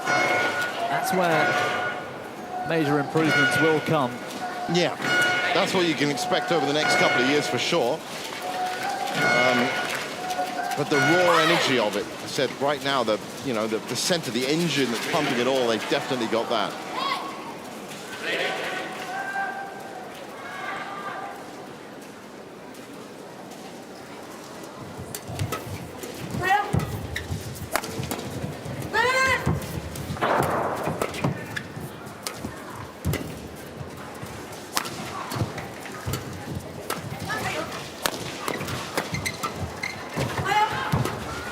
Did well, the Malaysians, to get out of that rotation.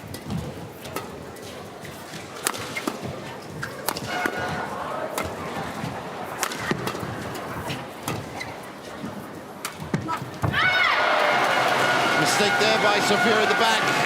And Hiramoto and Tamaki now 1 point back. There's the rest of the Japanese team.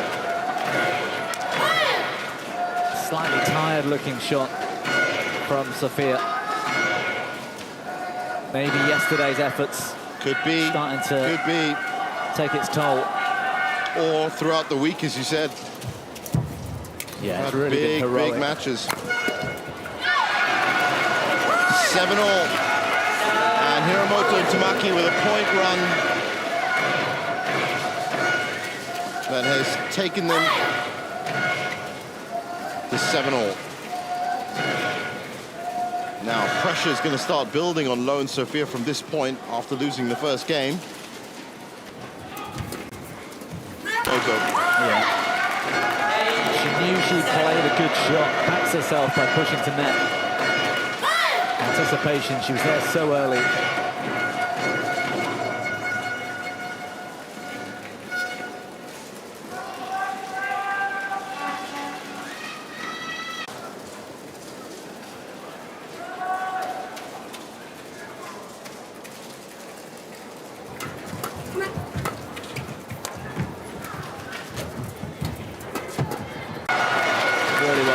Good turnaround. Not quite the elevation of Lin Jiangyi, but still good enough. Yeah. And again, straight down the middle. 11-10 at the break. The Malaysian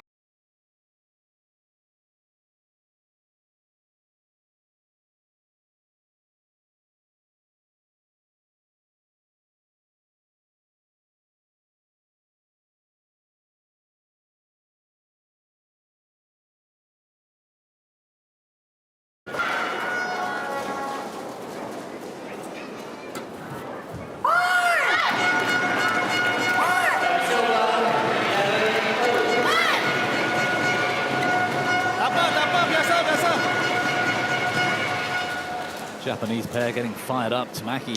Well, exactly, yeah, I just saw that. They are certainly up for it now because they know they are 10 points away from the title. It's a really clever return serve.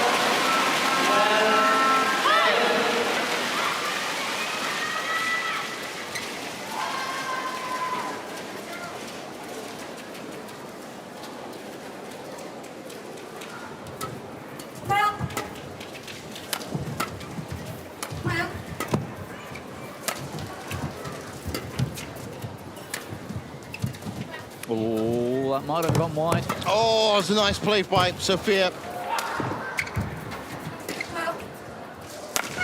Oh, good smash. Good from Hiramoto. 12 all. I think Lowe was caught off guard. That shot directly at her face.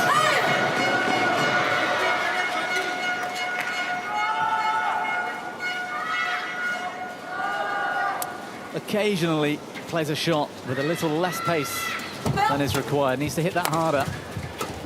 Great defense from Hiramoto. Yeah. And again.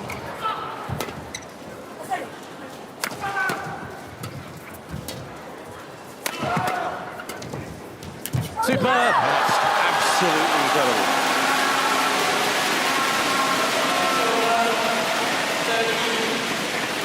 When she gets it right like this, there's a real joy to watch. What a talent has been discovered here at the World Juniors. 14 years old. That was fantastic. It was played with the strangest grip as well. It was like a backhand. Well, Hiramoto was at the end of that. This a must-win second game for Lowe and Sophia. Right now they're doing some good work, but Hiramoto and Tamaki just too close. 14-12.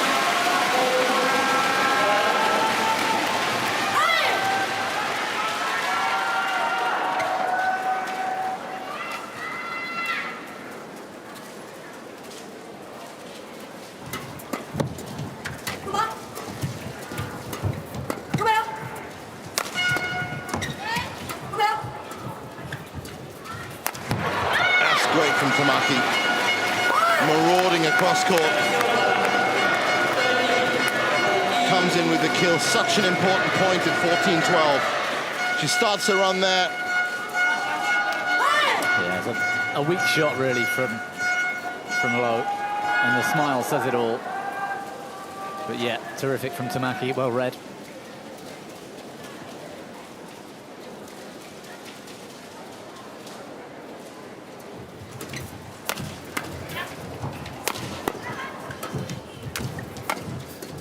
It's all Tamaki at the moment. Mistake there from Sophia, and it's 14-all. Pressure back on the Malaysians.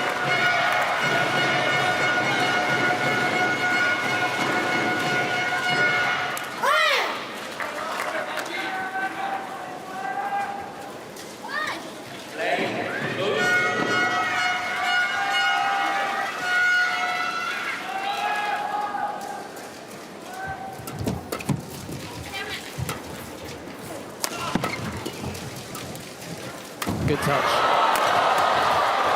Well read by Tamaki, who is single-handedly keeping the Japanese in this point. That's a nice shot as well.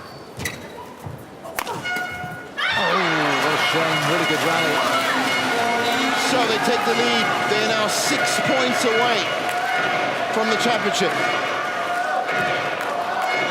It's a real joy to watch this match, you know. There doesn't seem to be a lot of pressure on either pair. They're just playing, yeah, they're just going out there, their best, trying to play the best rally they can and trying to put in the best shots that they can.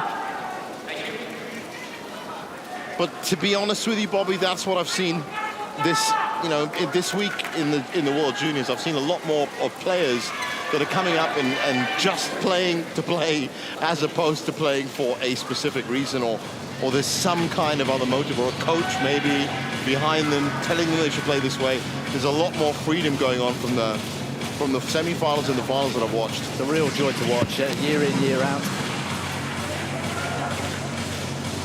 So, medical timeout at 15-14. Yeah, I could see that happening. all the right pieces are in position for that to happen. But this is actually on the hand that she injured yesterday, so this might have some validity to it. In fact, this is exactly what happened yesterday. They're now going to put a plaster onto, a Band-Aid onto a hand, on the knuckle of the right hand, and she might, oh, is this the elbow this time? She grazed her elbow yesterday as well. Basically, her entire right arm has been taking a bit of a beating in the last 2 matches, because that's the one she lands on. You'll see it right here. There. Oh, yeah. And these tournament courts, they're a little bit more sort of grippy, bobbly. They're scratchy. You play at a lower level, sports centres or whatever, it's a bit more of a smoother surface for longevity, but it means you can slide. You don't get that rough kind of impact. Well, 15-14. This might be the last passage of play for Hiromoto and Tamaki. They're on serve.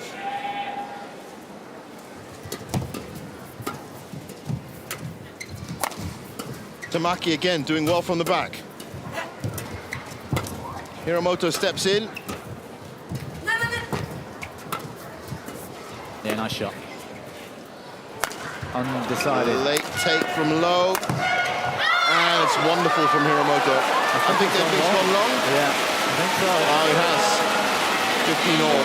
Great idea from her. Let's have a look at it again.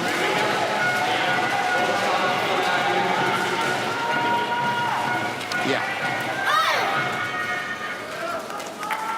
Oh, that was in. Ooh, that was in. That was very much in. That was in. 15-all. That could be a turning point.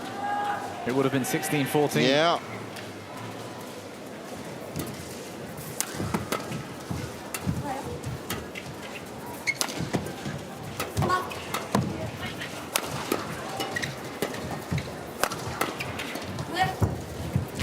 Nice touch from Hiromoto. Tamaki takes over. Low settles in at the back on the Malaysian side. Great anticipation. Tamaki that again reads the play well.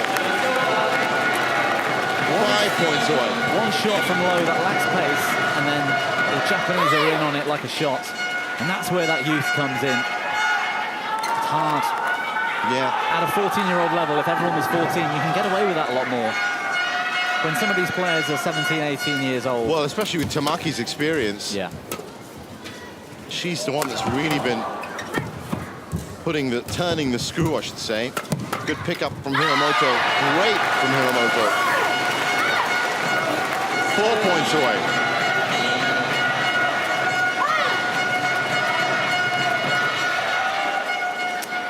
Needs to have a racket up in that situation. It was by her knees. The time it takes to get it up and play the shot. Yeah. You haven't got that kind of luxury. We can't expect that much from her, let's be honest. No, you can't. I think I said a final appearance is already good enough.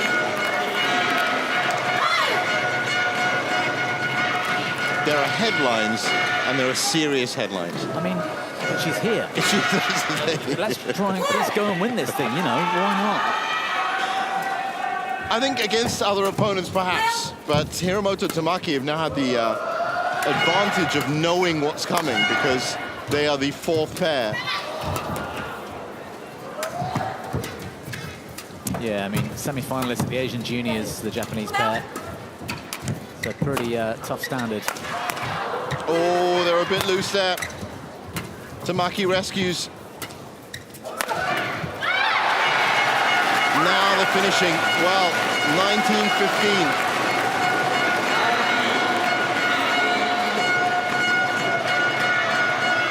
See, that's where a more experienced player low, that penultimate shot, driven up the line, her opponents were late.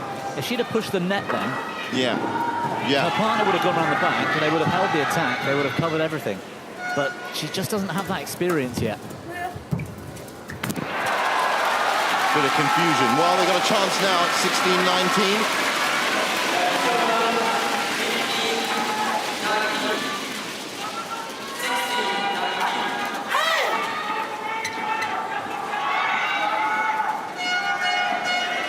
Hiromoto and Tamaki definitely looking fired up.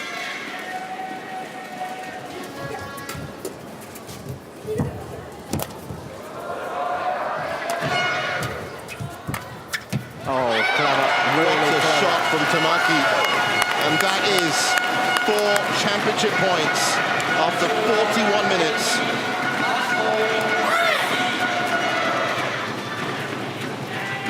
Very clever. Loads of things going on there. She knows Sophia wants the net.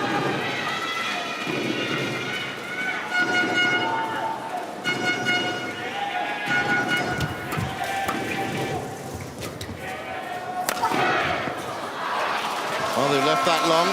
That's one of those championship points saved. Well, I wonder if they're going to target low now, because that has been a good source of points for them.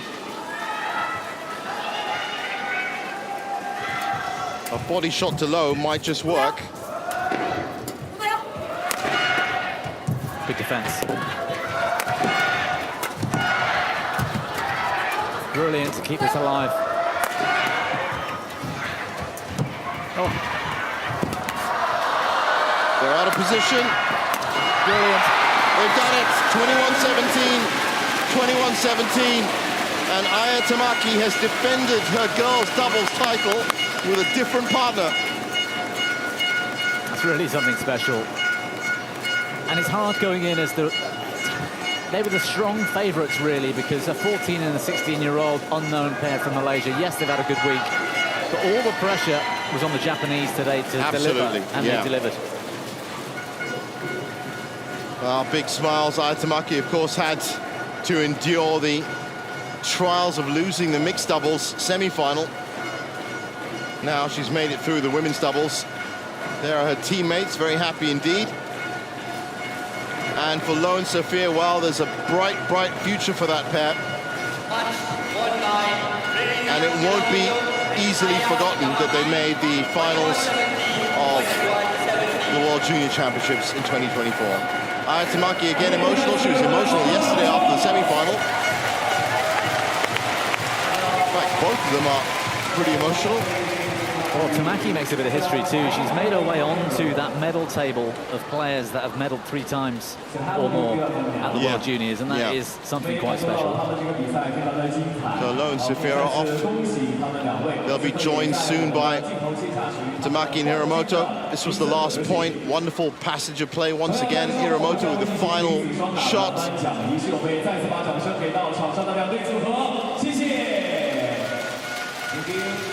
And as has been the case all day, the players will now retire and be...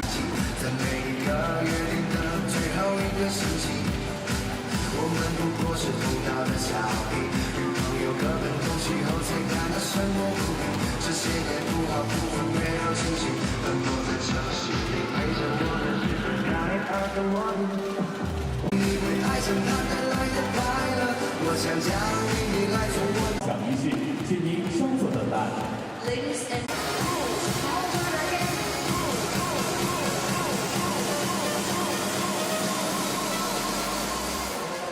gold, silver and bronze,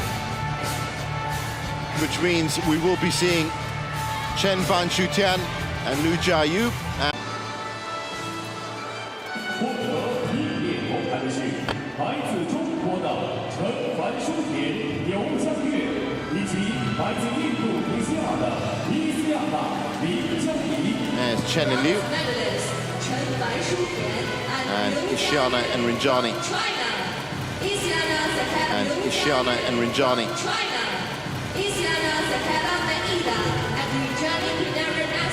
from Indonesia. 获得银牌的是来自马来西亚的刘子瑜、达一亚。 Silver medalist from Malaysia, Zhi Lo and Dania Sophia. Still smiling. What an experience it's been for them this week. 金牌获得者，2024年尤内克斯世界青年羽毛球锦标赛女子双打冠军的是来自日本的伊本伊里彩与木亚尼。 Presenting the gold medalist, the champion of the YONEX BWF World Junior Championships 2024 from Japan, Minita Hiromoto and Aya Tamaki. 有请世界羽毛 And 球 big smiles from Hiromoto and Tamaki 国际奥运会员 as they take top spot on the podium. 中国是为获奖运动员颁发奖牌。 Let's welcome Madam Queen Patama, much like the women's singles, or I should say the men's, no, the women's singles. Yes, that is the BWF Deputy President, Ms. Kuning Pratama, who will come out with the medals and the trophies.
Medals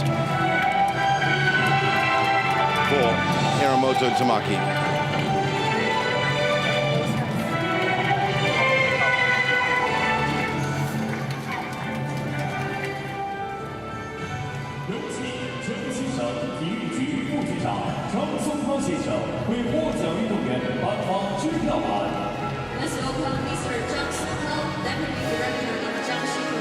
So this is Mr. Zhang Songtao, Deputy Director of the Jiangxi Provincial Sports Bureau, with the scholarship checks.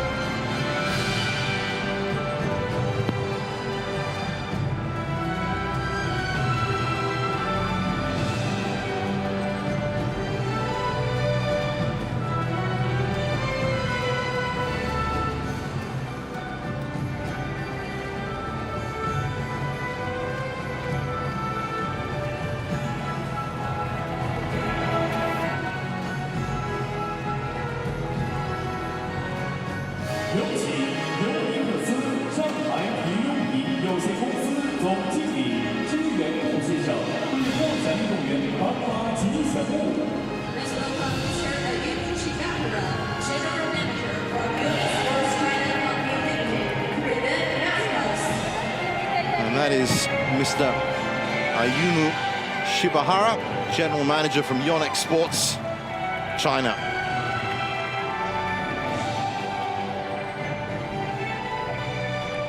Once again, a big thank you to all of our VIPs who have been on hand today.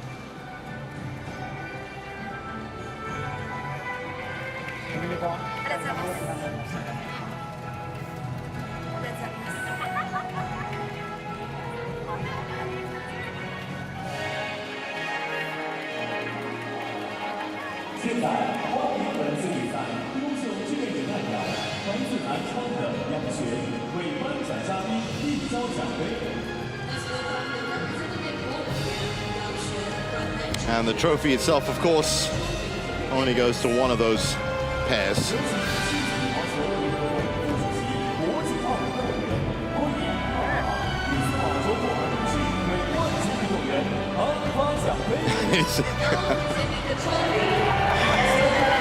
it is supposed to be given by the Deputy President of the BWF, accidentally given by one of the volunteers, given back. But it's now in the right hands. And those hands are Hiramoto and Tamaki. 女士们、先生们，请起立，升国旗，奏日本国歌。 Ladies and gentlemen, please stand up for the national anthem of the tournament.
第一名，请坐。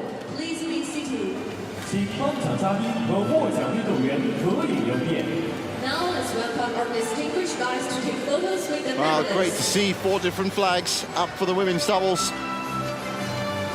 And now the group photo session.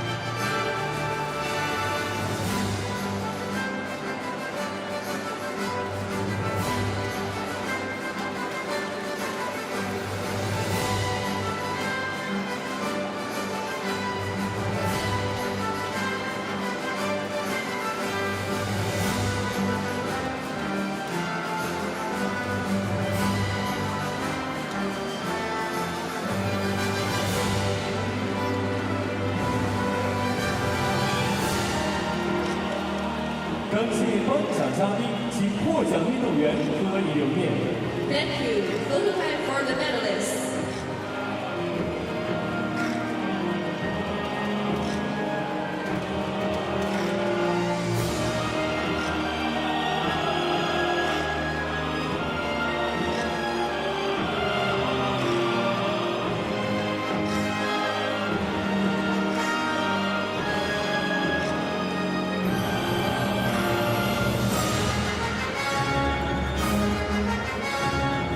现在是冠军的专属时刻。 And now time for the champion. Please enjoy the moment.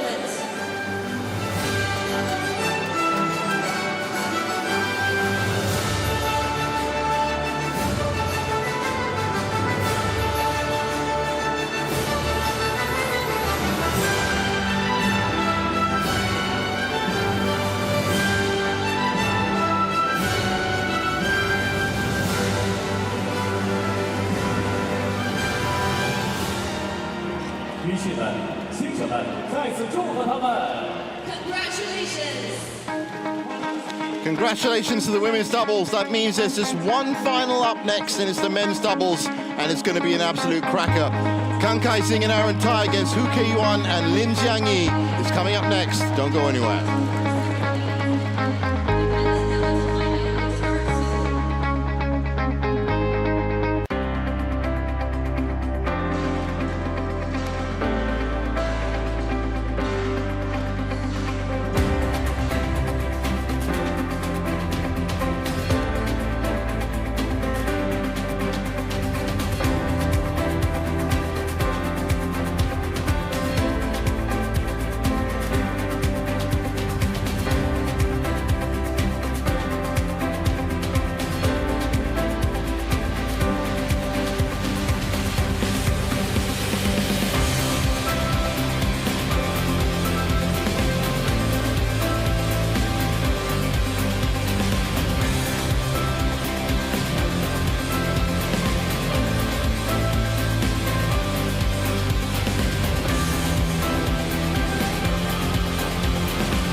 Welcome back to our continuing live coverage of the BWF World Junior Championships here in beautiful Nanchang, in Jiangxi province in China.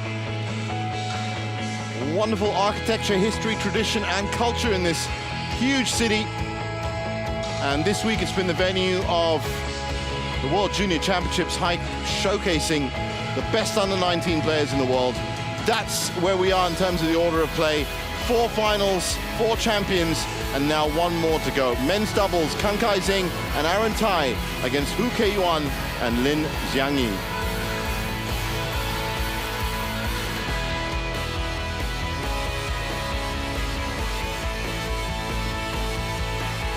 Well, looking at the draw, that was a tough match for Aaron and Kang in the semi-finals against Chen and Chen. And that was some 58 minutes. On the other side of it, it was a 27-minute destruction of Matsukawa and Nakashizu by Hu and Lin. And they had no significant problems. 21-5 in the second game. This is going to be a tough ask for Kang and Tai, but if any pair can do it, it's the #1 seeds.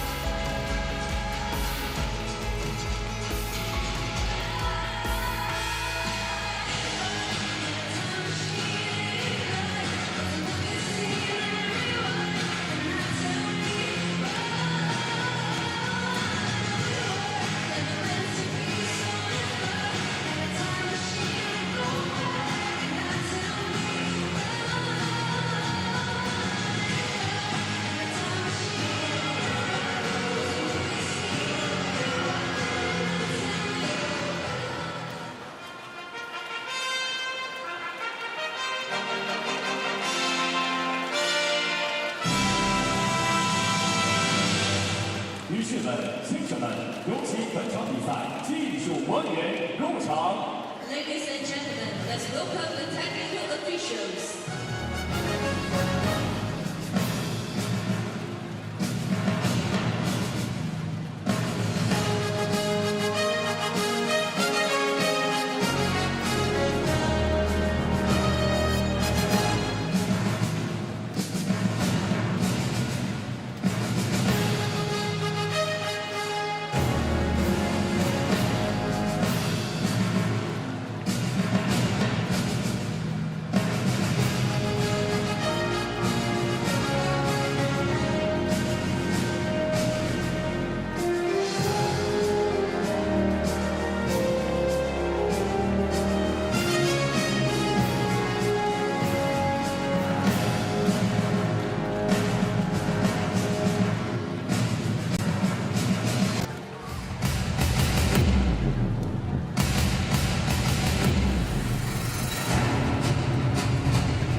Asian Junior Championship final. So it's all week in terms of men's doubles. One on the junior circuits.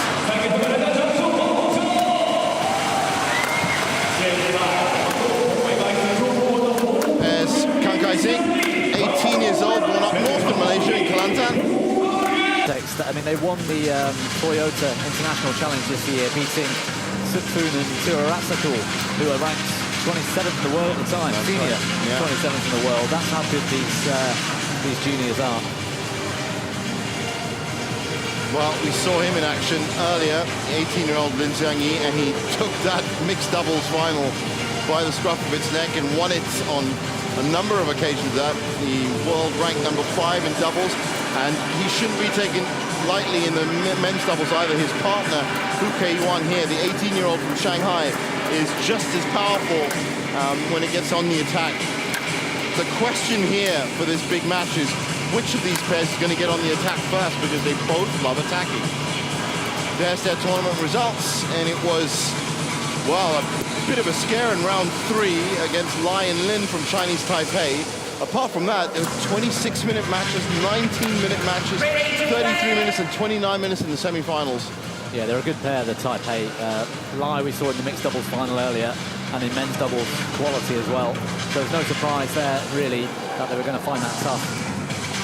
But whilst there is a bit of a gap in the ranking, as we look at Trish Gubb from New Zealand, our chair umpire, the Chinese pair have only played 4 tournaments to make up that ranking, right? Whereas the Malaysians have played a lot more. That's Mohammed Shamimi Hassan in the service open position. Well, it's going to be a cracker of a match to close out final Sunday, and it's going to happen right now. Ladies and gentlemen, on my right, Hu Yang and Lin Xiangyi, China. And on my left, Kang Kai-sing and Aaron Tai, Malaysia. Aaron Tai to serve to Lin Xiangyi. Love all. Play.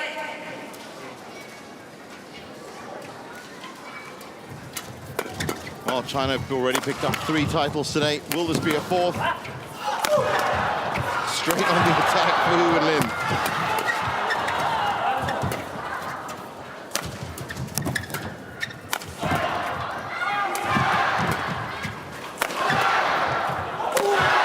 Brilliant.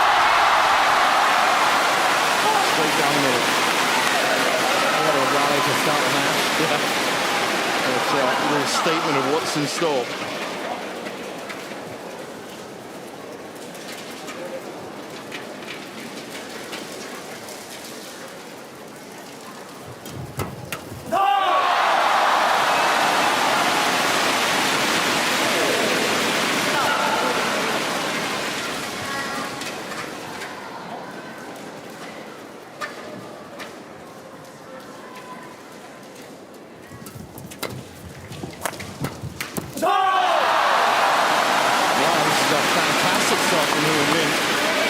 I said, which of these pairs will get on the attack first, and they have wasted no time. Yeah, Aaron Tai won't be happy with the last two rallies, just struggling in the mid-court.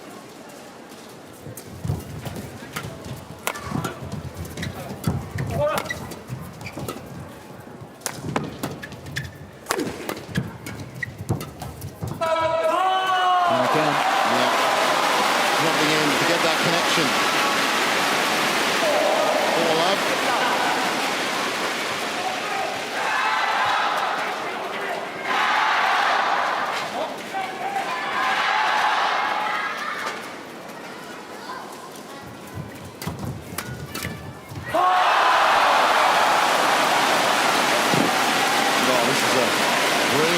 From the Chinese pair.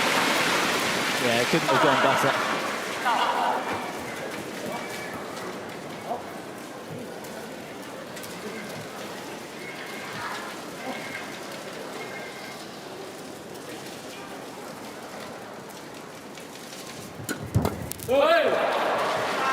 So first point for Kang and Tai.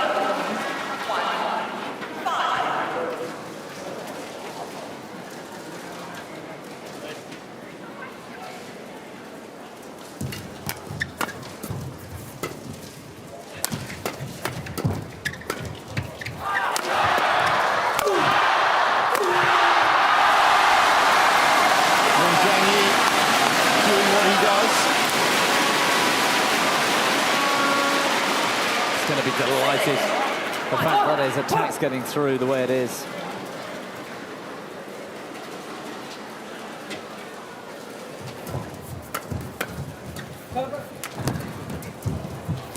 Oh, that's some intricate play.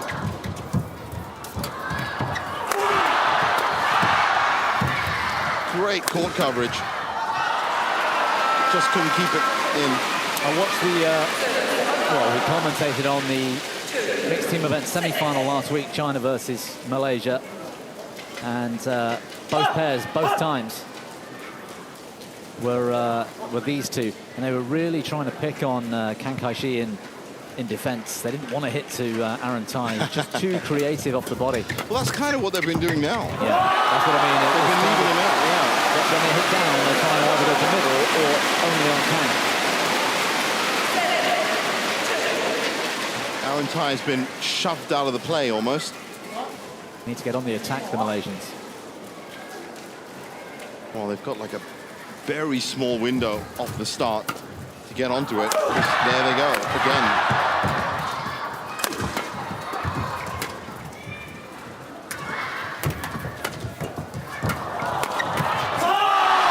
So far, everything is just falling into place for Sudirman. Xiang Yi did a little lap of honour off camera. I think that was caught by Drishkov.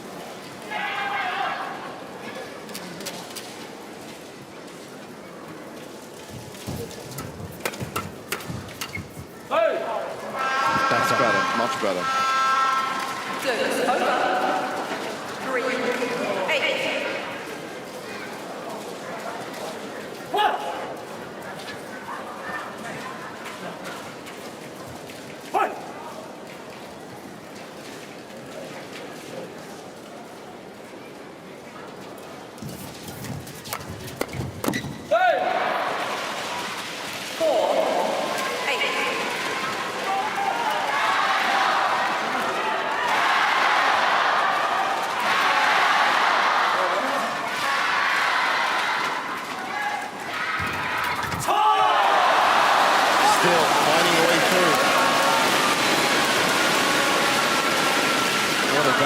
So far. Yeah.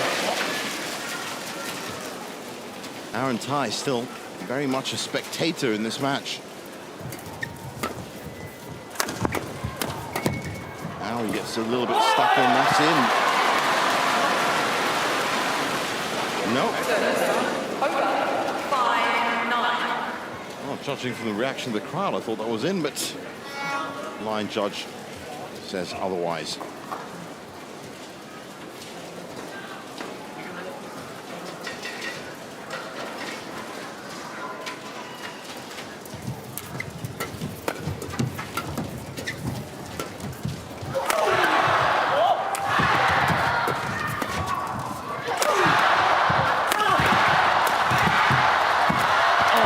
pickup.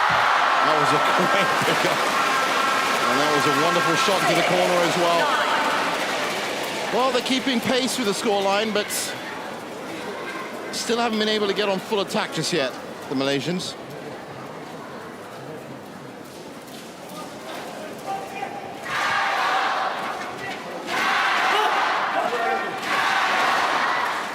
That was such a good recovery from Hu. Yeah.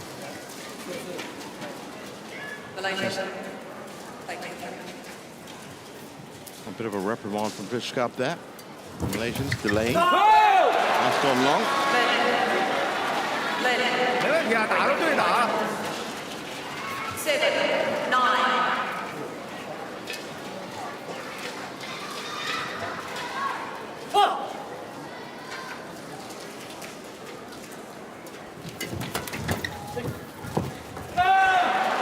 Left well by Kang Kai-sing.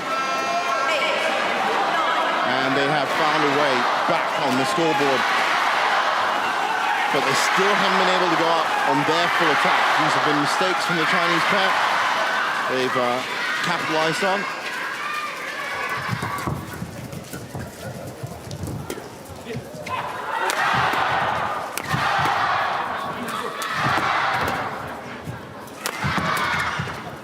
Good defense. Whipping it into those rear corners. Yeah, they're really trying to use the backcourt as much as they can. Oh, what a shot. That's What a more shot like it. from Arantai. Sets this up for himself with his push up the line and he's tracking backwards to get the lift.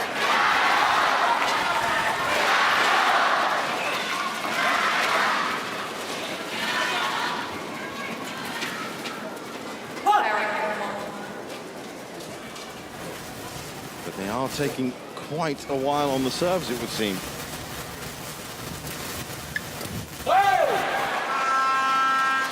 10, 9. Well, finally they get a lead.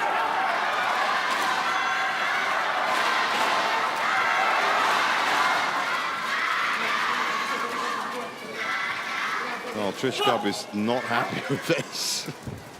That is seriously delayed service action. Big attack from the Chinese. Well, we said they play on the Senior World Tour quite a lot. And that's definitely something players pick up over time, is delaying it, breaking momentum, trying to get rid of that rhythm.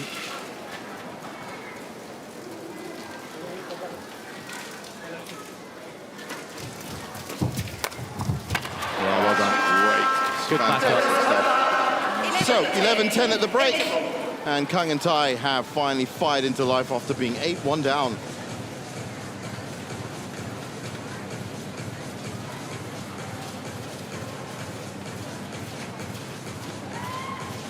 啊，然后打它的时候要轻重配合，轻重配合啊，吊的时候就往那个高个的边线去吊。对啊，假吊的时候吊高个，别往中间吊。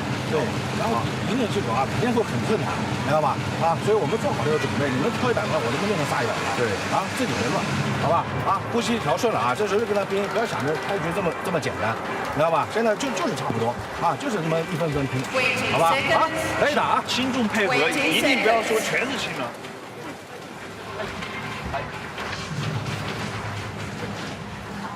So just 1 point in it. Back on court to conclude game 1. 10.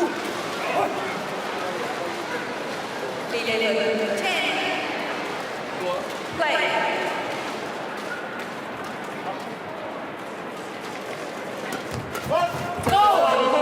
Too high. And she actually did really well to return this as confidently as he did.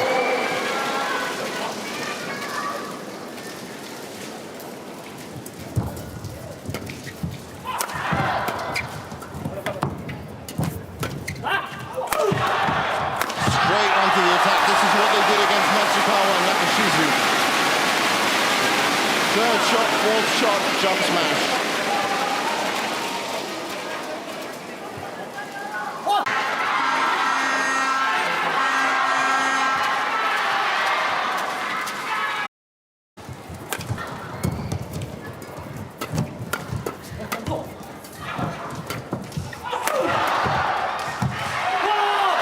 in.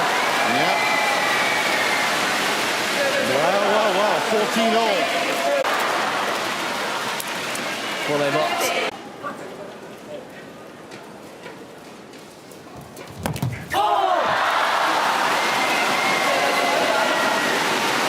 That's a body shot. Valentine, 17-15. They're maintaining this 2-point lead.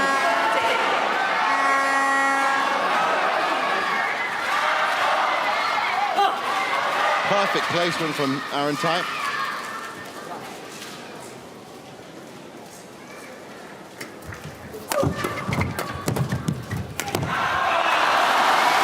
And an easy kill for Lin Zhangyi. Bit of a risk if it's they're under pressure straight away.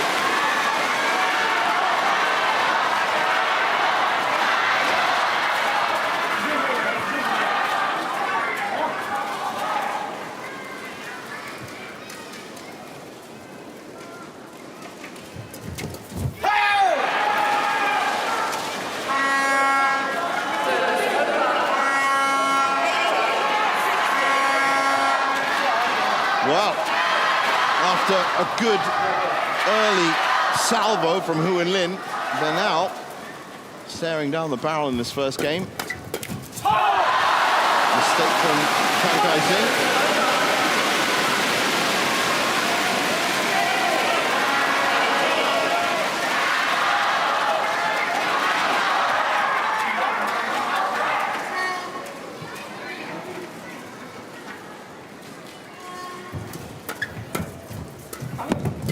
Yeah, nice shot.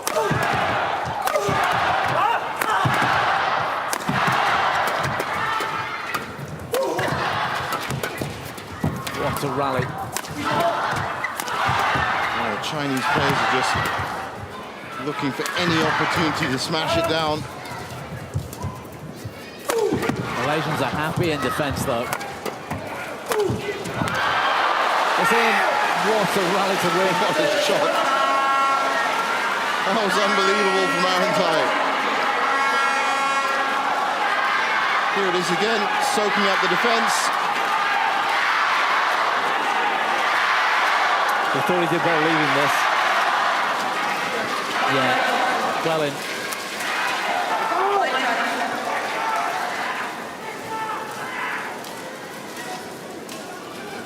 (19-17), and it's now all about Kang Kai-sing and Aaron Tai claiming this first game to really put the pressure on Hu and Lin.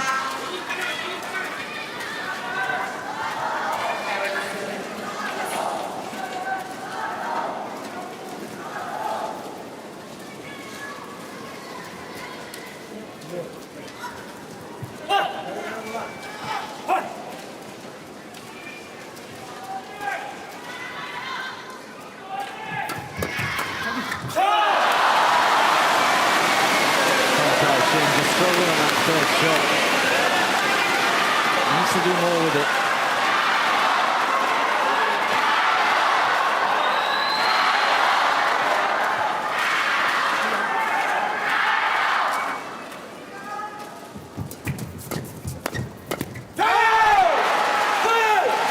(2018), and it's 2 game points for the Malaysians.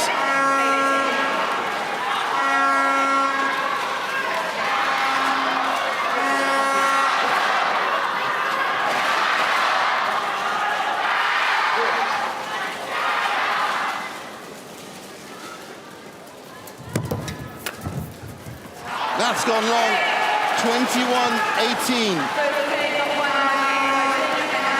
What a brilliant turnaround. What were they, 8-2 down or something? Something like 8-2, 8-1 right at the start, and they really had to peg themselves back to get it up, to tie it up at the mid-game interval, and then just went into full power.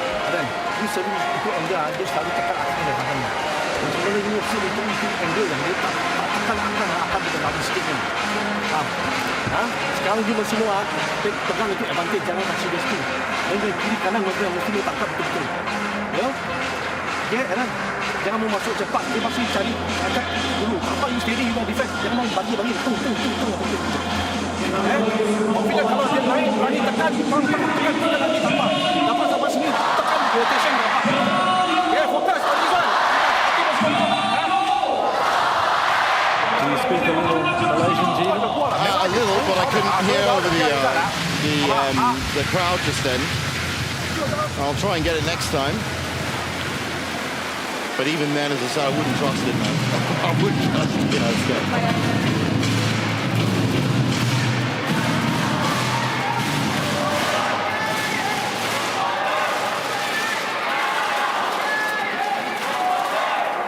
So game 2, ready to go. And a slightly muted atmosphere from the crowd as they were expecting Hu and Lin to really push on. This is interesting. Trishkov's keeping them off court until the 2 minutes is on. A stickler for the rules.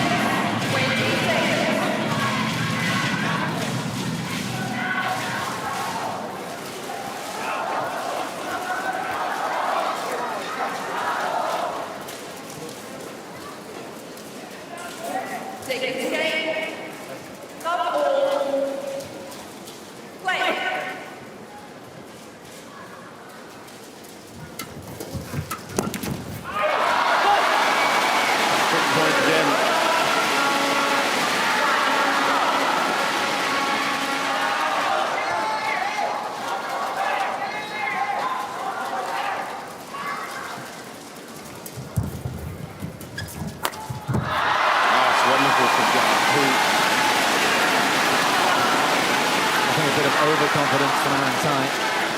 That shot lacked any kind of quality.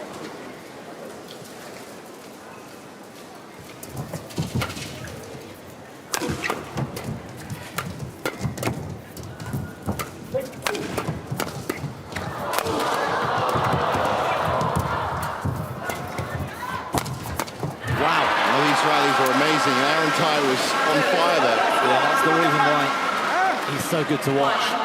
Just the anticipation. He plays a shot and he knows exactly what's going to happen to come back.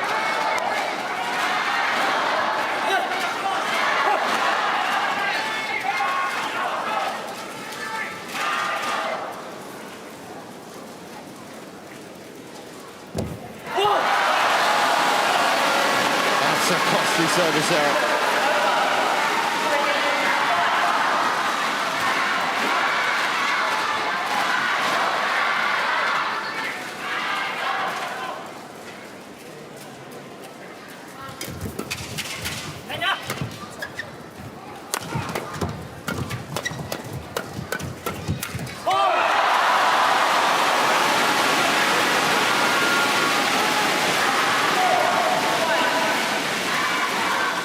Standing their ground really well in the midcourt. Yeah.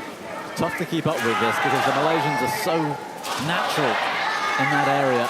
It's the game they want to get into. To then lose it, once you get into it, must be quite difficult to take. It's gone long.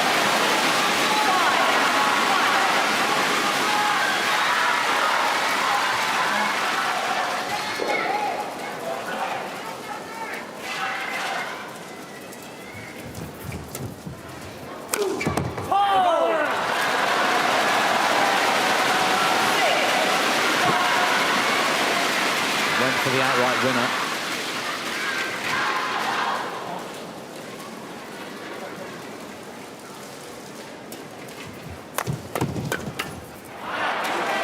Well, these are short, sharp points, but they are still generally falling the way of Hu and Lin. Hung and Tai on serve. Keeping it much flatter now, not really giving much ammunition for Hu and Lin to fire back. That was a good lift by Kang.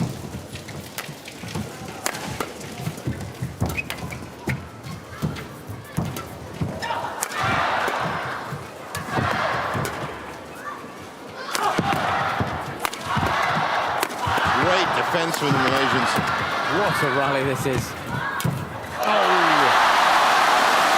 Snatched at it.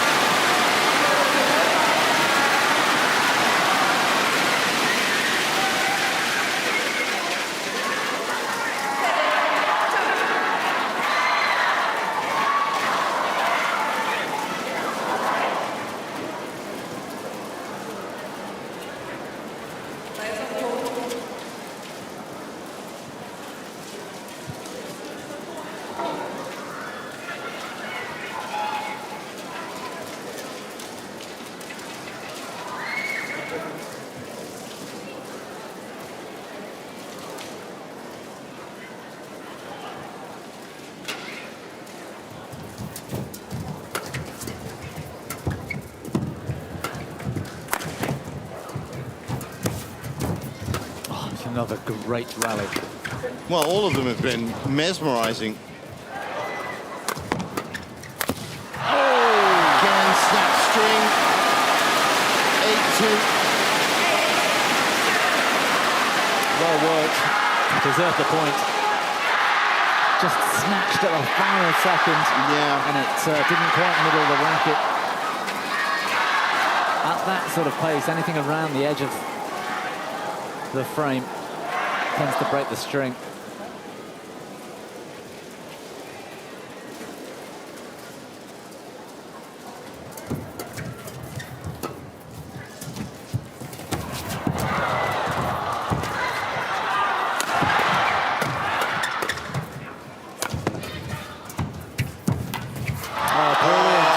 Fantastic.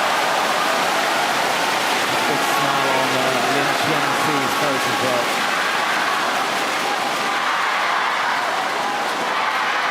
Nine-2 in the second, and rapidly moving towards the mid-game interval.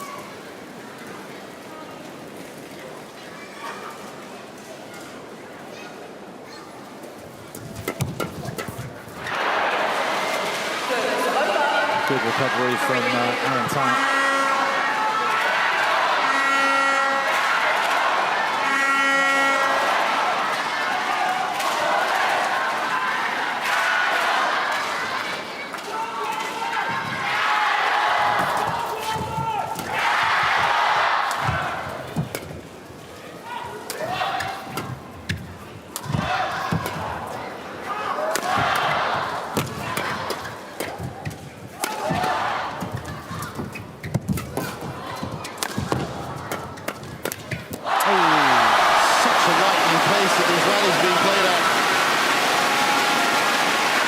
Seems that as the rallies move through, the longer they get, it's going to be the Malaysians that make the mistake in this second game. Yeah, they've made too many. They're playing at a higher risk. Yeah. And to be honest, they have to. That's their game, and that's where I think the Chinese are more comfortable in just court coverage and playing with power.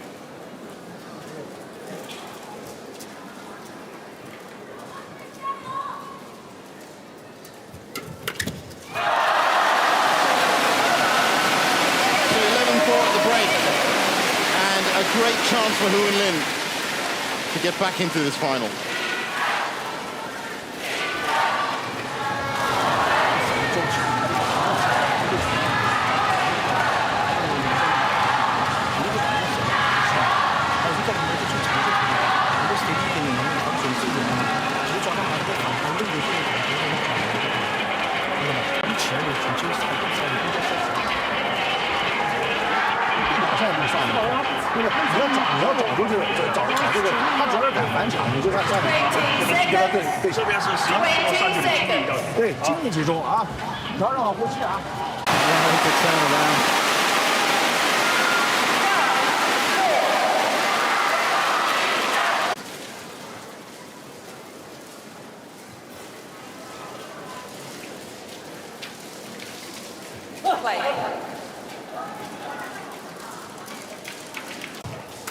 Team China still have to finish the rally, though. I know, that's the thing. And it just so might happen, and then they might get in a situation.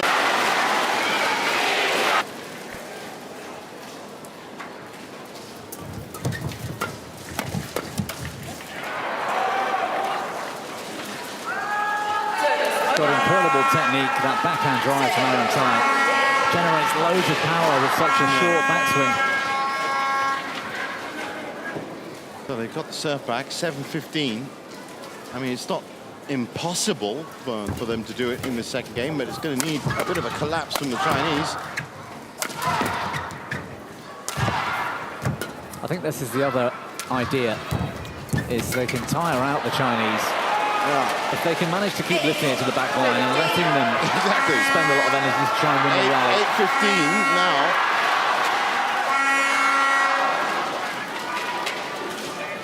And then pick off their shots just as Kang Kai-Sing did then.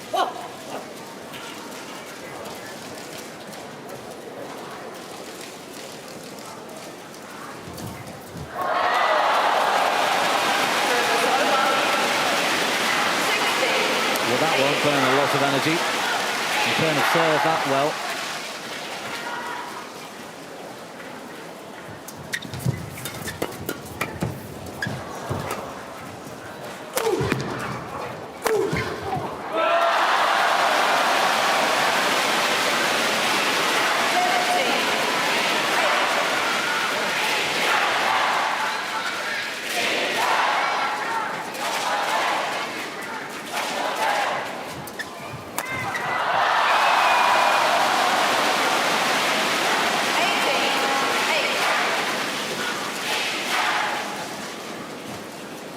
So 18-8, and Huan Lin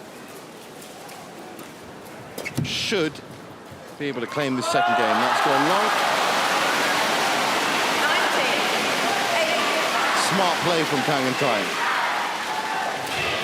Save their energy for a big run in the third. Service over. 9-19.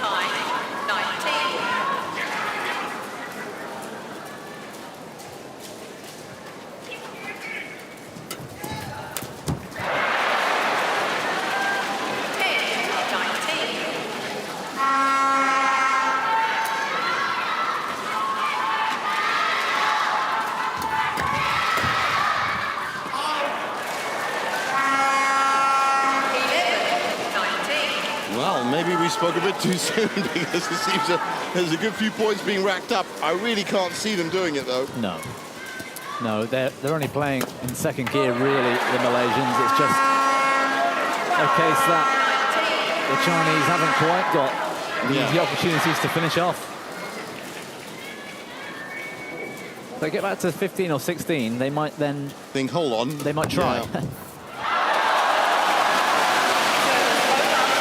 Well, that's 8 game points for Huan Lin.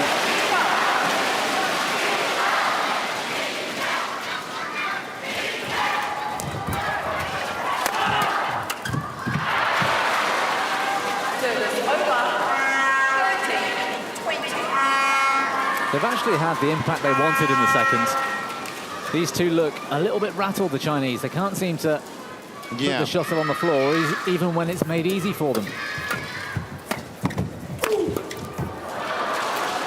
So they won't start the third game feeling, you know, as if they're invincible. Yeah, that's right.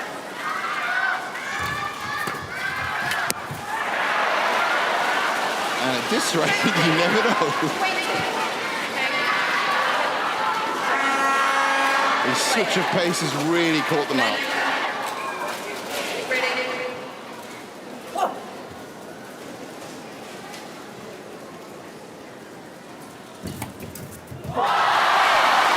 So 21-15 in the second. Could have been single figures. Could have been easily. 1 game all. But now we get to see the decider. 顺风然后我们调整好以后第一个精力要集中，第二个注意连贯，不要抢着前面的节奏了他们肯定会加速的而且现在两个人现在有一点稍微冒头点，不要想是安迪板，不是昨天对日本知道吧？他是球跑冲，我这个时候不要想是打死你，还是一样连续压的，知道吧？不要说这一块差不多，好吧？你们自己感觉怎么样？还能不能加速？可以算以后还是一样，我就在想，但是就是攻的时候攻开到底，你就点掉，然后打出去打他点掉打出去打，攻的时候耐心，但是中大有了，会打掉他中大，让谁定在这一个就必然这是就是像不是去玩上来，这里就我们看的是玩